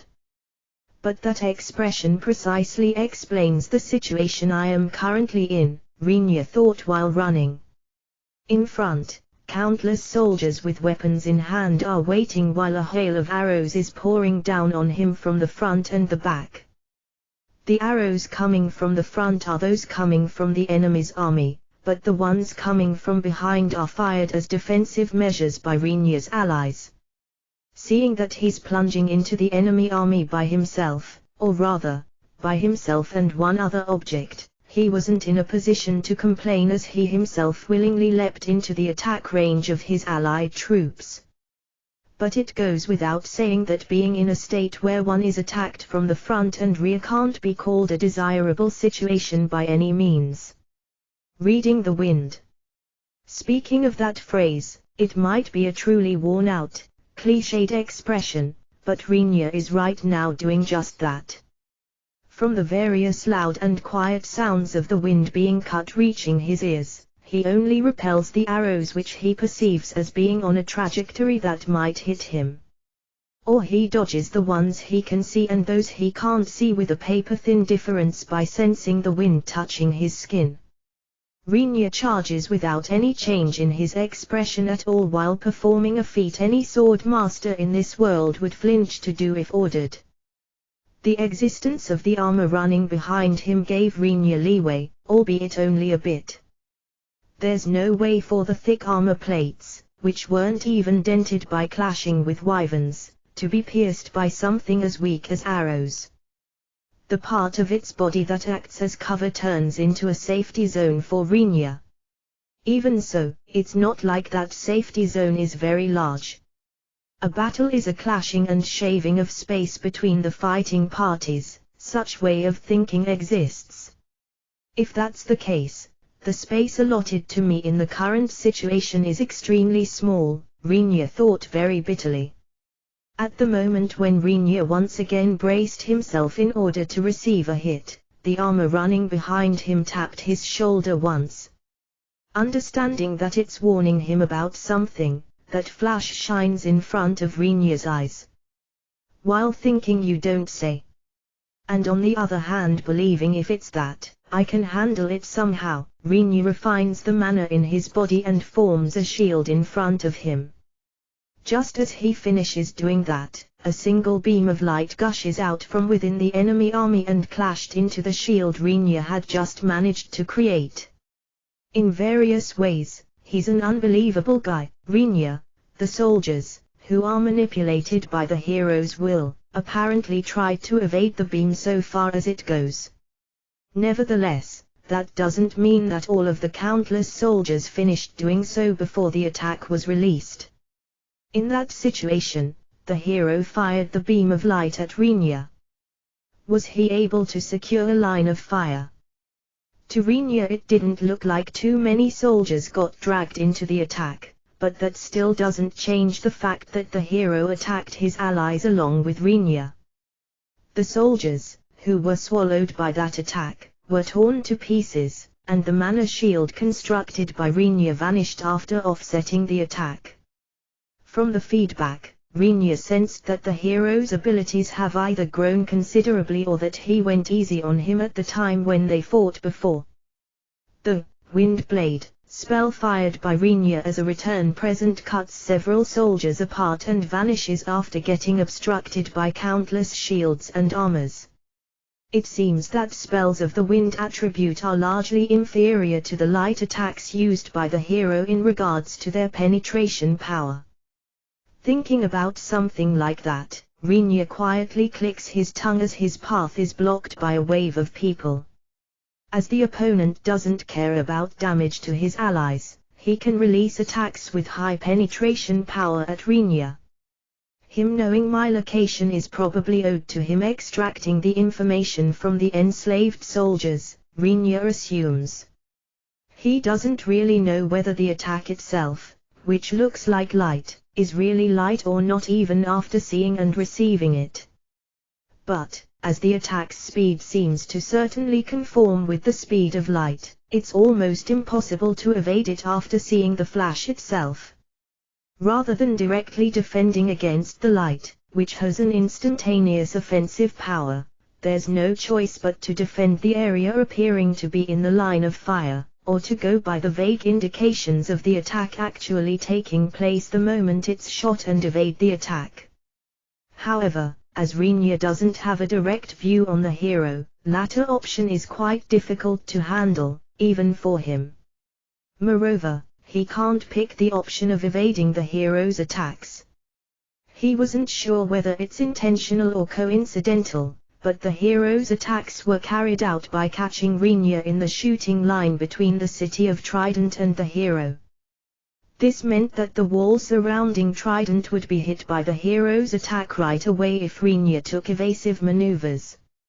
Rinya was slightly worried about the Alliance not possessing anything appearing to be siege weapons despite attacking a city surrounded by a wall, but he guesses that it's not an issue to destroy the wall even without using those if they have the hero's offensive ability at hand. In other words, Rinya is in a situation where he has to purposefully receive the hero's attacks which are continuously shot at him one-sidedly. The Trident Principality greatly loses out to the Alliance in terms of numbers. It's not difficult to estimate that they will likely fall apart once the wall is broken through. Even while pondering over such things, Rinya's right hand is almost reflexively swinging the katana around.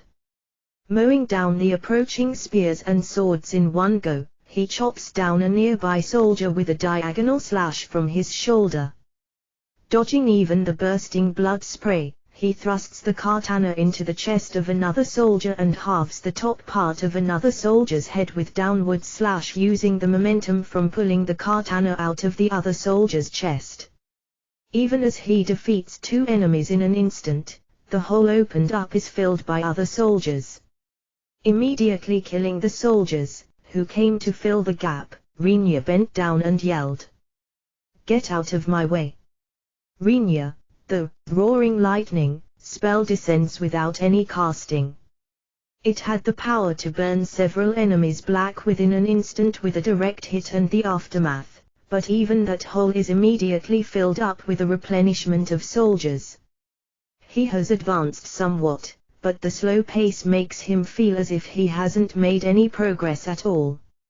Albeit faintly, impatience starts welling up within Rinya's mind, who cuts down the unending supply of soldiers.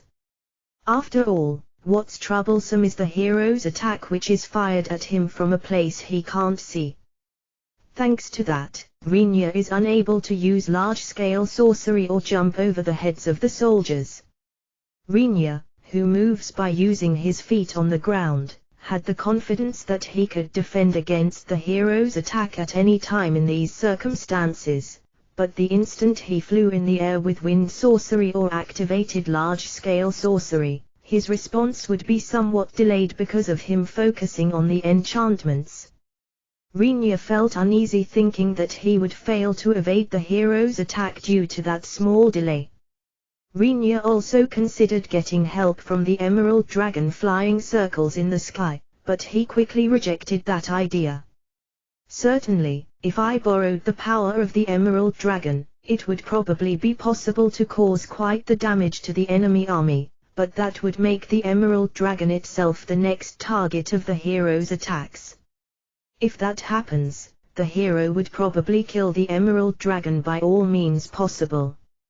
He might have a slightly hard time to handle the dragon, but Rinya couldn't imagine the hero, who was summoned for the sake of fighting against the Demon King, being outdone by the Emerald Dragon at all. A wind blade spell cuts apart the bodies of the soldiers who tried to approach Rinya. In Rinya's surroundings, who advances by wedging his body into the openings while bringing forth screams and rising blood fountains.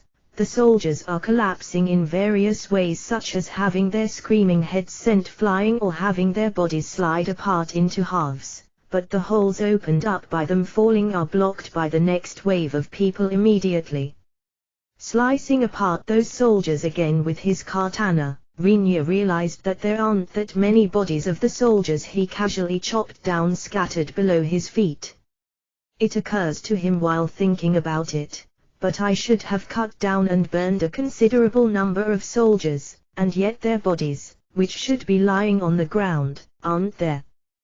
Once he throws a glance behind him while slashing and flicking away the attacks swooping down on him one after the other, he could see that armor, which had unfastened its own torso armor clasp, grabbing the bodies of the soldiers, which Rinya had defeated assiduously, and stuffing them into its exposed interior. The soldiers' corpses are entangled by many arm-looking things, which grow out of the black-colored something within the armor. They are then picked up and swallowed immediately after coming into contact with the void black something. No matter whether they are still breathing or not, or whether they are burnt black or raw, the armor continuously grabs their bodies and stuffs them into itself without any concern. Moreover, the soldiers, who picked a fight with the armor that repeats such an eerie action over and over again, are caught just like that and stuffed into the armor which doesn't seem to care about their struggling and writhing efforts.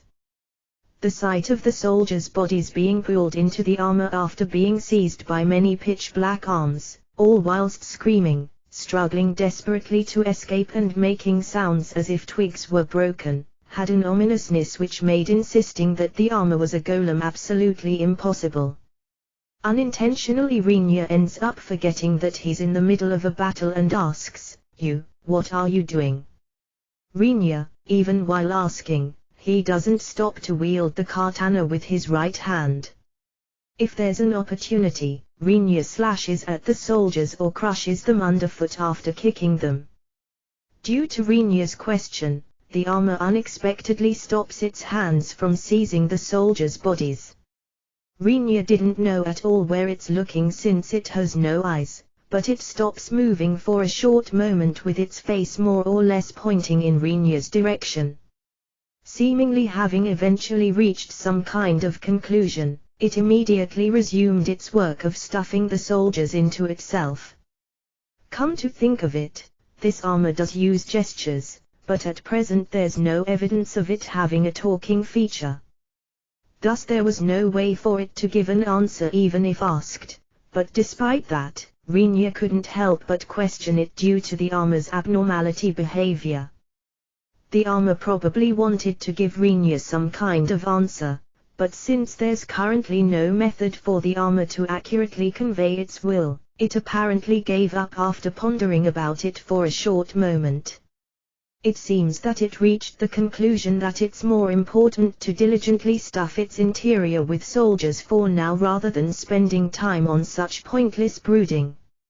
Naturally, once they see the armor showing such an eerie behavior, even the enemy soldiers would have likely hated approaching it or would be somewhat cautious of it.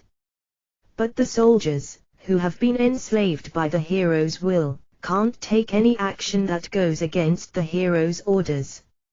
As a result they bustle around Rinya and haphazardly keep on attacking him.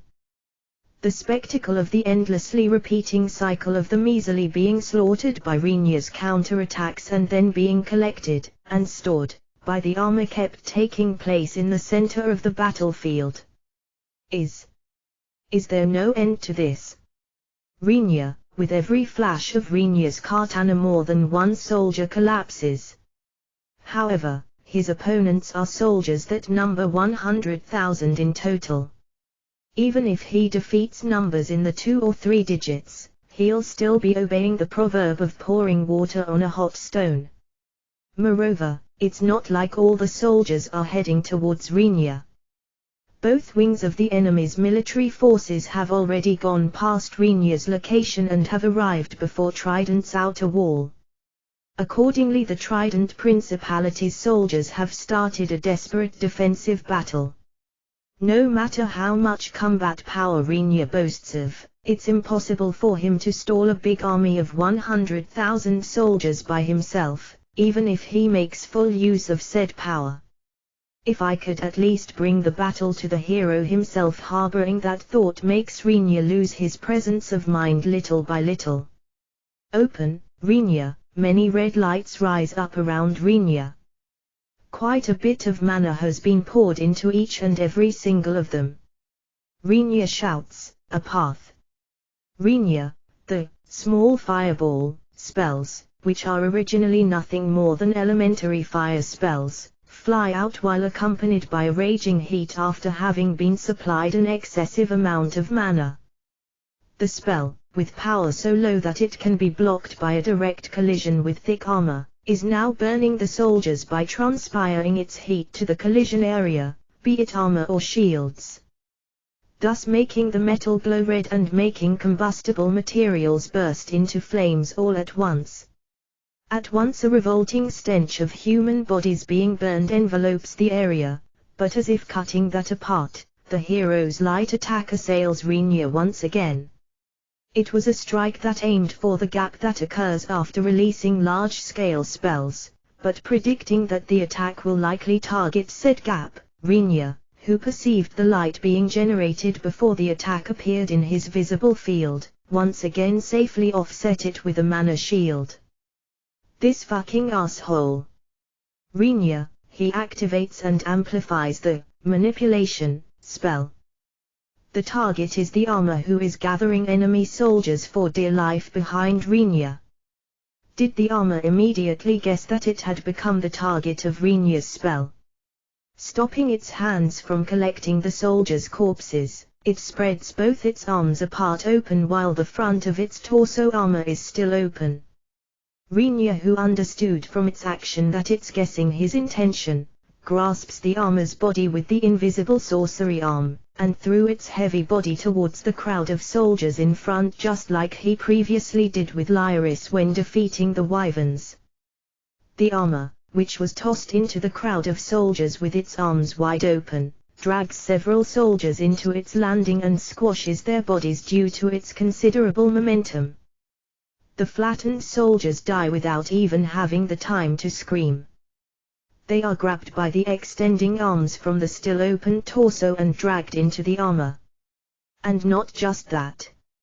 Making its arms reach even towards the other soldiers that hadn't been crushed under it, it pulls them into its interior in turns.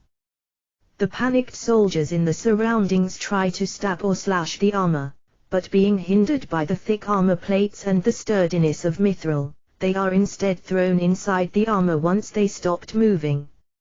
Rinya somehow felt as if the length and number of arms growing out of the armor are increasing little by little, but right now it's not a situation where he can't be picky about that.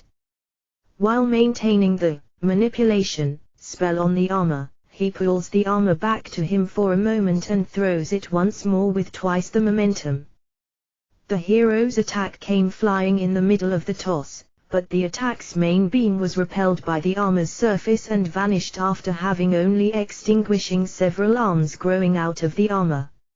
It seems that the armor's defensive strength possesses a firmness allowing it to defend against the hero's attack. mostly due to the unidentified something placed within the armor and the blessing of a mithril coating. With this I might have obtained quite the efficient method to break through. It's apparently better to have the armor swallow the soldiers after crushing them all together rather than cutting my way through one by one. Having the armor itself absorb the soldiers it defeated and grow from that in addition is just like killing two birds with one stone. Thinking that, Rinya pulled back the armor, used it to knock down the soldiers, who were around him, while eagerly brandishing their weapons, and then threw it at the soldiers that had gathered to block his path once again. Translation notes: 1. Kainrinda New, first two kanji indicate a forest of swords, second two kanji mean a hail of bullets. Suddenly a red dragon peeks out its head from the top of the city's outer wall. Once it has widely opened its mouth, a deep crimson flame wells up and is spit out after having transformed into a fireball. Without even confirming the path of that fireball, the red dragon once again hides its head behind the wall. Shin traces the route of the fireball with her eyes as she jumps around on top of the wall and cuts ropes with grappling hooks attached to them which were thrown one after the other. The fireball, while maintaining its initial force, crashes into a part of the enemy's army that was swarming at the base of the wall, and blew up into a violent blaze. Several soldiers that suffered a direct hit fall down within the flames without being able to make any noise. The heat wave of the fireball burns the bodies of the soldiers in the surroundings, making them roll on the ground while screaming. The dragon that hid its head changes its location a bit and once again reveals only its head above the wall all of a sudden.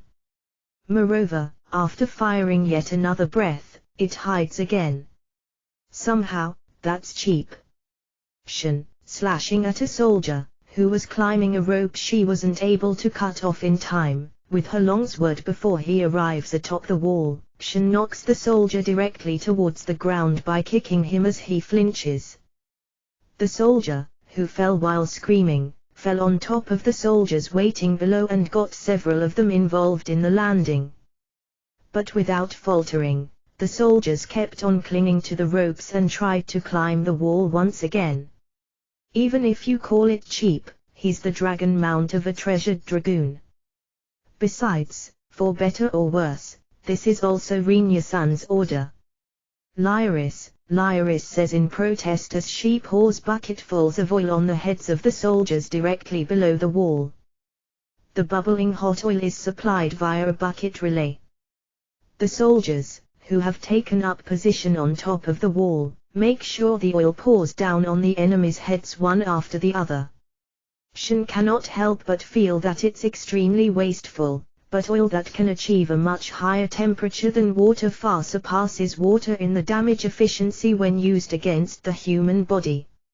Moreover, since one can expect the additional effect of making the soldier's limbs slippery once it's poured on them, she persuades herself that it's absolutely necessary. Lyris had been urgently summoned from Kukrika as one of the Trident Principality's treasured combat forces. Of course her dragon Drakon came together with her. At first Lyris was thinking of spectacularly burning the enemy soldiers to smithereens with Drakon's breath while flying above the enemy army. As a matter of fact, the Trident Principality's side had planned to make use of her in such way as well. However, that was easily stopped by Rinya. You are going to throw your treasured combat force in front of the hero's eyes. Are you idiots? She will be shot down with maximum priority. Rinya, with these brief words, Drakon shifted to a deployment method of acting as battery that carries out sporadic breath attacks against the enemy army by only peeking out his head while hiding his body behind the wall. Since there's absolutely no meaning in Lyris riding on Drakon's back in this case, she goes around helping the defending soldiers on the wall.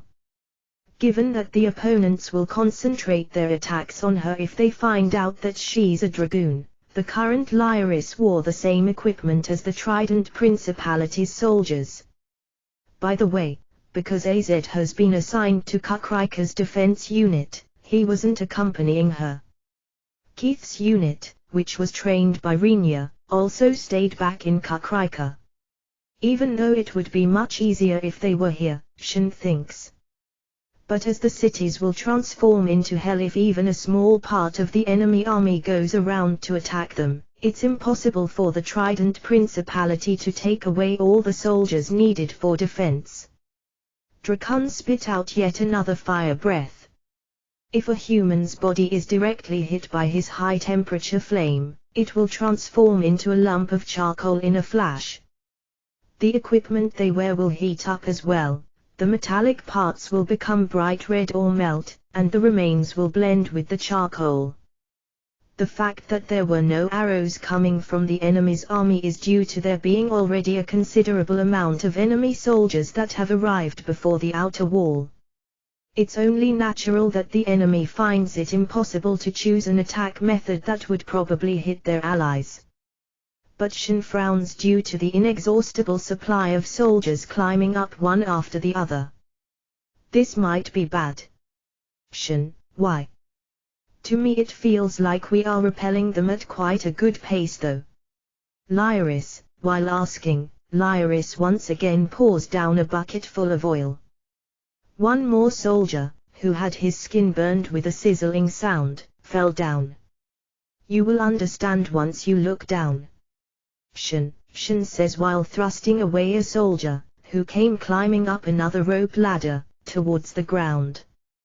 Being told that, Lyris secretly peeked at the wall's base and immediately understood what Shin meant. Down there, the soldiers' corpses, who were pushed off, had stopped moving and died, began to pile up. A hill of corpses. Lyris, no matter how tall the wall might be, if several hundred corpses are piled up on top of each other, it will become a foothold that allows surmounting the wall. Though I think that an army usually pulls back before that happens due to the huge amount of losses they'll have suffered by that point. Shin, an allied soldier stabs another enemy soldier, who had climbed up the wall, to death. With the passage of time, the number of enemy soldiers coming atop the wall seems to have increased thanks to the scaffold of corpses, resulting in the distance they had to climb on the rope ladders gradually decreasing as well. Should we burn them? Lyris asks. She seems to think that the enemies will probably get burned to quite a severe degree if they are ignited, given that they have been successively pouring down oil from atop the wall. After pondering about this method for a short while, Shin shook her head left and right. Staying atop the wall might become difficult due to the smoke and the burnt stench. Besides, Shin, once she turns her sight further into the enemy army's ranks, she can see parts of the human waves randomly stirring violently. It's a place where lightning descends with a thunderous roar from the sky and where sometimes enemy soldier-like figures are launched high into the air. Several flashes were generated further ahead of that place, but each time those flashes reach a certain part within the enemy army, they are repelled as if clashing with something, get scattered and vanish. It's very likely that Rinya is around that area, Shin judged. And the flashes coming from ahead of Rinya's position are probably the hero's attacks. It looks like Rinya-san is blocking the hero's attacks over there, but if even one shot of those slips past, something like the outer wall probably won't last even for a second. Shin, even if it's reinforced by the magic soldiers of the Principality's army. Lyris, probably. When Rinya defended against the first attack, the aftermath from it was enough to gouge out the wall. I think its power will be incomparable if it directly hits the wall. Shin, even so, I don't understand why that has anything to do with us not setting the enemy soldiers aflame. Lyris, the more enemy soldiers pile up outside the wall, the larger of a cushioning it will become, right? That's what I think at least. Shin, Lyris gasped due to Shin's reply. Even Shin herself is slightly surprised by the cold-heartedness of her voice and the content of her own answer.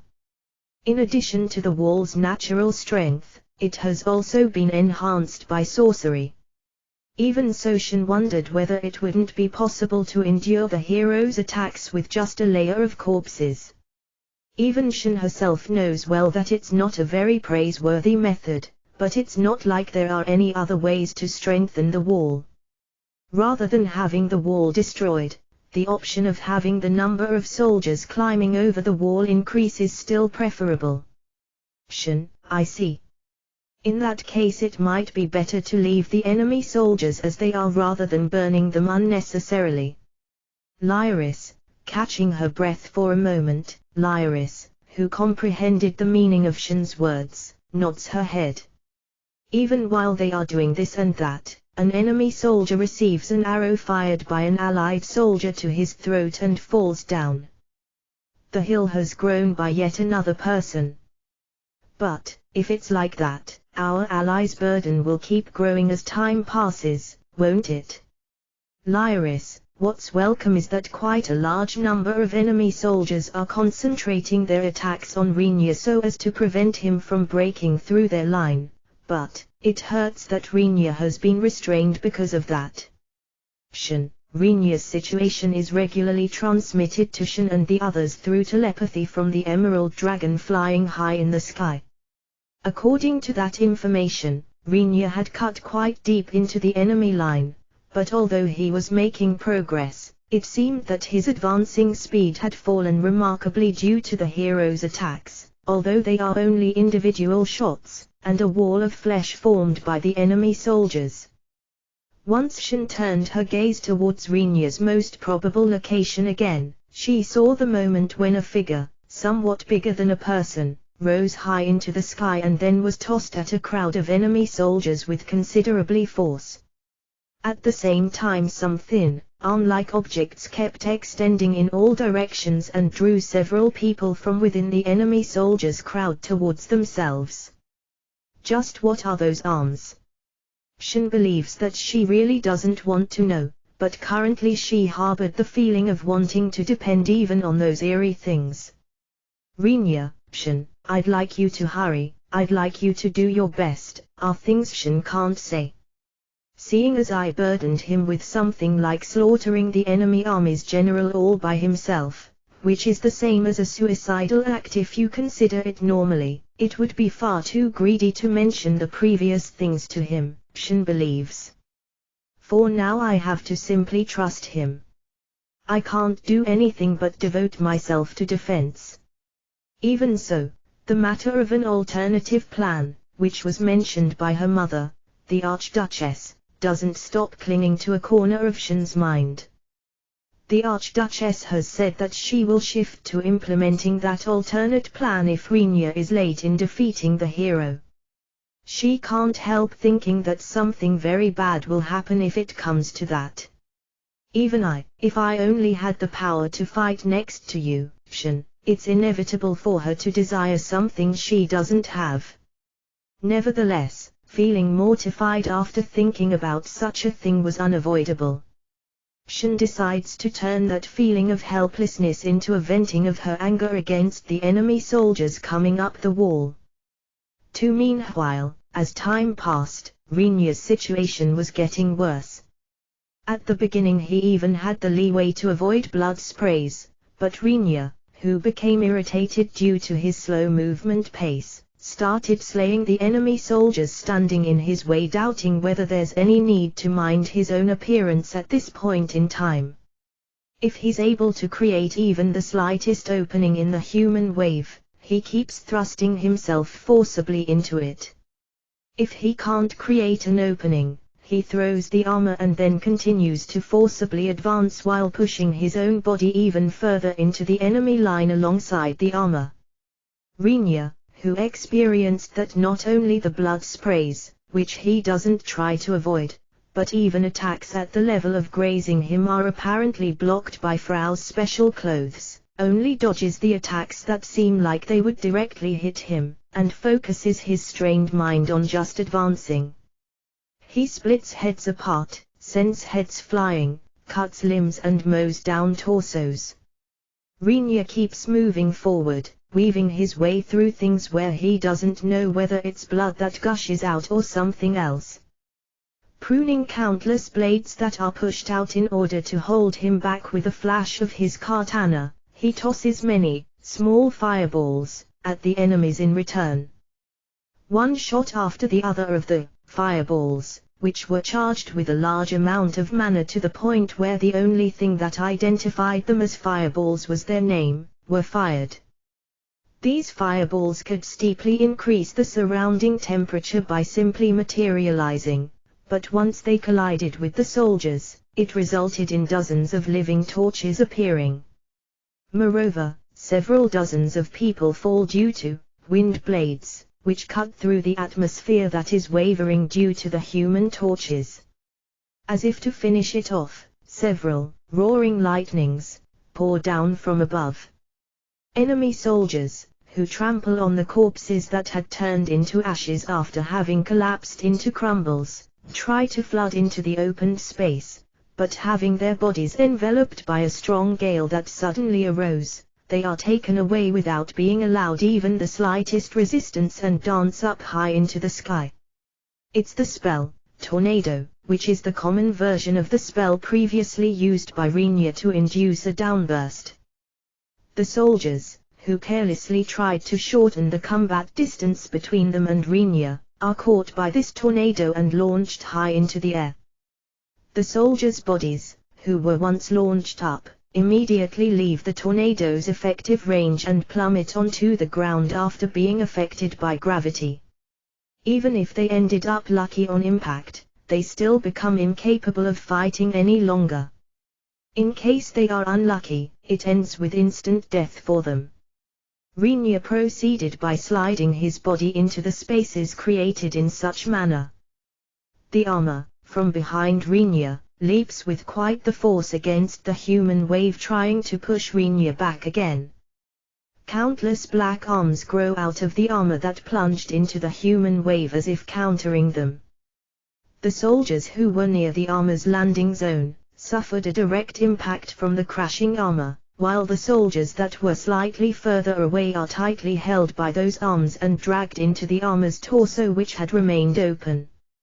Screams and shrieks break out just as they are pulled in. The black something within the armor crunches bones, flesh and armor all together with munching sounds. The enemy soldiers try to distance themselves from the armor in panic, but consequently, the armor raises its helmet's visor, and thin, pointed things rush out in innumerable quantities, piercing into the enemy soldiers. Those pointy things are made out of the remains of the bones that were smashed to pieces and armor parts that had turned into fragments after being broken down in the same way. Those parts, which had just been devoured, transformed into dangerous weapons when shot out like darts. The projectiles didn't possess the power to penetrate the enemy soldiers' armor, but they messily stabbed the parts that weren't covered by armor. Rinya, who rushed in, annihilated the soldiers, who were thrashing around unable to bear the pain, by cutting them with his blade and trampling them underfoot. The rest, how much is left? Rinya didn't know anymore how many he had cut down since the battle had started.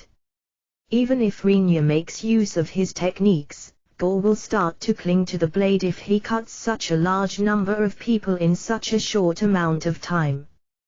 He sends the gore flying with a sharp swing of his katana. Once he mutters to himself as if complaining while at the same time restraining the enemy soldiers with a wary gaze.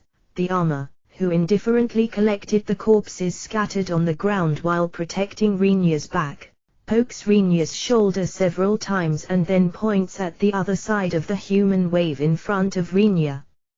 A small gap is visible in between the lined-up soldiers.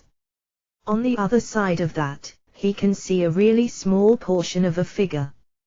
Oh! Rinya, although the visible part was very small, that, which was caught in Rinya's sight, was something he remembered having seen at the time when he visited the holy city before. Reflexively, Rinya's lips warp into a crooked smile. I came this far. Yo! Don't run away now, Hiiru. Rinya, while shouting, he invokes the two spells, Roaring Lightning, and Lighting, through his parallel activation skill. Once several roaring lightnings pour down like bolts of lightning from the sky, and lightning, which originally flies straight into the direction designated by the caster, scatters in all directions with Rinya at the center. The entire vicinity is filled with countless thunderbolts that produce sounds that seem to burst one's ears. Rinya, who swept the soldiers at quite a wide range off their feet while watching the armor blocking the indiscriminate lightning attacks by shrewdly using enemy soldiers as shields at the edge of his field of view, turned a broad grin towards the soul-standing figure within the space that had become empty. You, Hero Kuan, Fatinali. I found you. Rinya, the hero clicked his tongue quietly, but it definitely reached Rinya's ears, who spoke with a chilling voice. Hey, armor. Rinya, for some reason when Rinya addressed the armor it got startled and shivers ran all over its body. It interrupts the job of cheerfully stuffing the soldiers' corpses, who had been burned by Rinya's all-direction attack, into itself, and turns towards him. Rinya thrusts his index finger at the armor and says, handle the surrounding soldiers somehow. Don't let any one of them interrupt my one-to-one fight. Rinya, the commanded armor crisply salutes on the spot while pure white arms wriggle out of its still open torso part.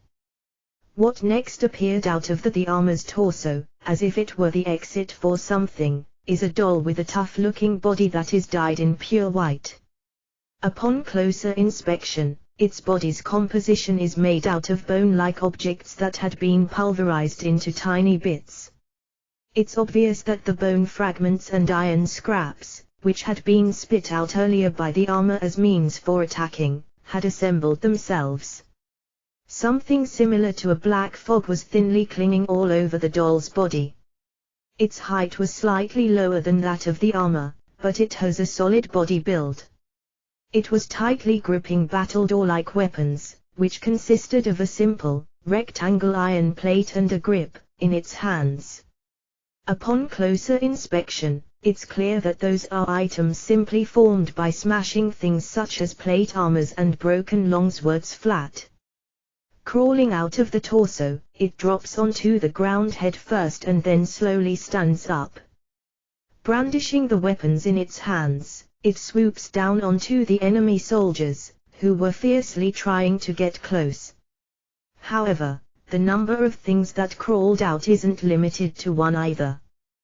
The appearances of the dolls, who drag their bodies out by placing their hands on the edge of the armor one after the other, are extremely eerie. Moreover, just as those dolls get out, they immediately attack with crudely made, boorish weapons in hand. For the enemy soldiers such beings are out of the world. The iron plate-like weapons they hold in their hands break weapons if they receive them and crush shields if they hit them.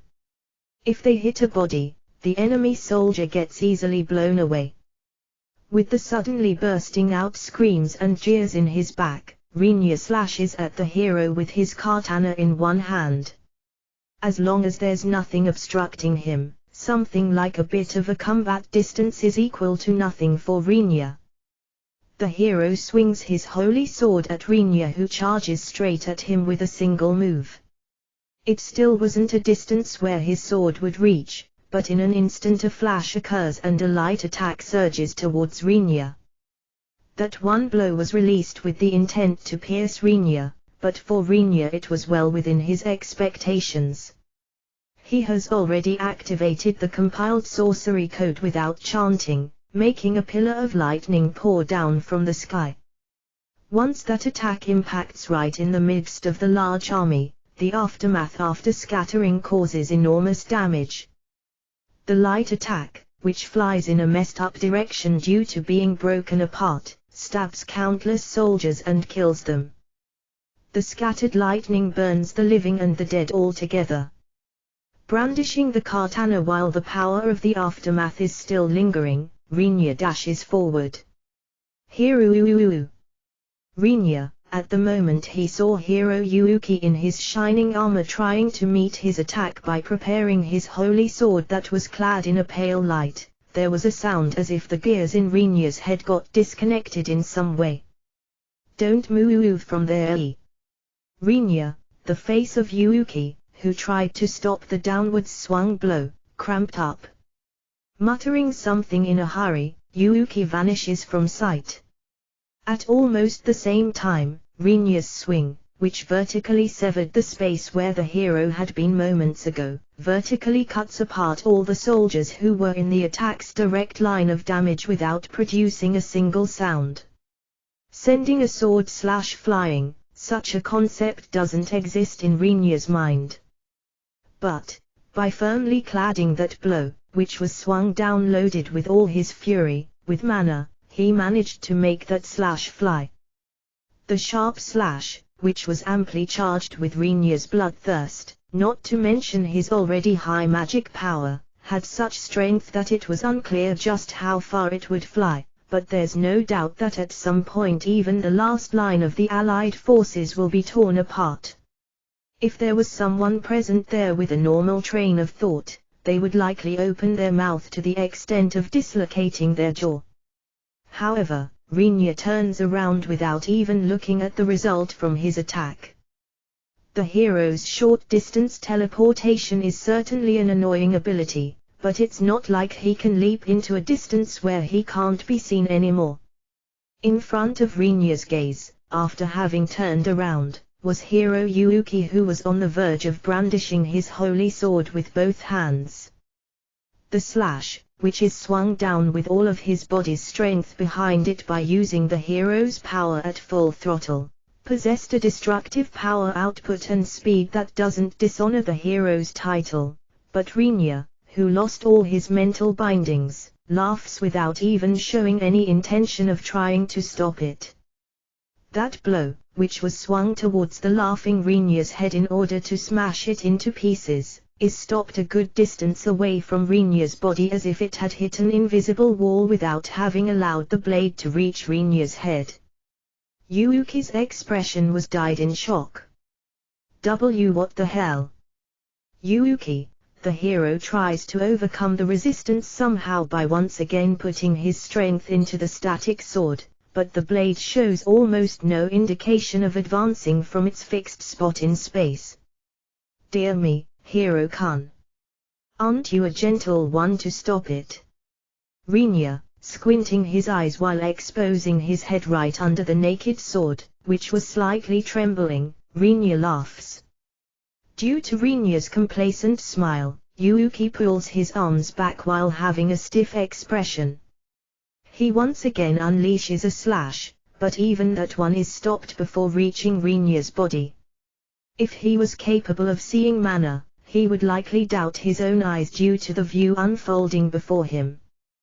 The mana in the environment, which should originally cause a phenomenon by first passing through a skill, a process also dubbed as sorcery, is inducing an effect similar to that of defensive barrier sorcery due to its thickness after reacting to Rinya's intention of protecting himself. If it were a barrier created through sorcery, the holy sword slash would have very likely cut through the spell's composition and reached Rinya's body. However, what Rinya is doing right now is the feat of actually stopping the holy sword with a layer of plain mana without relying on a sorcery code. As there is no sorcery composition that can be broken, the attacks won't reach Rinya unless they can cut through the thick and rich mana itself. It goes without saying, but such an achievement wouldn't be the work of a human. While we are on the topic of kindness, it would be a big help if you could hurry up and die, Hero-kun. I said I would get rid of you without going easy, so I don't have any time to spend on you, you know. Rinya, you monster. Yuuki, giving up on attacking with the holy sword, the hero jumps back. However, faster than his body leaps back, Rinya shortens the combat distance and slips his own body right in front of the hero. It's regrettable, but I don't want to play around either. Rinya, he whispers as he slashes his blade in an upward fashion, as if scooping something up. Yuuki tries to dodge it by frantically twisting his body. The churned-up blade makes a soundless, full swing. The combat distance between the two widens, and at the instant Yuuki's feet touch the ground, his left arm falls to the ground after easily being cut off from its root as if it was some kind of joke. Gai. Yuuki, so I failed to kill him. Rinya, Yuuki, collapsing as if he had lost to the force of the blood gushing out, while pinning down the open wound one instant after his arm had fallen off. The hero writhes on the ground in front of Rinya, who was venting his frustration. The blood, which vigorously spurts out even as the hero restrains the wound with his remaining right, isn't something that can be held back. Spilling on the ground through the gaps between the fingers, the blood dyes the surroundings red in a very short time. My arm. Where's my arm? Yuuki, even though I intended to cut him down with an upward slash, my edge has deteriorated. Did I grow dull? Rinya, my arm. Yuuki, oh well, whatever. I don't know what the Archduchess will do, if I don't wrap it up swiftly and get back. Rinya groaned in dissatisfaction while tilting his head to the side in doubt, but seemingly remembering that he doesn't have overly much time, he walks towards the hero, who is writhing and squirming on the ground. Did he sense Rinya's presence approaching?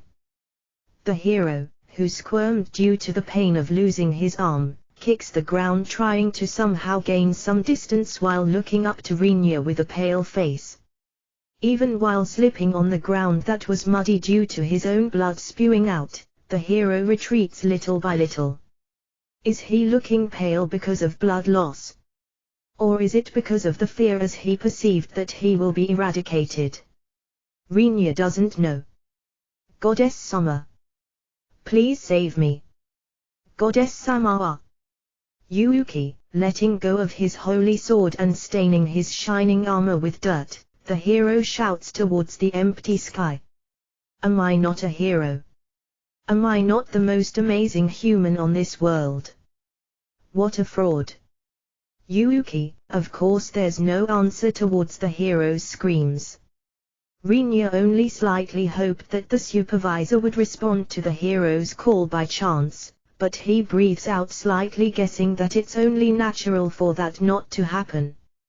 If the supervisor showed up here in front of the hero, Rinya thought that he might try to fight them a bit if he releases the sword slash, which he used for the first time in this time's battle, with all his power, but it seems that the supervisor is also aware that it's dangerous to appear in any kind of shape in front of Rinya and the others. Well, it's not like I can't understand the hero's feelings to a certain degree. Rinya can sympathize with the ecstatic feeling after having been sent into a game-like world while getting praised as a messiah for no obvious reason. Moreover, it's natural for him to have various misunderstandings once he possesses powers he wouldn't even be able to imagine in his former world. Even Rinya can conquer the human continent by force as long as he feels like it, and it's not like he can't lead a life focused on gathering beauties from all over the world and engross himself in depraved games. If he's asked why he didn't do so, it's because he had the insight to understand that otherwise it would definitely cause a distortion somewhere that would likely trigger a calamity which would befall him in the end. It turned into a game over due to a wrong choice. I guess that's how you have to think of it. You like games, don't you? Rinya, I don't wanna. I'm a hero. I will defeat the Demon King, save this world and beautiful princesses will. Yuuki, any more of that is just too unsightly, Rinya judges. It's a far too pathetic a line to be spoken by the hero in a place where a great number of soldiers are watching, even though they are forced into servitude. In that case, it's probably merciful to shut him up quickly. Rinya brandishes the katana in his hand, aiming at the hero's neck. The moment at which one can't tell whether that blade has reached or not reached the hero's neck, the hero mumbled something. Teleporting again, huh? Rinya, there's no feedback from the swung katana, and the hero's body, who was lying on the ground, is nowhere to be seen either. Even if he succeeded at teleporting, that doesn't mean he can leap into a distance that allows him to escape the range of Rinya's sight. Even though it's a pointless action that only extends his life by a few seconds, as the hero, he was probably forced to use it. However, if some kind of miracle happens, it might save his life in those few seconds. Rinya appears to understand that as well. At the same time as he loses sight of the hero, he swiftly lets his gaze wander across the vicinity. If I manage to discover the teleportation destination, I will be able to kill the hero before he leaps next time. Rinya searches the surroundings while thinking that, but even after trying to let his gaze wander once around in a circle, he can't find the hero anywhere. Maybe this isn't his usual short-distance teleportation, but a long-distance teleportation he kept in reserve. That thought causes Rinya to get flustered. What this? Just what the hell is this? Yuuki, the hero's scream. Once he turns around in the direction of the voice while readying his katana, he sees the armor scratching its head, or rather the top of its helmet with its steel glove, while letting out an aura as if it was very troubled. There was the hero, whose lower half has been completely stuck in the jet black something that peeked out of the open torso armor. Rinya, neither Rinya nor the hero comprehended what had happened. However, the reality was that the activation of the hero's short-distance teleportation skill succeeded, but that there was a mistake in the teleportation's destination coordinates. Neither Rinya nor the hero understood the reason why it happened, namely that it's a phenomenon caused by the supervisor's curse equals that got attached to the hero in the midst of his exchange with the goddess whom he met before being summoned.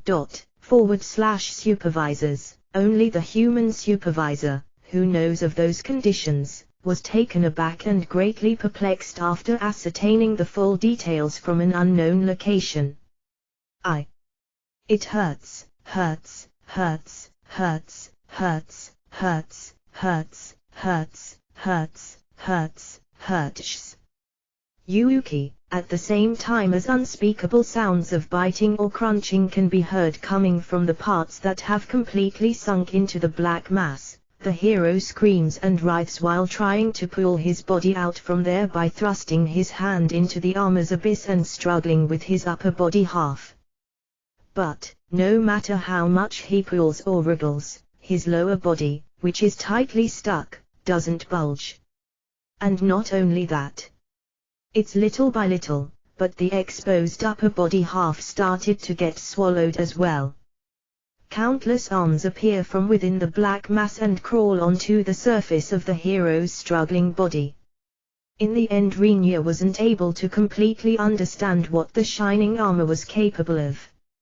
It was torn off and swallowed down foremost.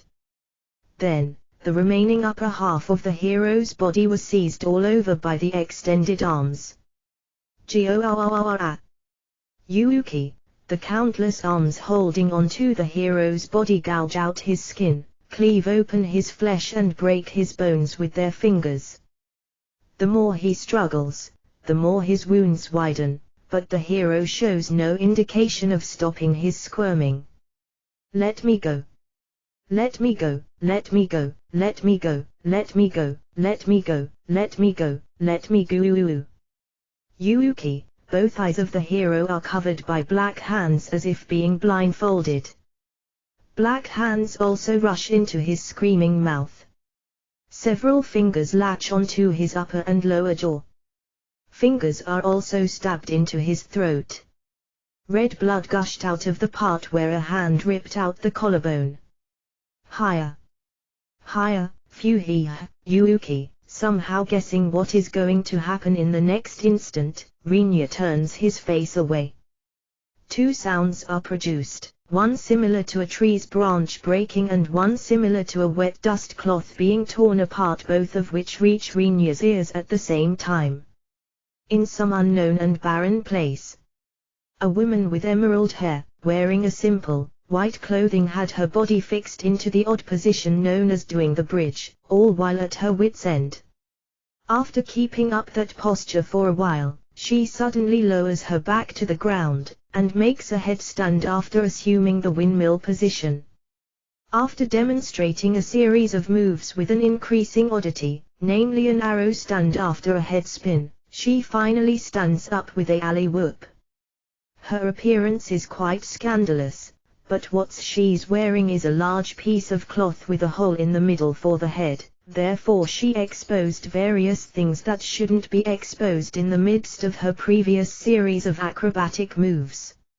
After that spectacle, even her serious expression has come to nothing. For me, of all people, to make such a big blunder. In no way did the human supervisor expect the curse she had ended up accidentally attaching to the hero when he was summoned, to bring about such a disaster at this point in time. However, I guess it was mostly a done deal that the hero's side would be completely defeated by Rinya, even without that curse, the supervisor judges. The supervisor whined for a while that she ended up drawing a really bad lot when summoning the hero, personality and ability-wise, but soon she breathes out once as if getting over it and lifts her face. It will probably be alright if I learn from this failure for the next time. It's not like I have lost either. The supervisor tightly grasps her fists and tries to consider her next move after renewing her determination. Suddenly there was a voice that interrupted her thinking. You really believe that there will be a next time? Due to the sudden words, the supervisor faces the voice's direction with a startled expression. The space where she's currently at belongs to her alone. There shouldn't be any existence except for herself that can enter this space without permission. However, the voice is no mishearing. It has clearly reached the supervisor's ears. What was in front of the supervisor's gaze, who thinks that shouldn't happen, is a single-armed girl. With her black hair shaped in pigtails, she reveals a smile that looks more like a smirk on her face. She's wearing ominously designed gloves that reach up to her elbows on both of her arms. A jet black tube top and spats peek out through the gaps of her breastplate and waist guard, which both have a lot of exposure, making one doubt whether either of them can accomplish their functions as armor. Who are you? A very calm voice answered the questioning supervisor. I'm the one who will judge you. I came here upon Master's order. I'm called Archangel Giliel. Giliel, erasing her smile, Giliel performs a bow in a courteous manner, but while her voice has a calm tone, it's deeply filled with contempt. The gaze she turns towards the supervisor is terribly cold. It was not a look one would use on someone who's the same kind of being as oneself. You guys got too carried away. Master has been very disappointed. You didn't try to understand the fact that Master is racking her brain on how to keep this world alive to the degree of even bowing her head to a human child. Giliel weaves her words dispassionately. Is this about the resource shortage Master talked about? How ridiculous. I have never heard about something like that happening in any of the other worlds until now. Yes, I suppose so. Giliel frankly acknowledged the supervisor's words, who raised her voice. In other words, it means that the phenomenon in this world is the first case among the countless worlds managed by Master. Giliel, that's absurd. It's something I couldn't believe either. Giliel, holding her head with the boorish gloves, she exhaled a deep sigh. Giliel begins to explain while looking at the supervisor, who had stopped moving seemingly out of shock, as if watching something pitiful. It's not like the shortage of resources doesn't occur in other worlds. However, normally the supervisors of the worlds, where it happens, follow Master's advice or have their resources replenished by requesting Master's help. In other words, they accept Master's intervention. But you guys not only declined Master's intervention obstinately, but also went against Master to the extent of using the world itself as shield. What a foolish thing to do. Giliel, something like that. It was a fact that the supervisors disregarded their Master's intervention, using the fact that the world itself might get destroyed if their Master intervenes without their permission, as a pretext. Although the supervisor wanted to complain, but I never intended to go as far as to defy Master. Giliel interrupts the supervisor's reply in the middle. Well, to me it doesn't matter at all since it's already a finished affair. Giliel, she lightly knocked both fists together in front of her chest, causing a high-pitched, metallic sound. Giliel suddenly showed a cheerful expression as if she had renewed her good mood. Giliel thrust her finger straight at the supervisor, who falters due to the speed of Giliel's mood swing, and declares, "For that reason I will punish you as a criminal. Please resolve yourself since you won't even be given the right to call a lawyer, refuse, stay silent, make an initial or a final appeal to the court in regards to this case." Giliel, the supervisor's emotions welled up in anger due to the condescending attitude in Giliel's statement. Although there's a difference to the degree of comparing heaven and earth in the strength between a supervisor, who has been entrusted with a world, and an angel, even if they are subordinates of the same master, Giliel's way of talking is as if she's in a far higher position than a supervisor. That was something the supervisor couldn't stomach at all. Ha! The likes of an angel shouldn't blurt out such big words. Once the supervisor swings her arm, the simple clothing she wore until then transforms in an instant into a dress-like armor that covers her entire body. While its material is completely unknown, it was uniformly dyed in green. It released an intense radiance with the armor's sturdiness probably apparent to anyone that looked at it. To me, who was entrusted with the management of the world by Master and was given powers befitting such a task. The judgment by the likes of an angel, you say? Know your place. The one who should know her place is you. Giliel, what can a bitch like you do in my world? The supervisor's right arm was swung horizontally as if mowing something down. As if in concert with her action, the floor swells up grandly, a part of it tears apart, as if it were a pair of jaws, and a closely packed row of fangs assails Giliel. Without any indication of trying to avoid the nearing jaws, Giliel confronts the jaws, which look as if they could bite off something like Giliel's slender waist with a single bite, directly by lowering her hips slightly. Ready, set, go. Giliel. An explosion resounds near the part that might be seen as the chin of the monster created by the supervisor. What Giliel threw at it was a powerful uppercut that had a twist of her waist added to it. However, the supervisor's eyes couldn't follow anything but the beginning of the motion and the end of the punch. She couldn't see the motions between those 2 points because of the excessive speed. The fist, which was swung with that much speed, doesn't even allow the monster to throw its head backwards, but instead it scatters the monster's entire body in all directions with just that one blow. No way, you are the idiot asterisk here, right? There's no way for me, who was sent here by Master, to have abilities that are inferior to yours, is there? Giliel, T/N, the previous line uses Baker too, but in a different way. T to begin with, how is it possible for Master to interfere? It's not like it actually became possible for Master to interfere though.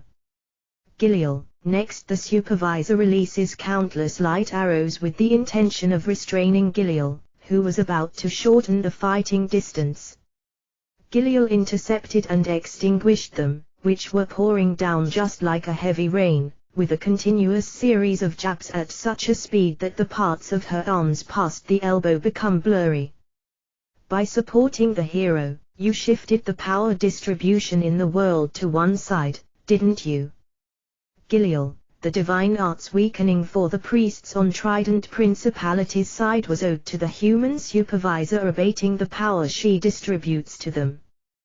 This was a cause for concern in this time's battle, but it wasn't as if they became totally unable to use divine arts, and thanks to the medicine Emil continued to produce frantically, it somehow ended without the lack of support developing into a fatal problem. What the hell do you want to tell me with that? Well, you know, if you had saturated the human domain with your power, even Master wouldn't have been able to interfere. But, because you conveniently created a blank area, you gave Master a tiny bit of room, allowing her to intervene. Giliel, even while talking, Giliel connects a left and right attack combination while ducking. The supervisor barely evades those, but the parts of her armor that were grazed by Giliel's fists split apart, easily giving out to Giliel's power. Giliel continued speaking without unreasonably pursuing the supervisor, who took some distance while the broken armor parts regenerate in an instant. In other words, it was you who created an opportunity for Master to interfere. Giliel, the measures I took to bring the game pieces under my control, not only didn't improve the situation at all, but also strangled my own neck. Being forced to realize that, the supervisor turns pale. As if pleased by the supervisor's reaction, Giliel's smile became more profound. Well, you saved me trouble. Considering the effects that would happen on the world if I were to come here under normal circumstances, even I would be forced to lower my power output quite a bit before entering this space. But with the current situation, I'm allowed to wield my strength at full throttle. Giliel, but that still doesn't mean that I have lost. A deeply crimson flame swirls around the supervisor's fingertip and flies out. Once Giliel unleashes a full-powered straight against the center of the approaching flame vortex, the shockwave generated from her fist scatters the flame vortex and converts it into a plethora of smaller flames. Giliel dashes through those scattered flames. As long as I defeat you and restore the power distribution, things will come to an end. A great number of thin, sharp needles protrude out of the ground all of a sudden in order to block Giliel's path. Evading the tips of those needles by twisting and smashing them with her fists, Giliel shortened her distance to the supervisor. You think I can be defeated by you? Giliel, Kua. Such words definitely shouldn't come out of your mouth, if you were able to grasp your current situation. Giliel, the right body blow, which was thrown after having stepped in, clashes into the supervisor's solar plexus. Even if they have adopted a human form, neither of them is actually human. For that reason, a blow towards the solar plexus doesn't have the same effect of stopping the target's breathing, as it would if the one receiving the attack were a human. However, the damage caused by that blow shook the core of the supervisor's existence.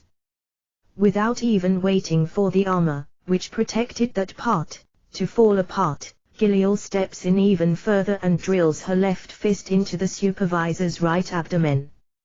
If the opponent were a human, their breath would have certainly been halted. The supervisor's movements stopped due to the two-hit combo. I told you at the beginning, didn't I? That I'm the one who will judge you. Isn't it only logical that I would possess a reasonable amount of strength after claiming to do just that? Giliel, there was no reply to Giliel's remark. That's because the two impacts that penetrated her body almost robbed the supervisor of her consciousness. In front of the supervisor, who was blankly staring at her, Giliel knocks her fists together. The clashing fists give off sparks mixed with yet another high-pitched, metallic sound. Well then. Cry and beg, if you wish to be forgiven. Giliel slowly adopts a forward-bent posture with her fists still knocked together. She begins to weave left and right in that state while gradually increasing the speed of said motion. The supervisor thinks that she has got to get away, but due to the previous 2 blows, the supervisor's consciousness and body ended up separated from each other. Resolve yourself to an unceasing downpour of fist strikes until you cry and beg for forgiveness. Giliel, H. Hell, the first blow is driven into the supervisor's left cheek alongside a thunderous roar as if to stop whatever she was trying to say. While the thunderous boom still hadn't stopped, another blow hit her right cheek without giving the supervisor any time to rest. Yet another blow to her left cheek, not even allowing the supervisor to collapse. The fists, which aren't aimed anymore at this point since every blow hits anyway, assail the supervisor's entire body. Each and every hit is driven into her with a strength and speed as if making use of an angel's entire physical ability, who possesses abilities far beyond those of a human.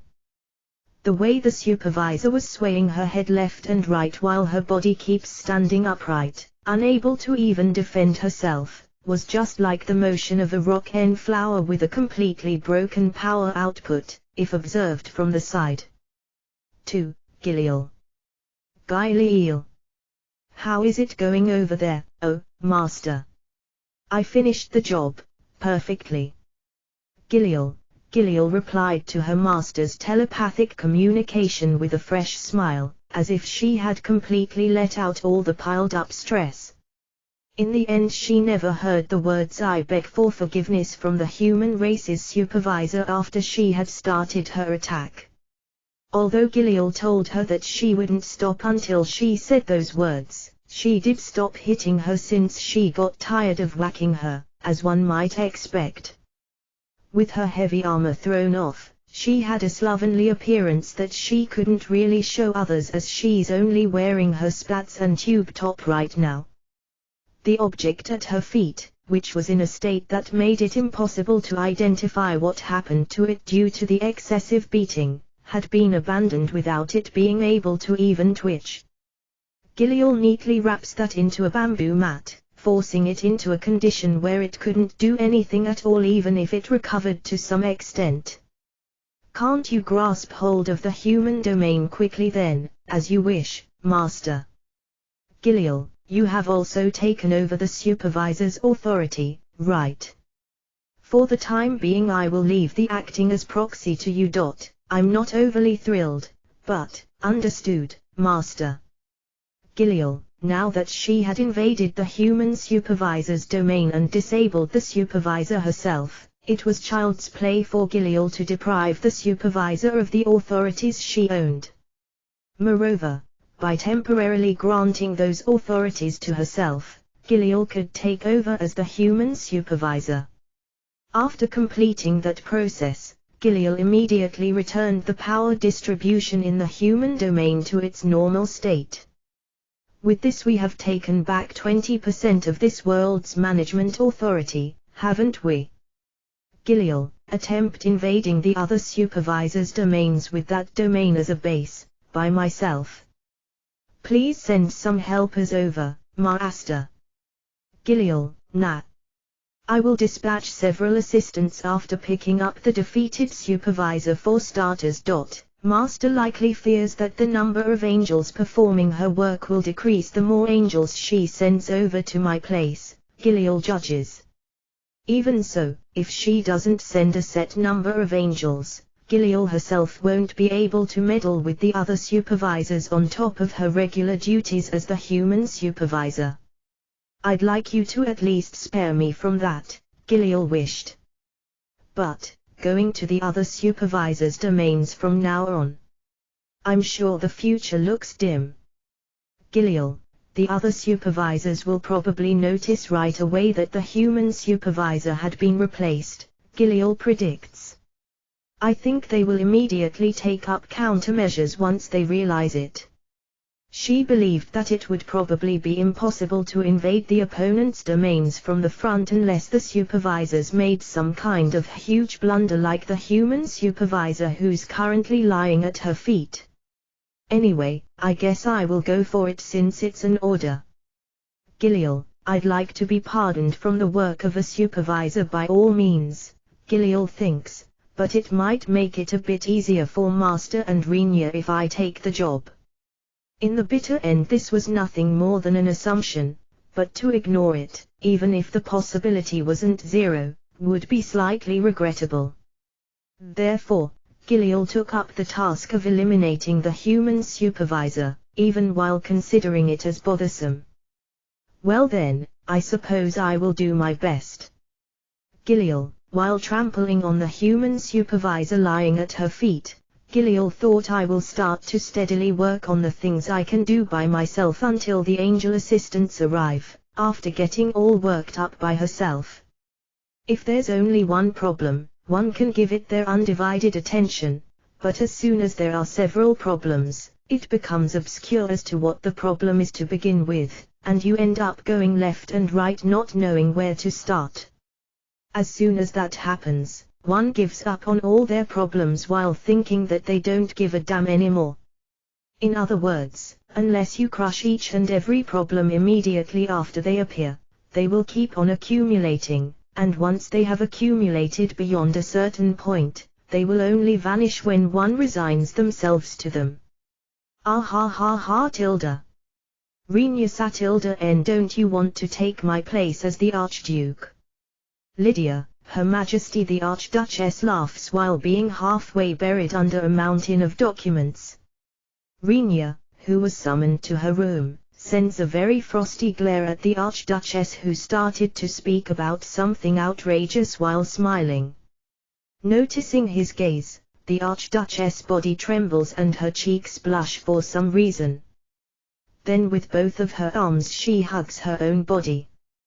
Don't give me the chills tilde, Renya-san, those eyes tilde, they make me want to be dominated tilde.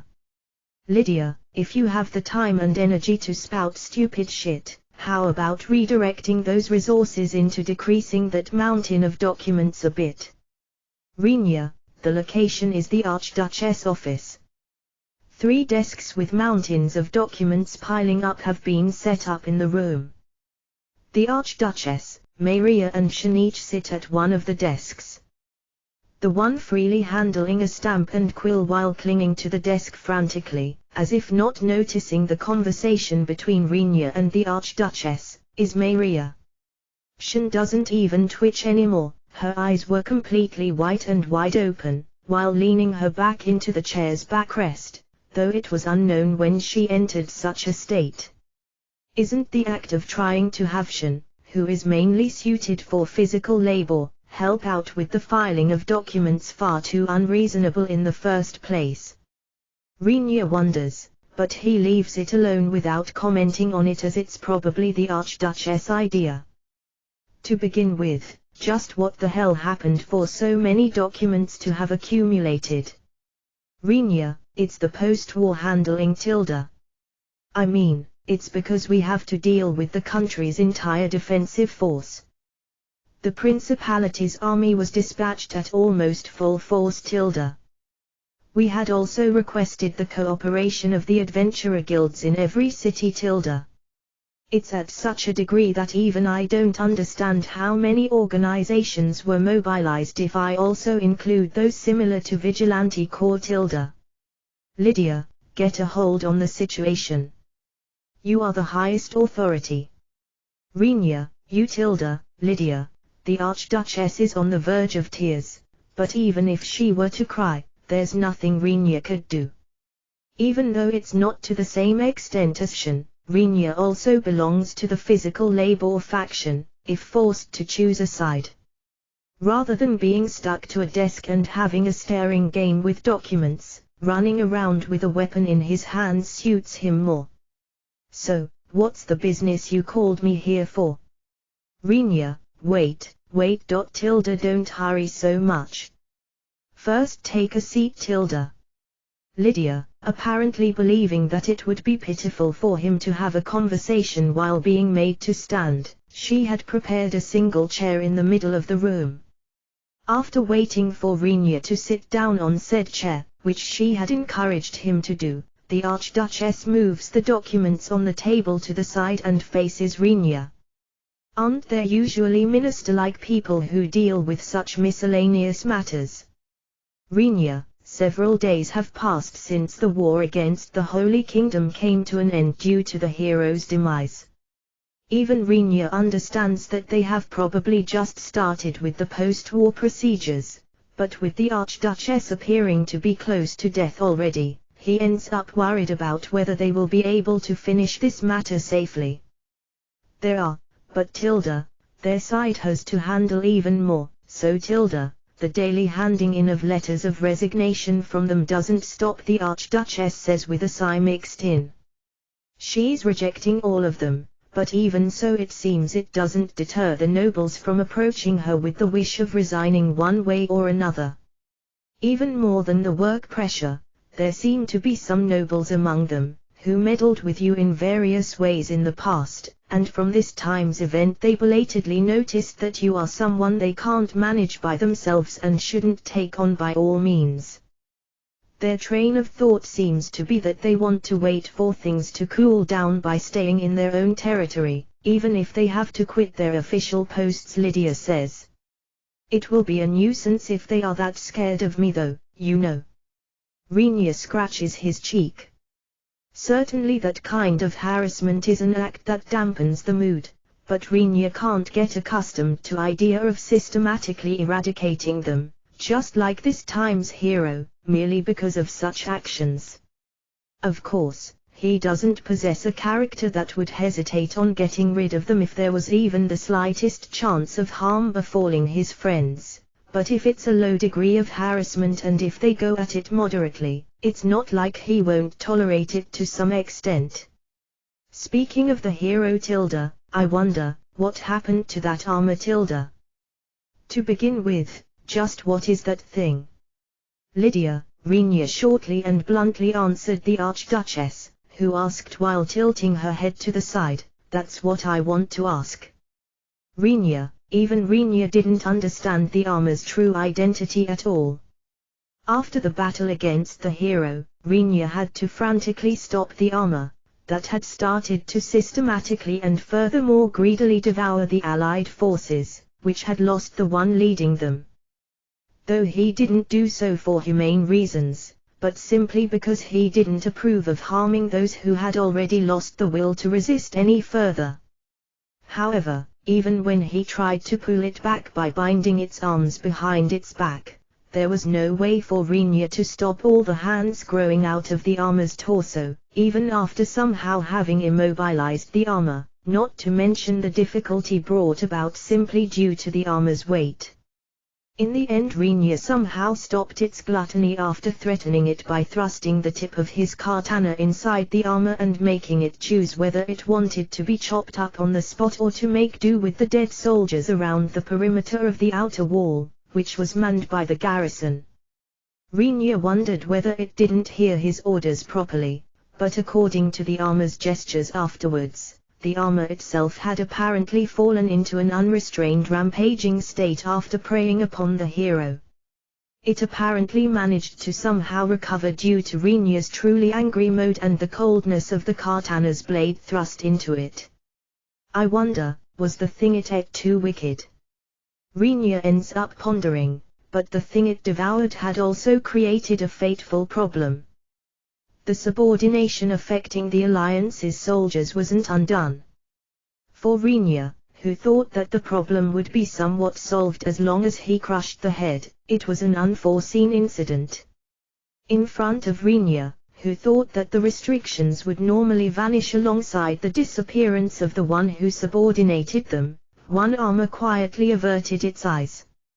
After Renia captured the armor that was about to run away and asked for an explanation of the circumstances, he found out that the armor had apparently assimilated the hero's abilities after having eaten him.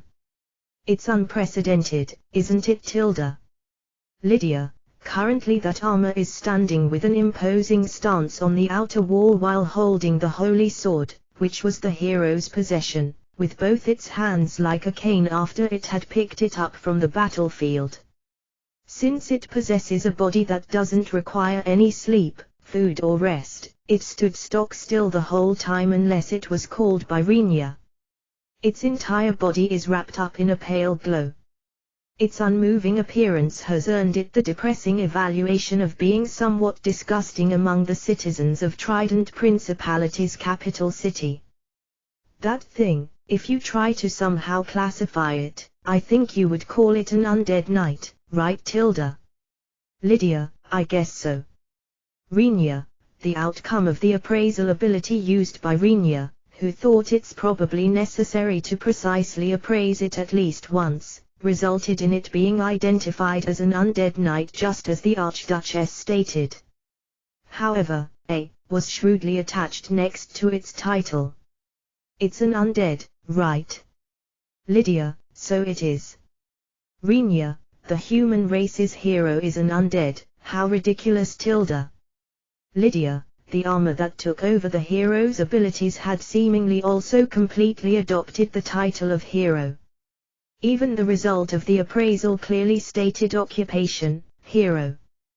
T/N, LOL, Renya strongly cocked his head to the side confused on whether it's okay for its body to be clad in holy power despite it being an undead, but so far the armor hasn't fallen into a state of destroying itself due to its own power. Even if it's an undead, it was probably a human in the beginning, so, it's not that far off, now is it? Renya, Tilda, well Tilda, I wonder about that Tilda.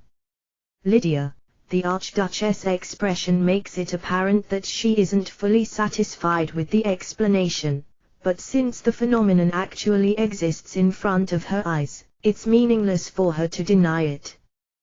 Given that it's properly handling the holy sword, which can't be used by anyone but a hero, the fact that that armor was endowed with the hero's power won't change, no matter what anyone might say. Isn't it fine if you consider that it became a very sturdy hero that won't degrade? Renya, well Tilda, I guess it's better than the previous one Tilda. Lydia, in the first place, there are even some aspects that became somewhat easier thanks to that armor. Renya, the part that eased up the most was the cleaning of the battlefield. Since war is a place where lives are taken, it will naturally cause a great number of deaths. If people die, they leave a corpse behind. Normally it requires cleaning afterwards, a job hated by anyone no matter whom you ask. Such a task consisted mostly of recovering the corpses quickly and burying them. However, that was unnecessary this time. That's because all of them ended up getting completely eaten by the armor. In regards to this, only Renya, despite it being the enemy nation's soldiers, wondered whether such behavior was acceptable, as all of them probably left behind a family, but the reactions by those around him were quite indifferent. In the first place, these corpses might become the cause of diseases spreading if not quickly dealt with. And, the act of making an appeal to the defending side to return the soldiers' bodies to the attacking side apparently doesn't exist in this world. All the soldiers, who ended up devoured by the armor in the recent war, are treated as removed from the military register because they are considered to be missing in action or dead. Maria explained to Renya. Isn't that slightly pitiful? Renya wonders. Without the armor, it might have taken a bit more time for me to kill the hero. His teleportation was extremely annoying. Thanks to the armor, is something I can't firmly state either, but since it pretty much came to an end easily due to the hero's stupidity and the armor's help, it saved me some trouble, I guess. Renya, now that you mention it, that alternative plan of yours, what was that about, mother? Maria cut into the conversation without taking her eyes off of the documents. The Archduchess smiles cheerfully after pondering about it with a tilde and then bluntly says, I guess a self-destruction spell that would have swallowed up the entire city tilde. With a boom tilde. Lydia, pardon me. Maria, as I said tilde, self-destruction devices covering the entire city had been prepared tilde directly below this trident, okay tilde. Lydia, it was apparently the hobby of the ancestor Summer who founded Trident Principality. The Archduchess laughs, but hearing that, Maria's face became pale and Renia looked at his feet with a somewhat reluctant expression.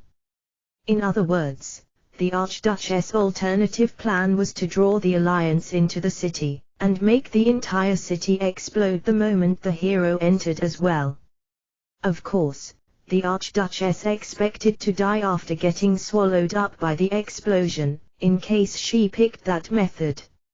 Even so, as long as Maria, the next Archduchess, safely escaped to the rear after the battle resulted in a draw with the hero, such a scheme would allow the Trident Principality to avoid losing or perishing for the time being, the Archduchess says. It was a strategy that used the Trident Principality's army as a sacrifice in order to buy enough time for Maria and her group to escape and for the spell to activate. Therefore, the Archduchess apparently bet on Renia's suicide attack before executing her original plan. The activation method is a secret tilde. I will pass it on to Maria-chan or Shin-chan once one of you becomes the Archduchess tilde. Lydia, ha. I have to thank you and that Arma-san, Renia-san, Maria's voice is somewhat lifeless. It's a mechanism that will very likely drag all the capital's citizens into it, if there's a mishap in its handling. It doesn't matter tilde since I didn't have to use it tilde, the negotiations with the Holy Kingdom tilde will start from here on out tilde. But, I guess it will become slightly easier tilde thanks to Arma-kun tilde. Lydia, the Alliance's soldiers, who didn't have the insubordination skill removed, were still enslaved to the one who inherited the hero's skills.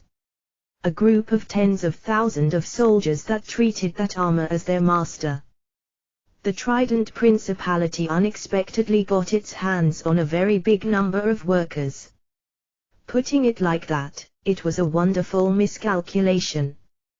We deprived the soldiers, who came attacking, of all their belongings tilde and asked Arma-kun to have them start rebuilding the fortresses around the border tilde. Lydia, is that really all right? Renia, what the Archduchess is saying is that she has allocated the soldiers as a labor force in order to restore the things damaged in the war, a so-called trouble fee for the Holy Kingdom related to the recent war. Since they are in a state of insubordination, the soldiers are compelled to obey, whether they like it or not, if ordered through the armor. The human losses of the Trident Principality are low to a surprising degree. Since they aren't zero, there were quite a few instances where the country had to compensate the families. But it was at such a level that it allowed one to say that the war still ended with a relatively minuscule amount of deaths for having been attacked by 100,000 soldiers. I plan to have the other side cover their living expenses tilde. I mean, it's a considerable amount of money when considering the expenses needed to maintain several tens of thousands of laborers, right tilde. Lydia, the number of surviving soldiers was too big for all of them be used as laborers. I plan to send back the majority of the soldiers to their home countries, the Archduchess says. It's only reasonable, but almost all of the soldiers that will be staying belong to the Holy Kingdom. It seems she intends to send back as many of the other countries' alliance soldiers as possible. Even so, around 20,000 laborers will stay behind tilde. Even if it results in their living expenses being provided by the other side and the materials being supplied by our side. I think it's still cheap once I think about the money that will be needed in order to fix the damage caused by the war tilde. The leftover money will be put to use towards the domestic reparations and financial support. Lydia, the Archduchess reveals a complacent and ill-tempered smile. Did the Holy Kingdom swallow your terms? Renia, the Archduchess quickly nods towards Renia's question. There's no way they could actually refuse them anyway. And they have also released an official announcement pertaining to this time's war. Lydia, she opened the desk's drawer and after rummaging through it, took out a piece of paper from within. The Archduchess immediately held out the piece of paper towards Renia. Is it fine for me to read it? Renia, it's not like it's a confidential document, you know. Lydia, after getting the Archduchess' permission, Renia took the piece of paper from her hands and scanned through its content. It was a letter sent in the name of the Holy Kingdom's 25th king. Renia casually looks at where the kingdom's generation has changed. It seems the person, who was the king when Renia visited and held negotiations with the country, was taken off the throne in some sort of way. Though I think it would be nice if it didn't happen through an accident or an assassination, Renia thinks while continuing to read through the letter. I feel they used many pointless words, but, in a nutshell, they are saying that the cause for the war was the hero going on a rampage and that the Holy Kingdom is a victim that was dragged into the situation. However, because there's a need for the country, who owned the hero, to take responsibility for his deeds, they will pay reparations to the countries that joined the alliance, and furthermore, they will pay reparations and offer an apology to the Trident Principality, the biggest victim. Did I get that right? Renia, there were various other things such as Hero Yuuki having been deprived of his title as the hero and so on written in there. But for Renia the subject of who's the hero isn't all that interesting, as the hero is gone, and thus he completely skipped over that part. Mostly. Lydia, it appears that the majority of the things Renia told the king when he raided the Holy Kingdom's royal castle have been written down into this official document without changing the content. It was Renia's intention to raid the Holy City's castle once more and to properly transform the area into an empty lot this time. If they had tried to act as if they didn't know what Renia had agreed upon with the late king with the excuse of the new king's takeover. But he believes that there's no need to do so with the contents of the letter being as they are. So the case is closed with this. Renia, there's still some fine-tuning left, but I think that it's roughly finished. The rest falls into the sphere of politicians. Lydia, even if I tell you about that, it won't interest you, will it? Once Renia is told that by the Archduchess, he can only nod. In all honesty, Renia has absolutely no interest in things related to who suffered what losses and what kind of cross-national treaties are being made to compensate for the damages caused. Which reminds me, what about Lyris? Renia firmly warned Lyris, who was about to show her power as a dragoon as if the war was the critical moment to do so, before the battle, and made her give up on that idea. Certainly, if the opponents were common soldiers, an attack with a dragon would have been very effective. But he judged that she would likely be degraded into a mere target if the hero were to be within the enemy's army. What I felt after seeing that hero's light attacks made it obvious that my predictions weren't wrong, he assesses. A powerful combat asset will display its effectiveness by raising the Allies' morale during the time they are in good health, but it was also a fact that if they were done in, it would lead to a decline in morale that would overcome the previously raised amount. I had her return to the city of Kukrika. After all, she's a precious combat force and a valuable existence. Lydia, the strategy of having Drakon peek his head out from under the outer wall to fire his breath apparently gained him quite the military accomplishments, if one ignores the method's cheapness. As a result of that, it's scheduled to advertise her feat on a grand scale within the country while also keeping the method hidden, the Archduchess says. Due to this, Lyra's fame as dragoon will rise even further once again.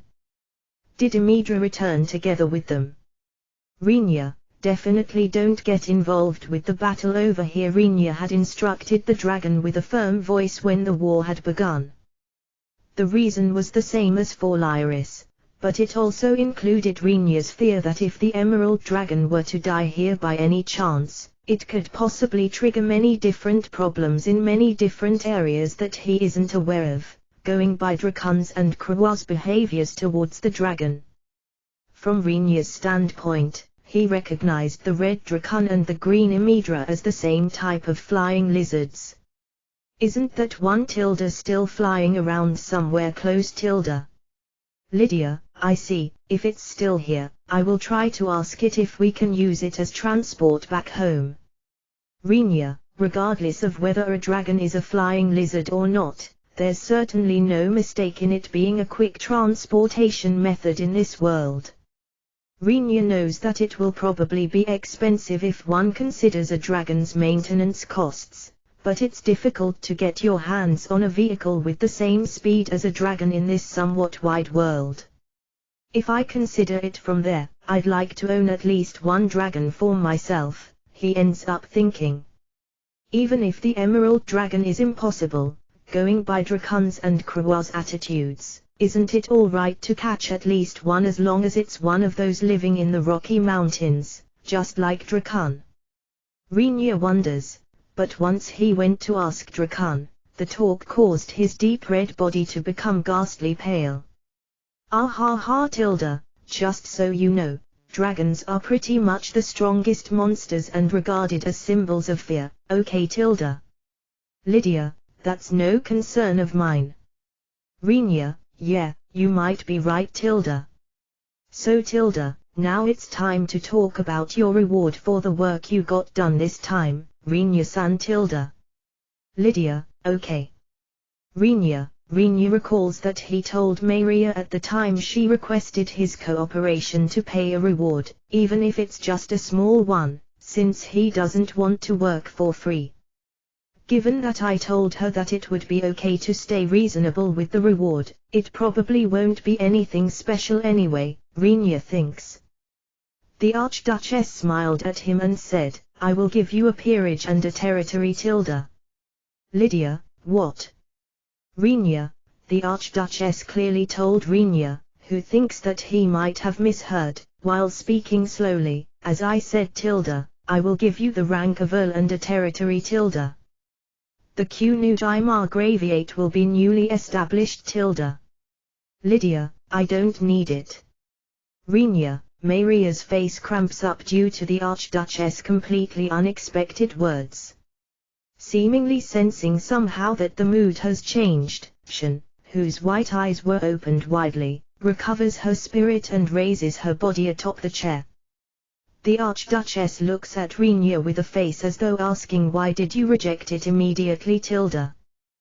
That means that I will be affiliated to the country, doesn't it? Gimme a break. Rhaenyra, no good tilde. Lydia, yes, it's hopeless. In that case it would still be better to treat this as working for free. Rhaenyra, tilde, how troublesome tilde. Lydia, the Archduchess lets out a groan while folding her arms in front of her abundant chest. Shan apparently still doesn't understand what's going on clearly and looks at the Archduchess with an absent-minded expression. Maria looks in Rhaenyra's direction, and not the Archduchess, while holding her twitching, cramping cheeks with both hands. What is so troublesome about it? Rhaenyra, once Rhaenyra asks the Archduchess, who was remaining silent while continuously groaning, she looks at Rhaenyra while keeping her arms folded, and stays quiet for a bit. Just when Rhaenyra started to wonder whether he should try asking her once more, the Archduchess opened her mouth and said, you know tilde, I have the impression that you have gone a little bit too far, Rhaenyra-san tilde. Lydia, what? Rhaenyra, In this time's war you definitely proved that you were far stronger than Hiro-san, didn't you Rinya-san Lydia, the information that it was me who defeated the hero shouldn't spread though, right? Rinya, certainly, Rinya defeated the hero in a location with many onlookers. Even Rinya knows that it would create various issues if this information was circulated throughout the continent. Exactly for that reason, he used the good opportunity that the Alliance's soldiers, who were present when he finished off the hero, were subordinated and strictly ordered the armor to command them that they are not allowed to talk about what they have seen. As one can definitely expect for the situation to become nasty if even just a bit is leaked about this matter, he made sure that they would kill themselves on the spot if they spoke of it. Rinya doesn't trust the subordination state itself overly much, so it's a countermeasure he came up with 4 techniques that might be used on the soldiers, that could make them confess through some sort of method. It's not about other countries The problem is inside the Trident Principality Lydia, in regards to within the country, it's because there was no method to impose a gag order, Maria. As it's often said, anyone can start a rumor, but no one can stop one. Information will apparently leak from somewhere even if you try to keep it a secret. Until now such rumors had been to the level of Rinya-san seems to be super strong but now it's different Lydia, to be precise, people were made to understand that you possess an abnormal combat power due to the fact that you defeated the hero, Rinya-san. Maria, and if we said that it was all accomplished by that armor? Shin, who appeared to somewhat comprehended the situation, cuts in.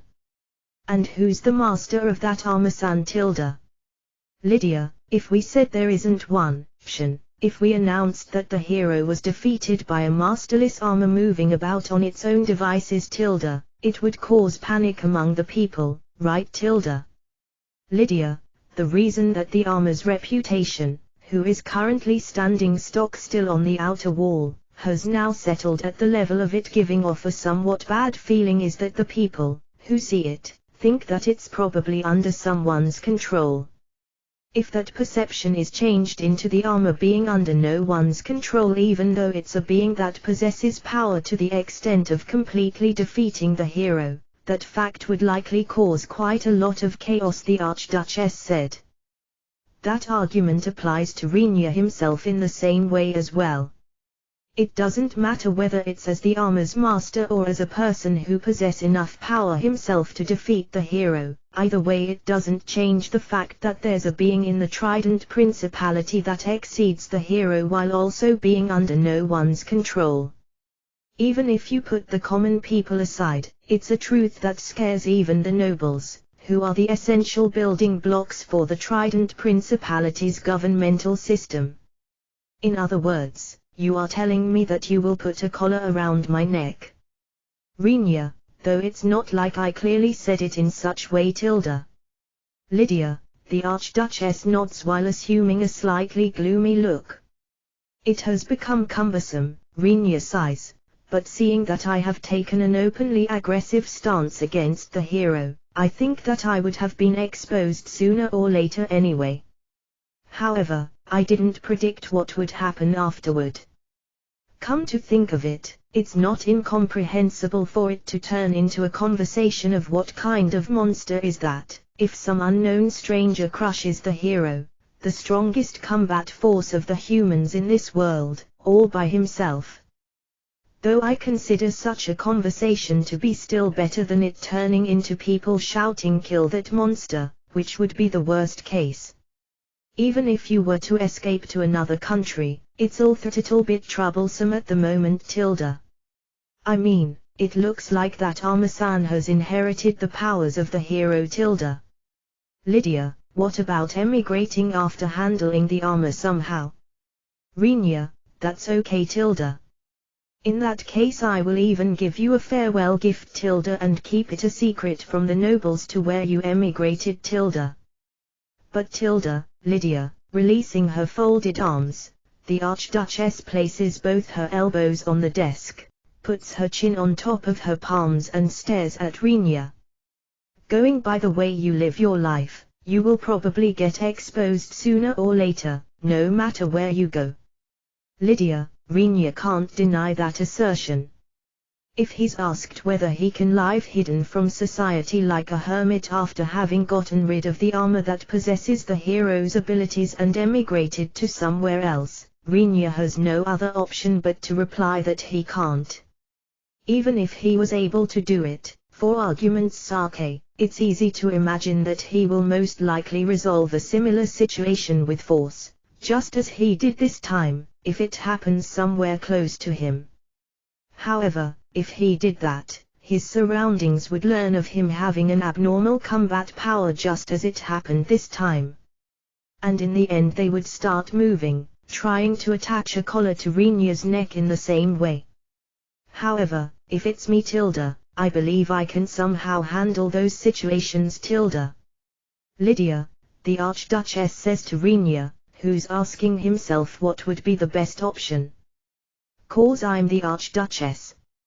Lydia, "No, 'cause, you say, Renia." Her Majesty the Archduchess presses both hands against her hips and forcefully throws out her chest. She possesses something truly splendid there. Renia turns his look towards the Archduchess' emphasized breasts while feeling slightly weary. Shan's and Maria's gazes, who had noticed Renia's stare, naturally became chilly. "It's not a collar Tilda. I think it will be all right as long as the people in the surroundings believe that you have fallen into a trap Tilda." Lydia, "Mother, what do you mean with that?" Shan, upon Shan's question, the Archduchess pushed out her chest even further and stated, "If we make Renia-san into a noble, first off it will mean that he has become affiliated with the county and it will also allow me to claim to the nobles that I didn't leave the situation unattended." Lydia, "I see, and so making him a duke Tilda is slightly difficult Tilda. But since the rank of Earl is also fairly high ranking, only I, the Archduchess, will be able to give him orders." Lydia, "In other words, as long as you leave me alone, it will be possible for me to live without bothering myself with the country." Renia, who somehow realized what he wants to do, asked the Archduchess, who looked as if she wanted to say, "I'm amazing, right? Though I guess your inconveniences will increase Tilda. Since you will become landed nobility, please make sure to properly manage your territory." Lydia, "Do your best since there are various things such as reclamation, colonization and taxation, okay?" Being told so by the Archduchess, Renia's expression becomes extremely displeased. "There's no way for me to be capable of doing something like that, is there? I'm a simple swordsman."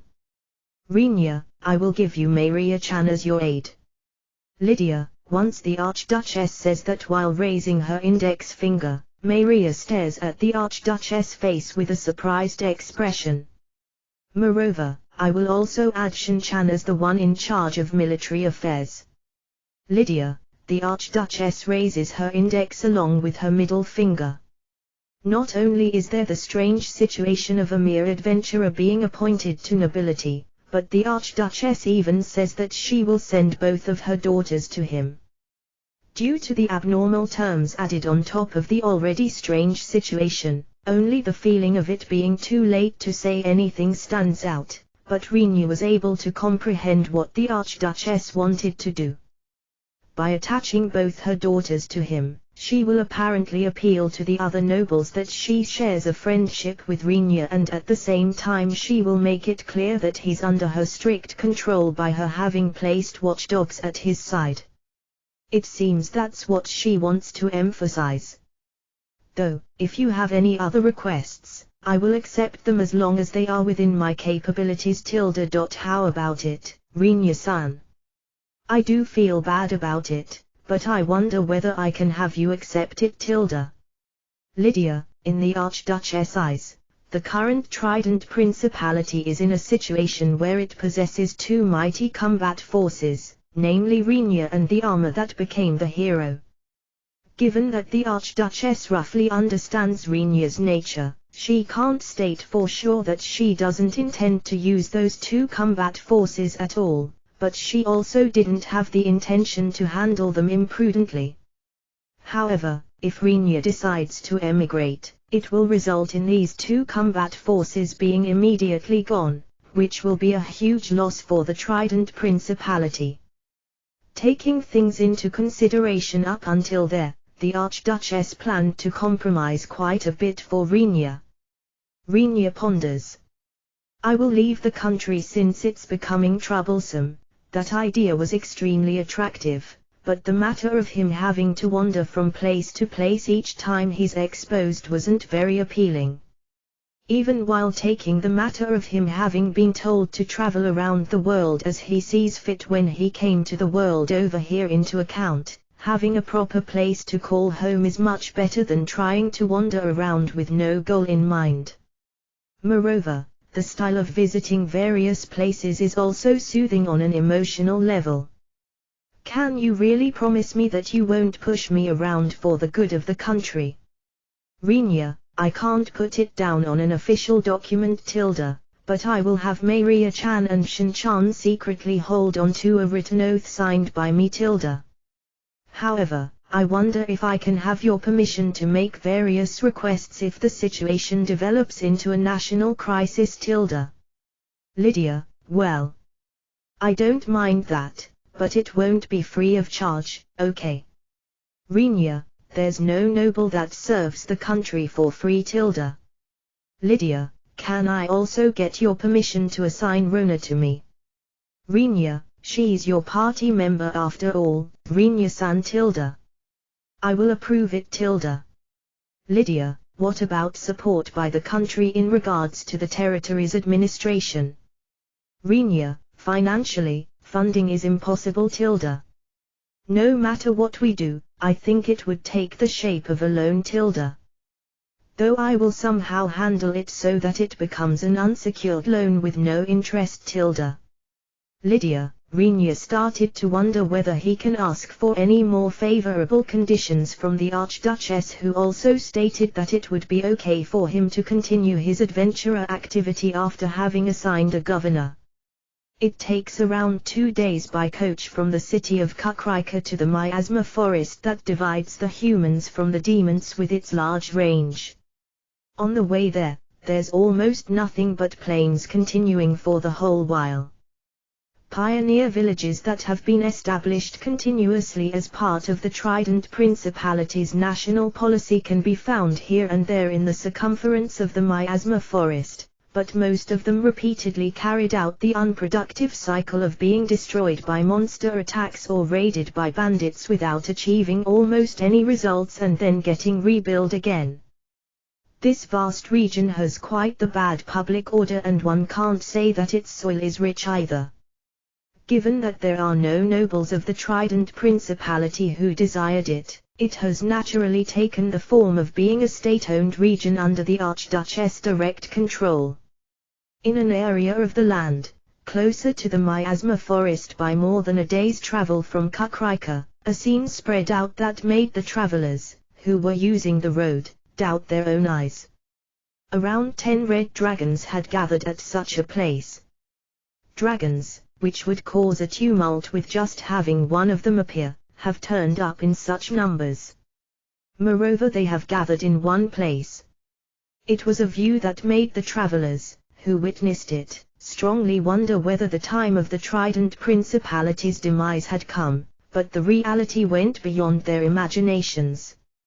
As soon as a young man completely clad in black appeared at the restlessly loitering dragon's feet, the dragons, which moved around as they pleased until then, suddenly changed their behavior and formed a tidy line standing side by side. The onlookers wondered just what the hell was going to happen from here on out. While the travelers stopped their feet and attentively watched the spectacle, forgetting that they are in the middle of a journey, the man in black gives the dragons some kind of order, and in the next moment, lumps of fire surged out of the dragons' mouths in succession and pierced the ground. With ear-splitting explosions, earth, sand and flames are blown into the air. Those simultaneous attacks at several places, which seem to have sorcery spells added in as well, burn down the weeds, which thickly covered the ground that hadn't been used by anyone, and fortunately blow away the intense unevenness afflicting the terrain. The impacts shake the land. The vibrations even reached Kukrika far in the distance, but there's no reason for the travelers or the man in black, who gave the dragons the order, to be aware of that. Before long the dragons, who devoted themselves to raising the ground for a while, suddenly stopped spitting fire, as if the attacks until now were an illusion, upon seeing the man in black raise his hand. At this point in time the ground, which covered quite the wide area, was exposing its soil that had been burned, blown up and dyed black. Once the man in black points at that burned ground, the dragons, who had lined up neatly, started to run around freely across the soil that was still emanating heat and releasing faint smoke. The people watching couldn't comprehend anything of just what they were trying to do there, but the dragons in question are apparently doing it quite seriously while treading down on the thoroughly burned ground with their huge builds as they shouted Agiogia. As such a view was somewhat ridiculous rather than being intimidating, it invited laughter, but there were only few who were really able to laugh after seeing that.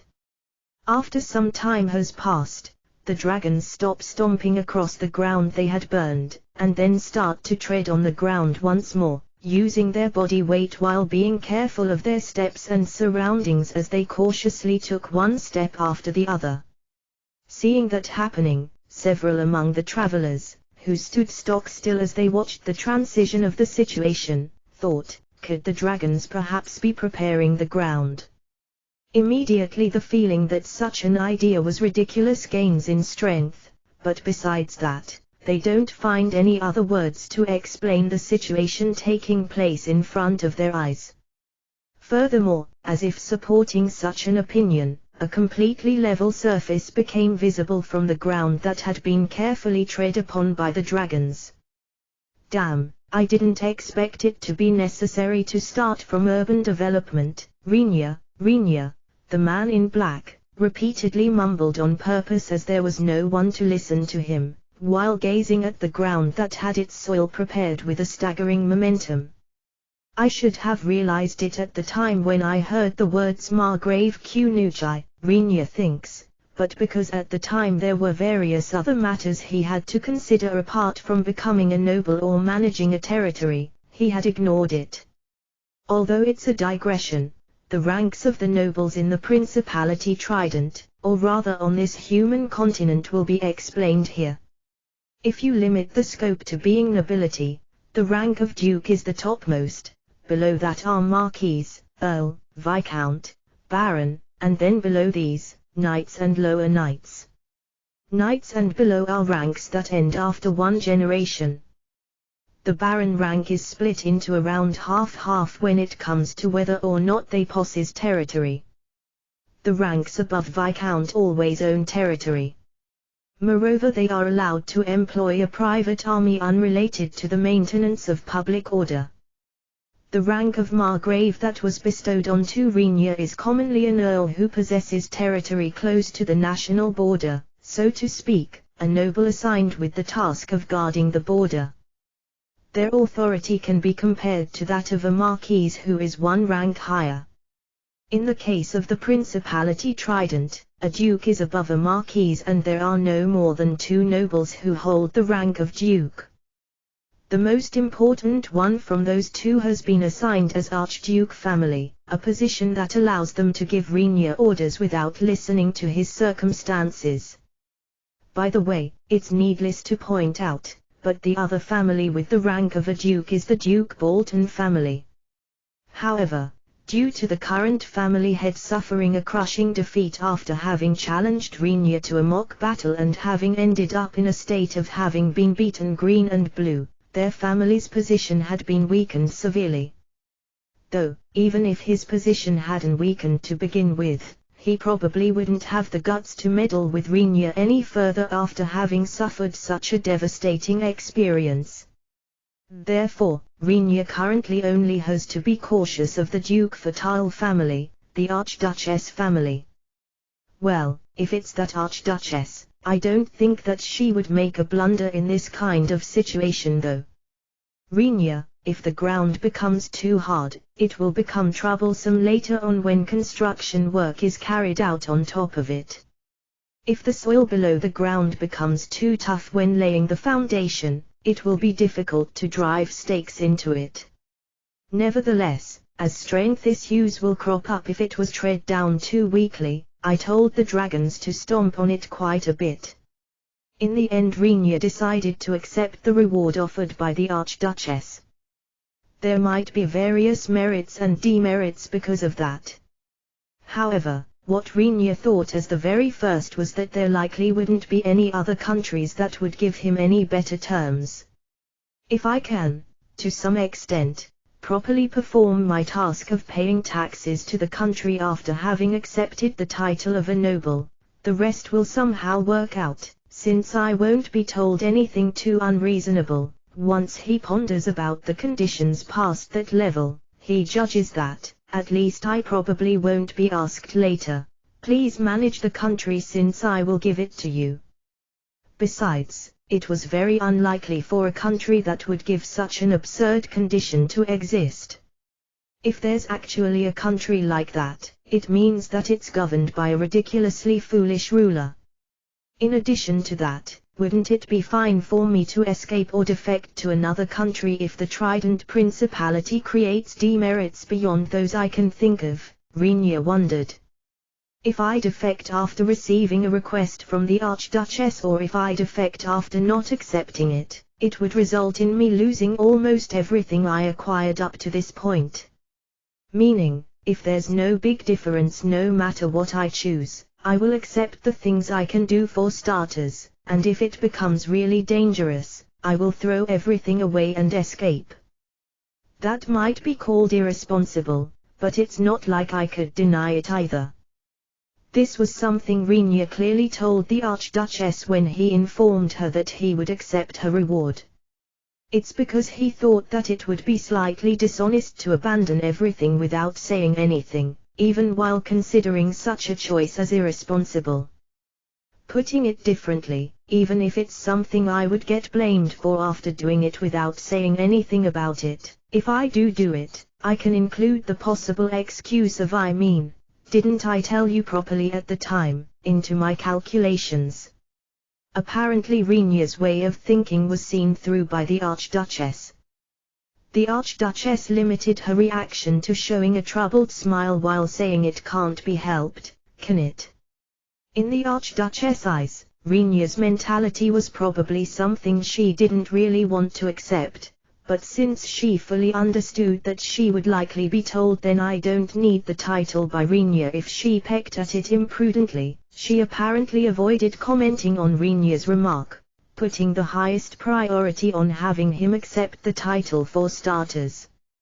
It's likely not as an act of revenge for that, but the Archduchess said that the territory presented to Renia will only be recognized as his from the parts in the western area he reclaimed, starting from a place that's half a day away from Kakrika by carriage. From Renia's point of view that was something truly bothersome. Because the land doesn't have a good, lasting quality, and due to the Archduchess' words that he will have to pay taxes in proportion to the reclaimed areas, Renia wondered whether it was her roundabout way of her telling him to build buildings as he sees fit. But when he returned to his home in Kakrika and explained all of this to his party members, Frau got really into it with quite the zeal for some reason. Master. Then we have to do our best and develop the area no. Frau, eh? Why are you, a Silky, getting so hyped up over it, Frau? Renia, I will be able to expand the range of the things I'm doing in the garden no. Frau, no, I mean, having that getting any bigger is a really bad idea, isn't it? Renia, even Rinya had at this point reached the conclusion that there's probably something abnormal living in his home's garden, even if he doesn't know the details. The raw materials that can be harvested from those beings have a very high utility value, and thus he had left it alone, but even that's just because it's limited to those things living in his home's garden. If it comes to creating a farm of these things and going at it on a large scale, he has no choice but to make his disapproval clear. But no matter how much Rinya disapproved, Frau remained firm and stubborn in regards to this matter and didn't have any intention to pull back. In the end Rinya gave in, and for some reason the flow of the conversation turned towards it being preferable for him to properly build a city now that it has come to this. The ones who got majorly carried away in this regard were Emil and Krua, who joined in, with Frau in the lead. In contrast, Rona and Maria, the human group, wasn't overly eager about it. Rinya thought that Krua probably wouldn't be very happy over him being affiliated with the Trident Principality, but once he tried asking Krua about it, she readily answered the following: won't the position of a concubine become available if you become a noble, Rinya? Krua, as far as Rinya heard, it's common knowledge in this world that people at the level of normal citizen don't possess several wives, for the most part. This also applies to adventurers. As long as they didn't obtain an outrageous fortune by being very successful, monogamy was the common practice. However, once it came to nobles, it seems to be somehow natural for almost all nobles to surround themselves with several women as concubines and as additional wives.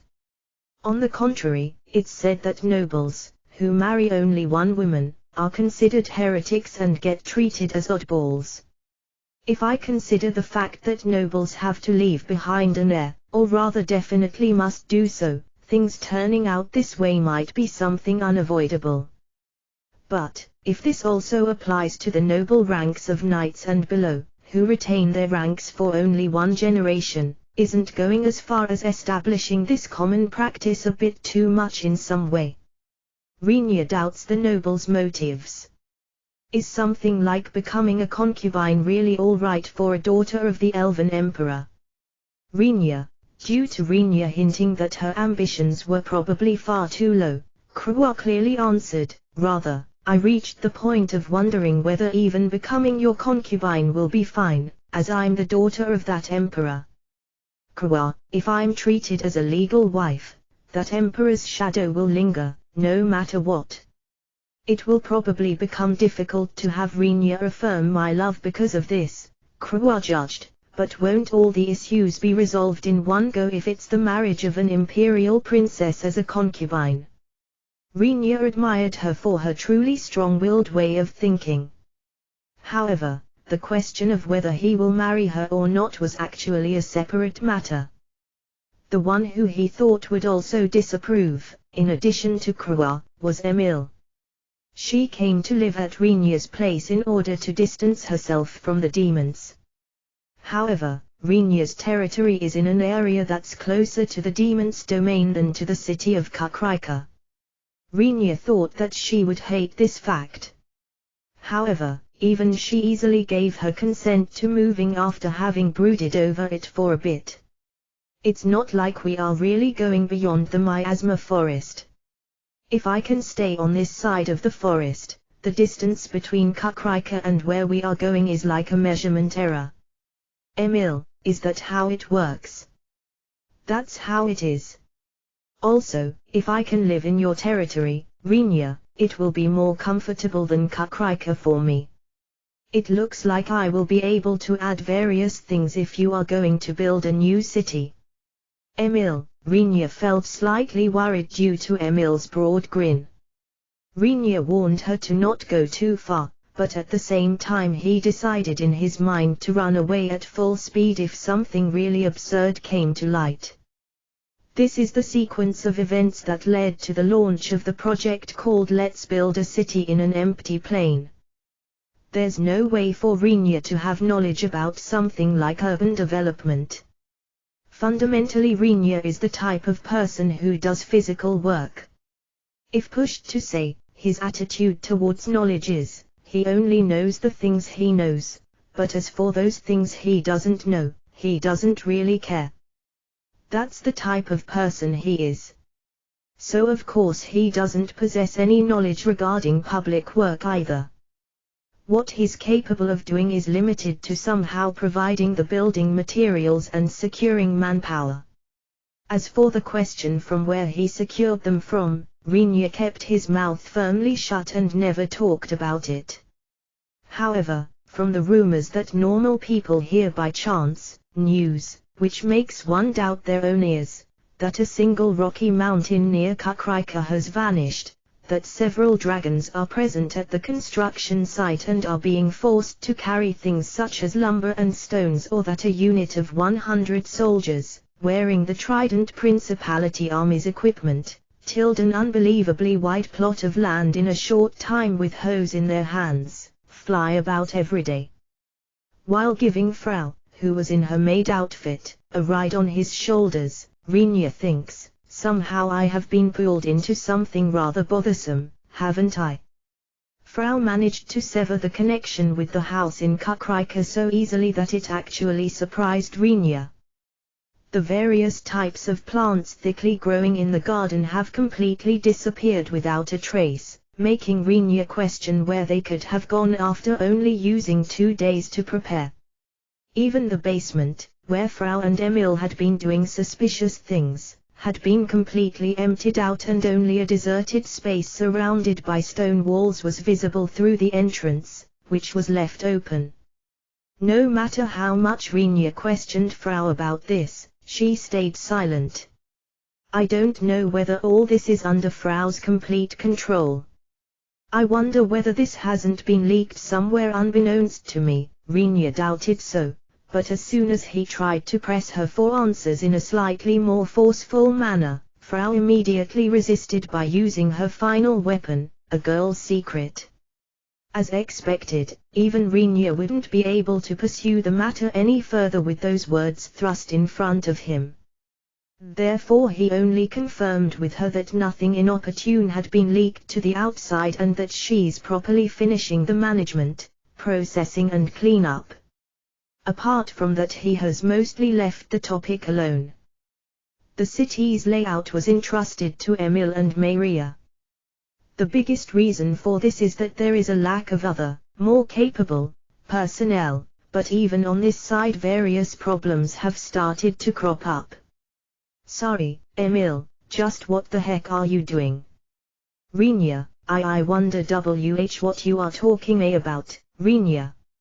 If I could have you remove your eagle grip on my head for starters, wouldn't that make it easier to have normal conversation? Emil, when Rinya, who discovered Emil in the area where the building stones were being stored, saw her writing something on the back side of the stone tiles, which are likely going to cover the roads of the city, one by one, he quietly drew near from behind and suddenly used an eagle grip on her head with his right hand. Once Rinya continues to strengthen his grip little by little, Emil grabs Rinya's right wrist with both her hands while keeping up her cramped smile, and begins trying to somehow tear his hand off her head. Didn't you hear my question? I asked you what you're doing. Rinya, I suppose confirming the quality of the tiles that will be used as paving for the roads. Emil, who?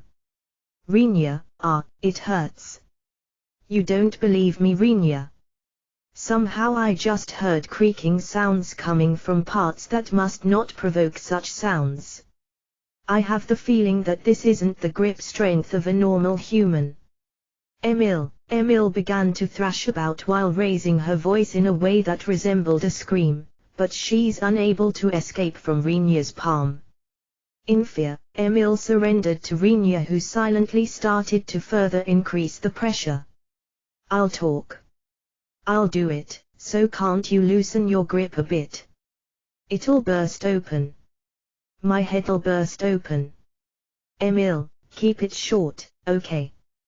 Rinya, Once Rinya weakened his grip a bit, Emil answered him briefly as she was instructed by Rinya, even though she was still struggling and wondering whether she couldn't get Rinya's hand off the back of her head some way. I added a little trick to the tiles. Emil, what kind of trick? Rinya. I'd like you to look and think about it. Emil, removing both hands from Rinya's arm and abruptly shifting to a sincere tone, Emil begins to stress the importance of her words while tightly clenching her fists. The chance to participate in the creation of a city from scratch doesn't come around often. Emil, normally places where people live don't suddenly appear at the scale of a city. Most of the times it begins with something at a far smaller scale and then slowly grows into a considerable size. What Rinya is building completely skips this regular process and is a project of designing a city from nothing. It's not like there aren't any cities in this world that were built in such manner, but you can call it a rare occurrence. Yeah. Rinya, because I ran into this rare opportunity, it makes me wonder whether it isn't my duty as an engineer to go all out and use all methods available. Emil, what precisely do you plan to do? Rinya, that is, Rinya. I abundantly incorporated my special magic formulae, in other words, one that absorbs mana from the residents little by little and stores it, to, ouch. It hurts, Rinya. Emil, in the middle of her speech, Rinya started to put strength into his grip again. Once more Emil thrashed around while opening her clenched fists and then holding her own head. Rejected. Rinya, isn't it fine? Common residents don't have many opportunities to use their mana anyway. I will configure it so that it absorbs so little that they won't even feel any fatigue from it. Emil, that's not the problem here. You would also hate a city where you are exploited without your consent by some unknown entity, right? Rinya, eh? Emil turns around in Rinya's direction with a puzzled expression. While loosening the strength in his hand unconsciously due to her expression, Rinya wondered whether he had said something odd. Emil asked him while looking really mystified, human cities, they don't have such function. Emil, no, or that's what I think at least. Rinya, when she asks that while staring at him, Rinya lost confidence in his own words and answered while faltering a bit. Once he tries thinking about it, Emil hasn't gone out of Rinya's home except for things like visiting army facilities. She probably didn't have many chances to see how typical humans spend their time. I mean, there's air conditioning and even a proper water and sewer service in your house, isn't there, Rinya? Emil, those are Frau's work. There seem to be no places that use mana for their living comfort up to such a point among the typical homes. Rinya, while answering, Frau with a puffed out chest, as if asking him how about that, pops up within Rinya's mind. Emil muttered while intently staring at his tight, flat chest, then, what are normal humans doing about water or temperature? Emil, they draw water from a well or accumulate rainwater. The temperature is probably regulated through making a fire or allowing the wind to blow through the house. Rinya, such a bad efficiency. Emil said with a voice containing her astonishment, or rather her admiration, or rather her inability to comment on it any further. Our city will be completely managed by Frau and will also have the same functions as your home, Rinya. Of course we have to collect mana from the residents bit by bit and set it aside for the maintenance of those functions though. Emil, things like water and sewer services, a certain level of temperature regulation inside the city, lights to illuminate the city during the night and a communication network within the city.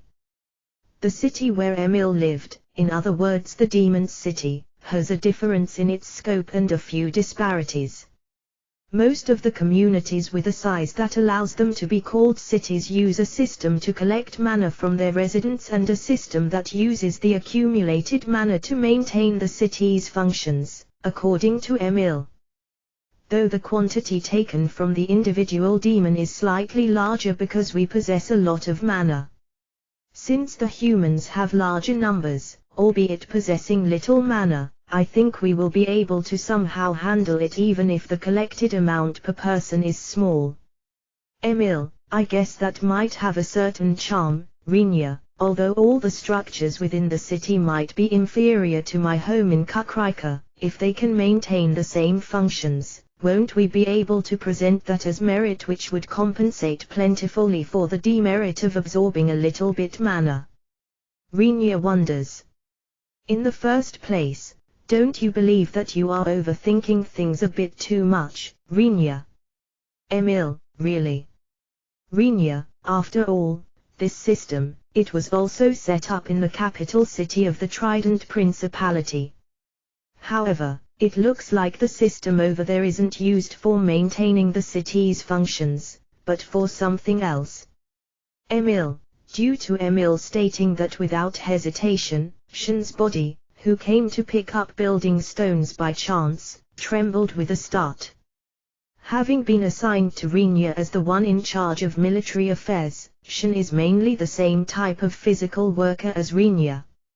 She readily abandons work that requires mental capacity at Emil's or Maria's level, and works hard and diligently at manual labor such as transporting building stones or ramming stakes into the ground for the sake of establishing a foundation.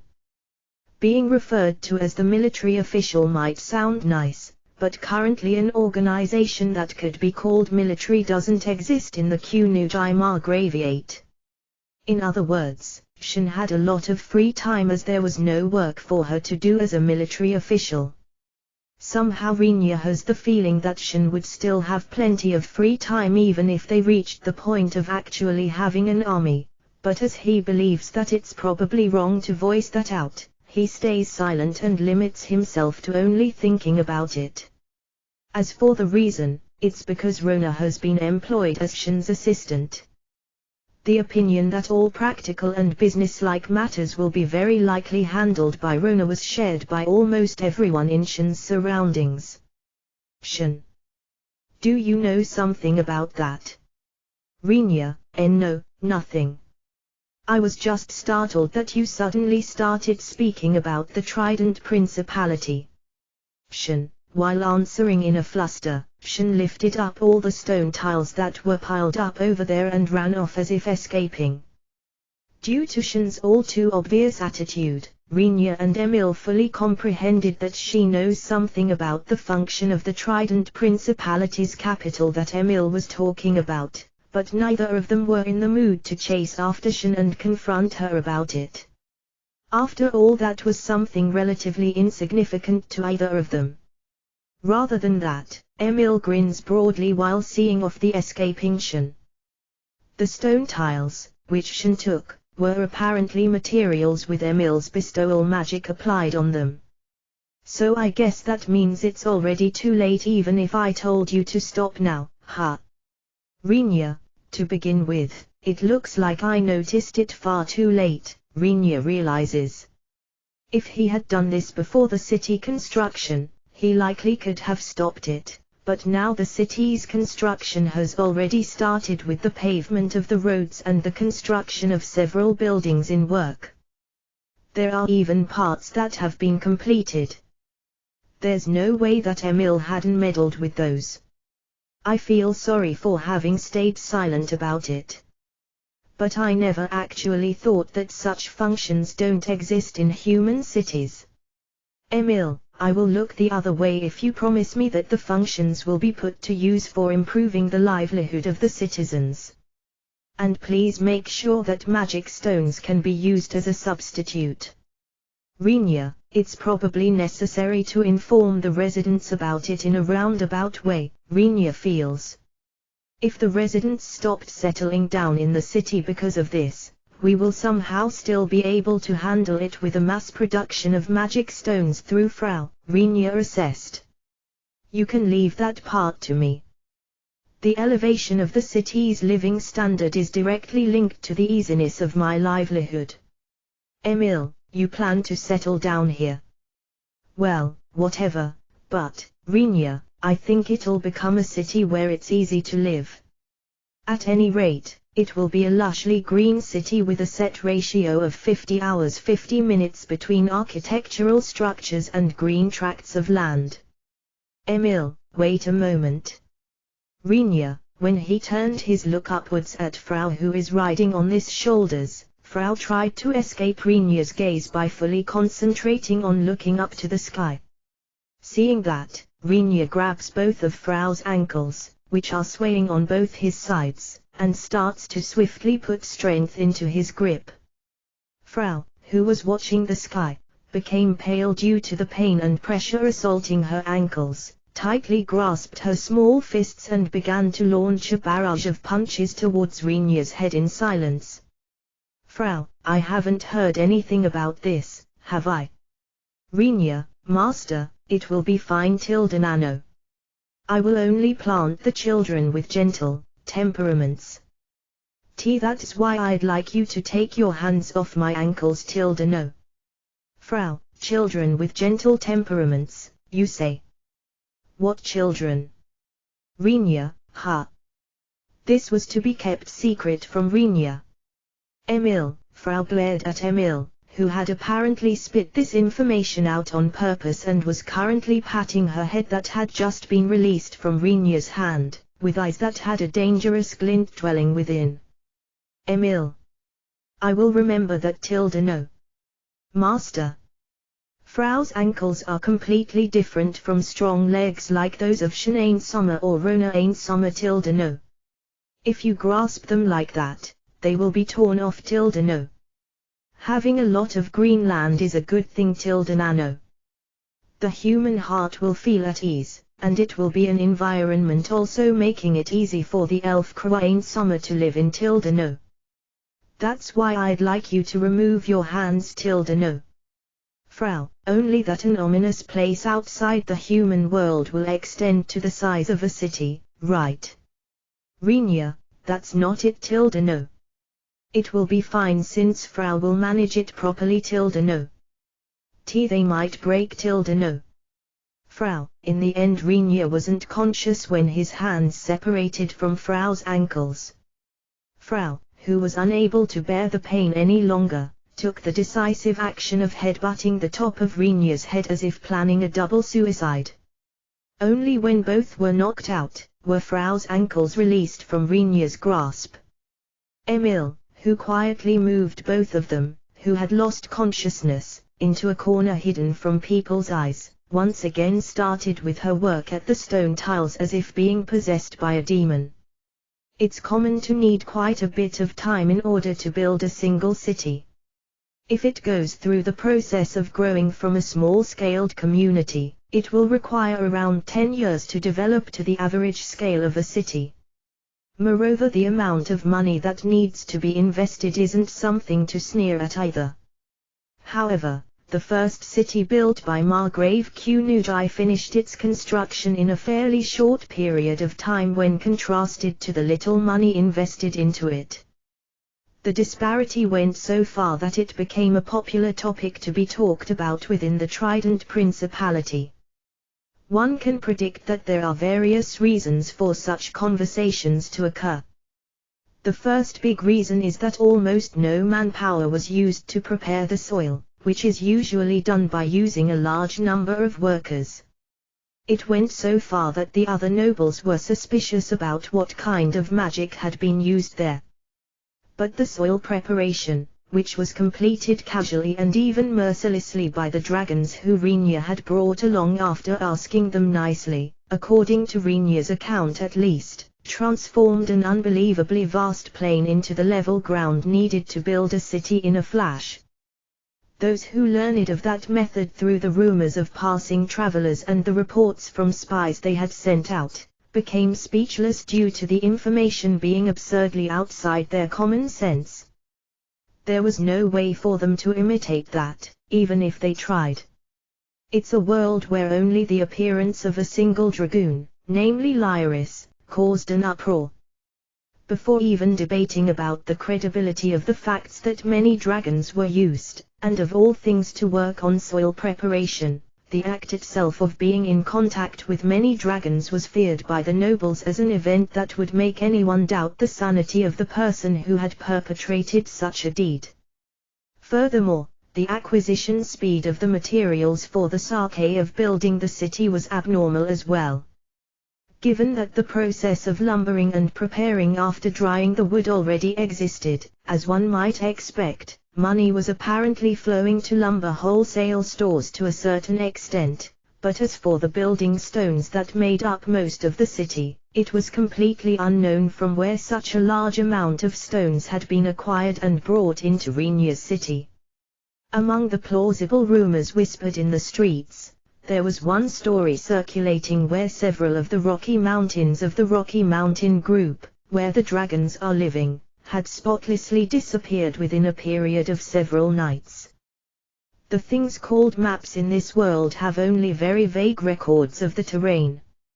Naturally, a map that precisely recorded how many Rocky Mountains existed in the Rocky Mountain group didn't exist. But spots, which made several people wonder whether there hadn't been a mountain present before, and places, where only smooth, level ground was left behind, had been confirmed by several people. Furthermore, the figures of a faintly glowing, big-sized person and a person clad from head to toe in black silently swinging their weapons had been witnessed, and various people saw dragons flying while carrying something like nets which were filled with something very heavy-looking. The authenticity of that information was uncertain though. The people among the surrounding countries and the nobility of the Trident Principality, who heard about this information by chance while also learning of the reason that the work was carried out far too efficiently and swiftly, wondered, isn't our lack of information because we hesitated to start a detailed investigation, fearing that it might not end well for us if we get too deeply involved in this? The city, which continued being built while such indefinite information about it was swirling around, had various of its parts shape up properly before anyone really realized, and, in concert with that, recruitment notifications for residents were distributed within the Trident Principality. The distribution was performed at an extremely slow speed when compared to the speed of the city's creation. In the first place, for the nobles, the population of a fief is a party from whom they levy taxes, or so to speak their assets. It was very obvious, even without any explanation, that there would be a strong opposition by the other nobles if Renia and the others gathered residents hastily with forceful methods. Nevertheless, people won't simply spawn around Renia's city, so it was definitely necessary to invite them from within the Trident Principality. There was also the method of accepting refugees from other countries, but because Renia wasn't overly eager about that, on top of Maria indicating her disapproval of this, it naturally was never actively used as means to acquire people. The Nidoume Margraviate, which was established in practically no time, didn't have any kind of industry at the current time. Moreover, because it adopted the policy of only founding farm villages and getting agricultural land ready as the circumstances called for by watching the state of people gathering, it had to single-mindedly focus on buying food and other goods from outside and was dependent on that. In other words, if they were to accept a large number of refugees from other countries, it would turn into a problem of most likely creating a food shortage within the Trident Principality. There was also the opinion wondering whether it wouldn't be fine to simply buy the lacking people, but seeing that the sellers would be the countries who exploit their people, it was near impossible for those countries to lend a hand in decreasing the number of their own people, who are the country's fortune. It was very simple to predict that almost all of them would hesitate to sell their citizens. For that reason the main group of people flowing into the city created by Renia consisted of second sons and below of merchant houses, the heirs and below of poor knight peerages and those who were unable to get their hands on a plot of land to cultivate in farm villages. Putting the farmers aside, how about inviting the young people, who came from soldier families or knight households, into my private army after checking their aptitude? Rinya says to Rona, who is literally, not figuratively, buried more than halfway under a mountain of paper. The amount of immigration application sheets had become too much, and therefore the unprocessed applications had been piled up high in a room next to the room prepared for Rona's duties, which couldn't contain all those documents. But the number stored away was such a large amount that it made one wonder whether specific documents could be excavated within several years after getting buried in that storage room.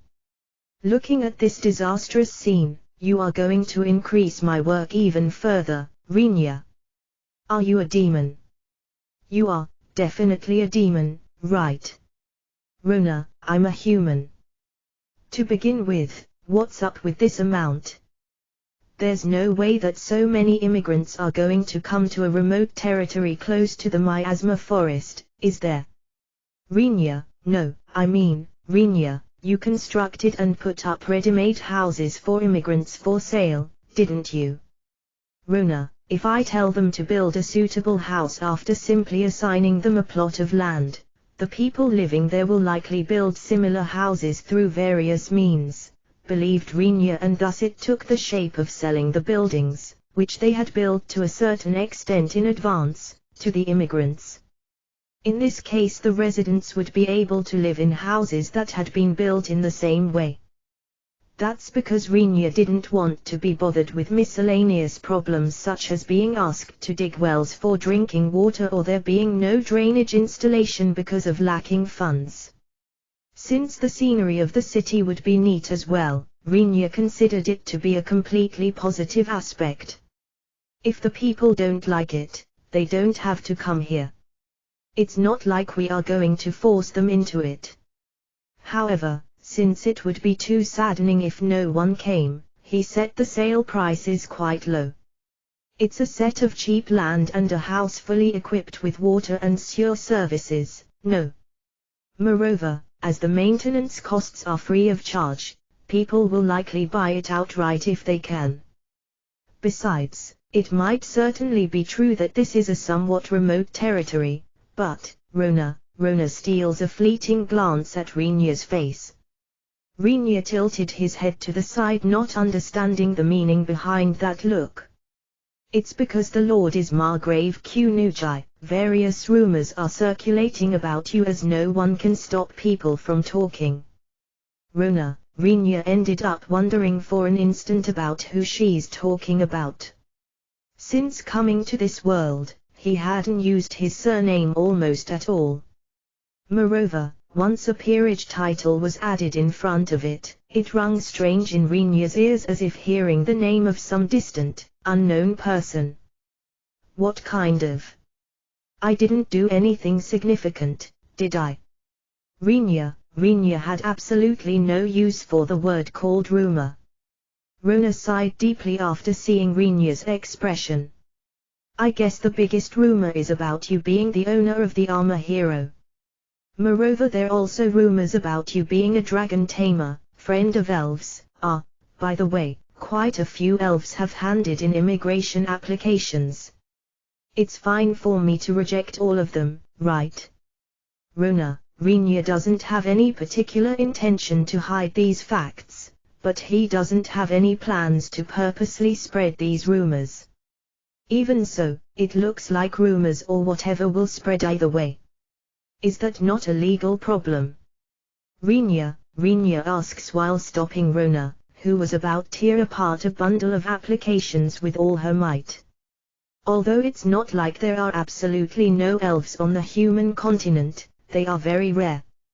Rinya wondered whether it might be fine for elves to immigrate into a human city, but while putting the applications, which had become slightly crumpled, at the side after giving up on trying to tear them apart, Rona answers, legally there's no problem at all. There isn't much exchange between the elven country and the human countries, but there are diplomatic relations. Since it's not like we are on bad terms with them, there won't be anything to blame them for as long as they apply correctly and pay their taxes properly, but the same applies in the opposite direction. Runa, it was an argument that made Rhaenyra wonder just how it was any different from accepting an influx of refugees, but it appeared that there was a very big difference with the other side being the elven country. I guess a refuge for me has been secured in case everything goes south. Rhaenyra, why are you scheming your future escape? Runa, well, it will be troublesome if strange expectations are placed on me. Rhaenyra wanted to insist that he's no more than a mere swordsman to the bitter end. Runa sighed once again at Rhaenyra. We will go with this for the urban areas. But as for the surrounding farm villages, the application rate for immigration is a lot higher. Runa, why? Compared to the urban areas, there are a lot more places that are dangerous, right? Rhaenyra had even considered the possibility of absolutely no one coming as the worst-case scenario. In that case he had planned to order the armor to employ those bone golems it can create in big numbers and have those work on the fields. At any rate, if Rhaenyra doesn't produce anything, he will become unable to pay the obligatory taxes to the Trident Principality. The first reason for the increase is the number of soldiers stationed at the farm villages. Compared to the farm villages located in the territories of other nobles, it's planned to place almost twice as many soldiers in our farm villages.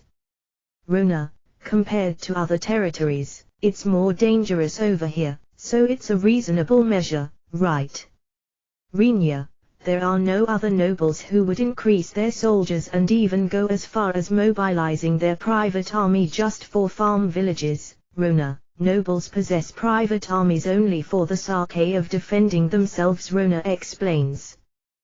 But, in Rhaenyra's eyes, who can defend himself as much as he likes, there's not much meaning in stationing the private army in his surroundings.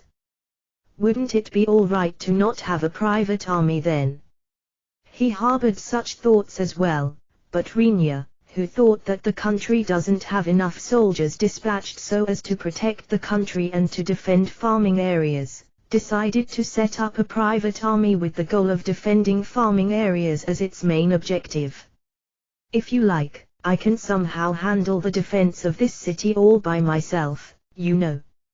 Rhaenyra, please realize that saying something like that is far too abnormal. As for the second reason, it's because of the extraordinary condition of them being provided land and a house as one set. Runa, extraordinary. Which part of it? Rhaenyra, since I want them to cultivate crops and pay their taxes, it's only natural to prepare a developed plot of land and a place for them to live, isn't it? Rhaenyra wonders.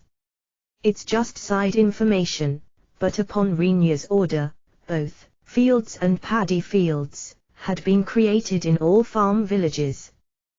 This was something completely according to Rhaenyra's wishes, and even the point that rice and elven beans are to be definitely cultivated was written inside the immigration conditions for the villages. As for the matter of whether it's possible to cultivate those or not, he had elven experts investigate through Krawa and received a certificate that it's possible. Given that it was somewhat impossible for dragons to prepare fields as one might expect, Rhaenyra borrowed Keith's unit from Kukrika.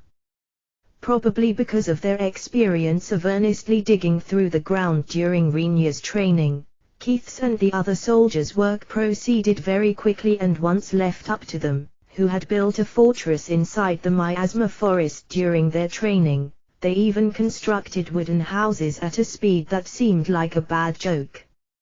Normally farmers are forced to build their own houses and fields when they immigrate. Even so, not only the agricultural land but also the houses for them to live in are provided by us. Moreover, for that to be done almost free of charge is something unheard of. Runa, It's a recruitment of occupants for farm villages that had been prepared up to the point where the new farmers could cultivate crops as long as they sow seeds and use fertilizers. It might be somewhat dangerous, but with the many soldiers dispatched compared to other farm villages, there's no way that peasants wouldn't jump on this opportunity. For starters, I will have them immigrate in order, starting from the young applicants. Runa, though I actually wanted to implement the same systems in those villages as the ones in the city. Rina tried to consult about that with Emil, but he was immediately told that it's impossible. Since the population in farm villages is overwhelmingly lower than that of the urban areas to begin with, the mana that can be collected is far too low. Emil's scream-like response was that she can't even imagine what the hell she should do to construct those systems. Reluctantly, he substituted those systems by digging wells and creating waterways that would carry the water if there was a river close to the farming areas. Well, I suppose there will be no end if you desire the highest standards. Rina, though I believe that you desire way too much there. Runa, I wonder just how many nobles will faint once they properly grasp the true state of affairs in this territory. Runa pondered. With various things happening, the population began to grow and the Kunudai Margraviate began to take shape one way or another. The city Klinge, which harbored Rina's castle, later became known as Forest and Stone City. Quite some time had passed since Rina was officially appointed to his peerage when a certain guest came visiting this city that possessed the special trait of having almost half of its area covered with trees and flowers.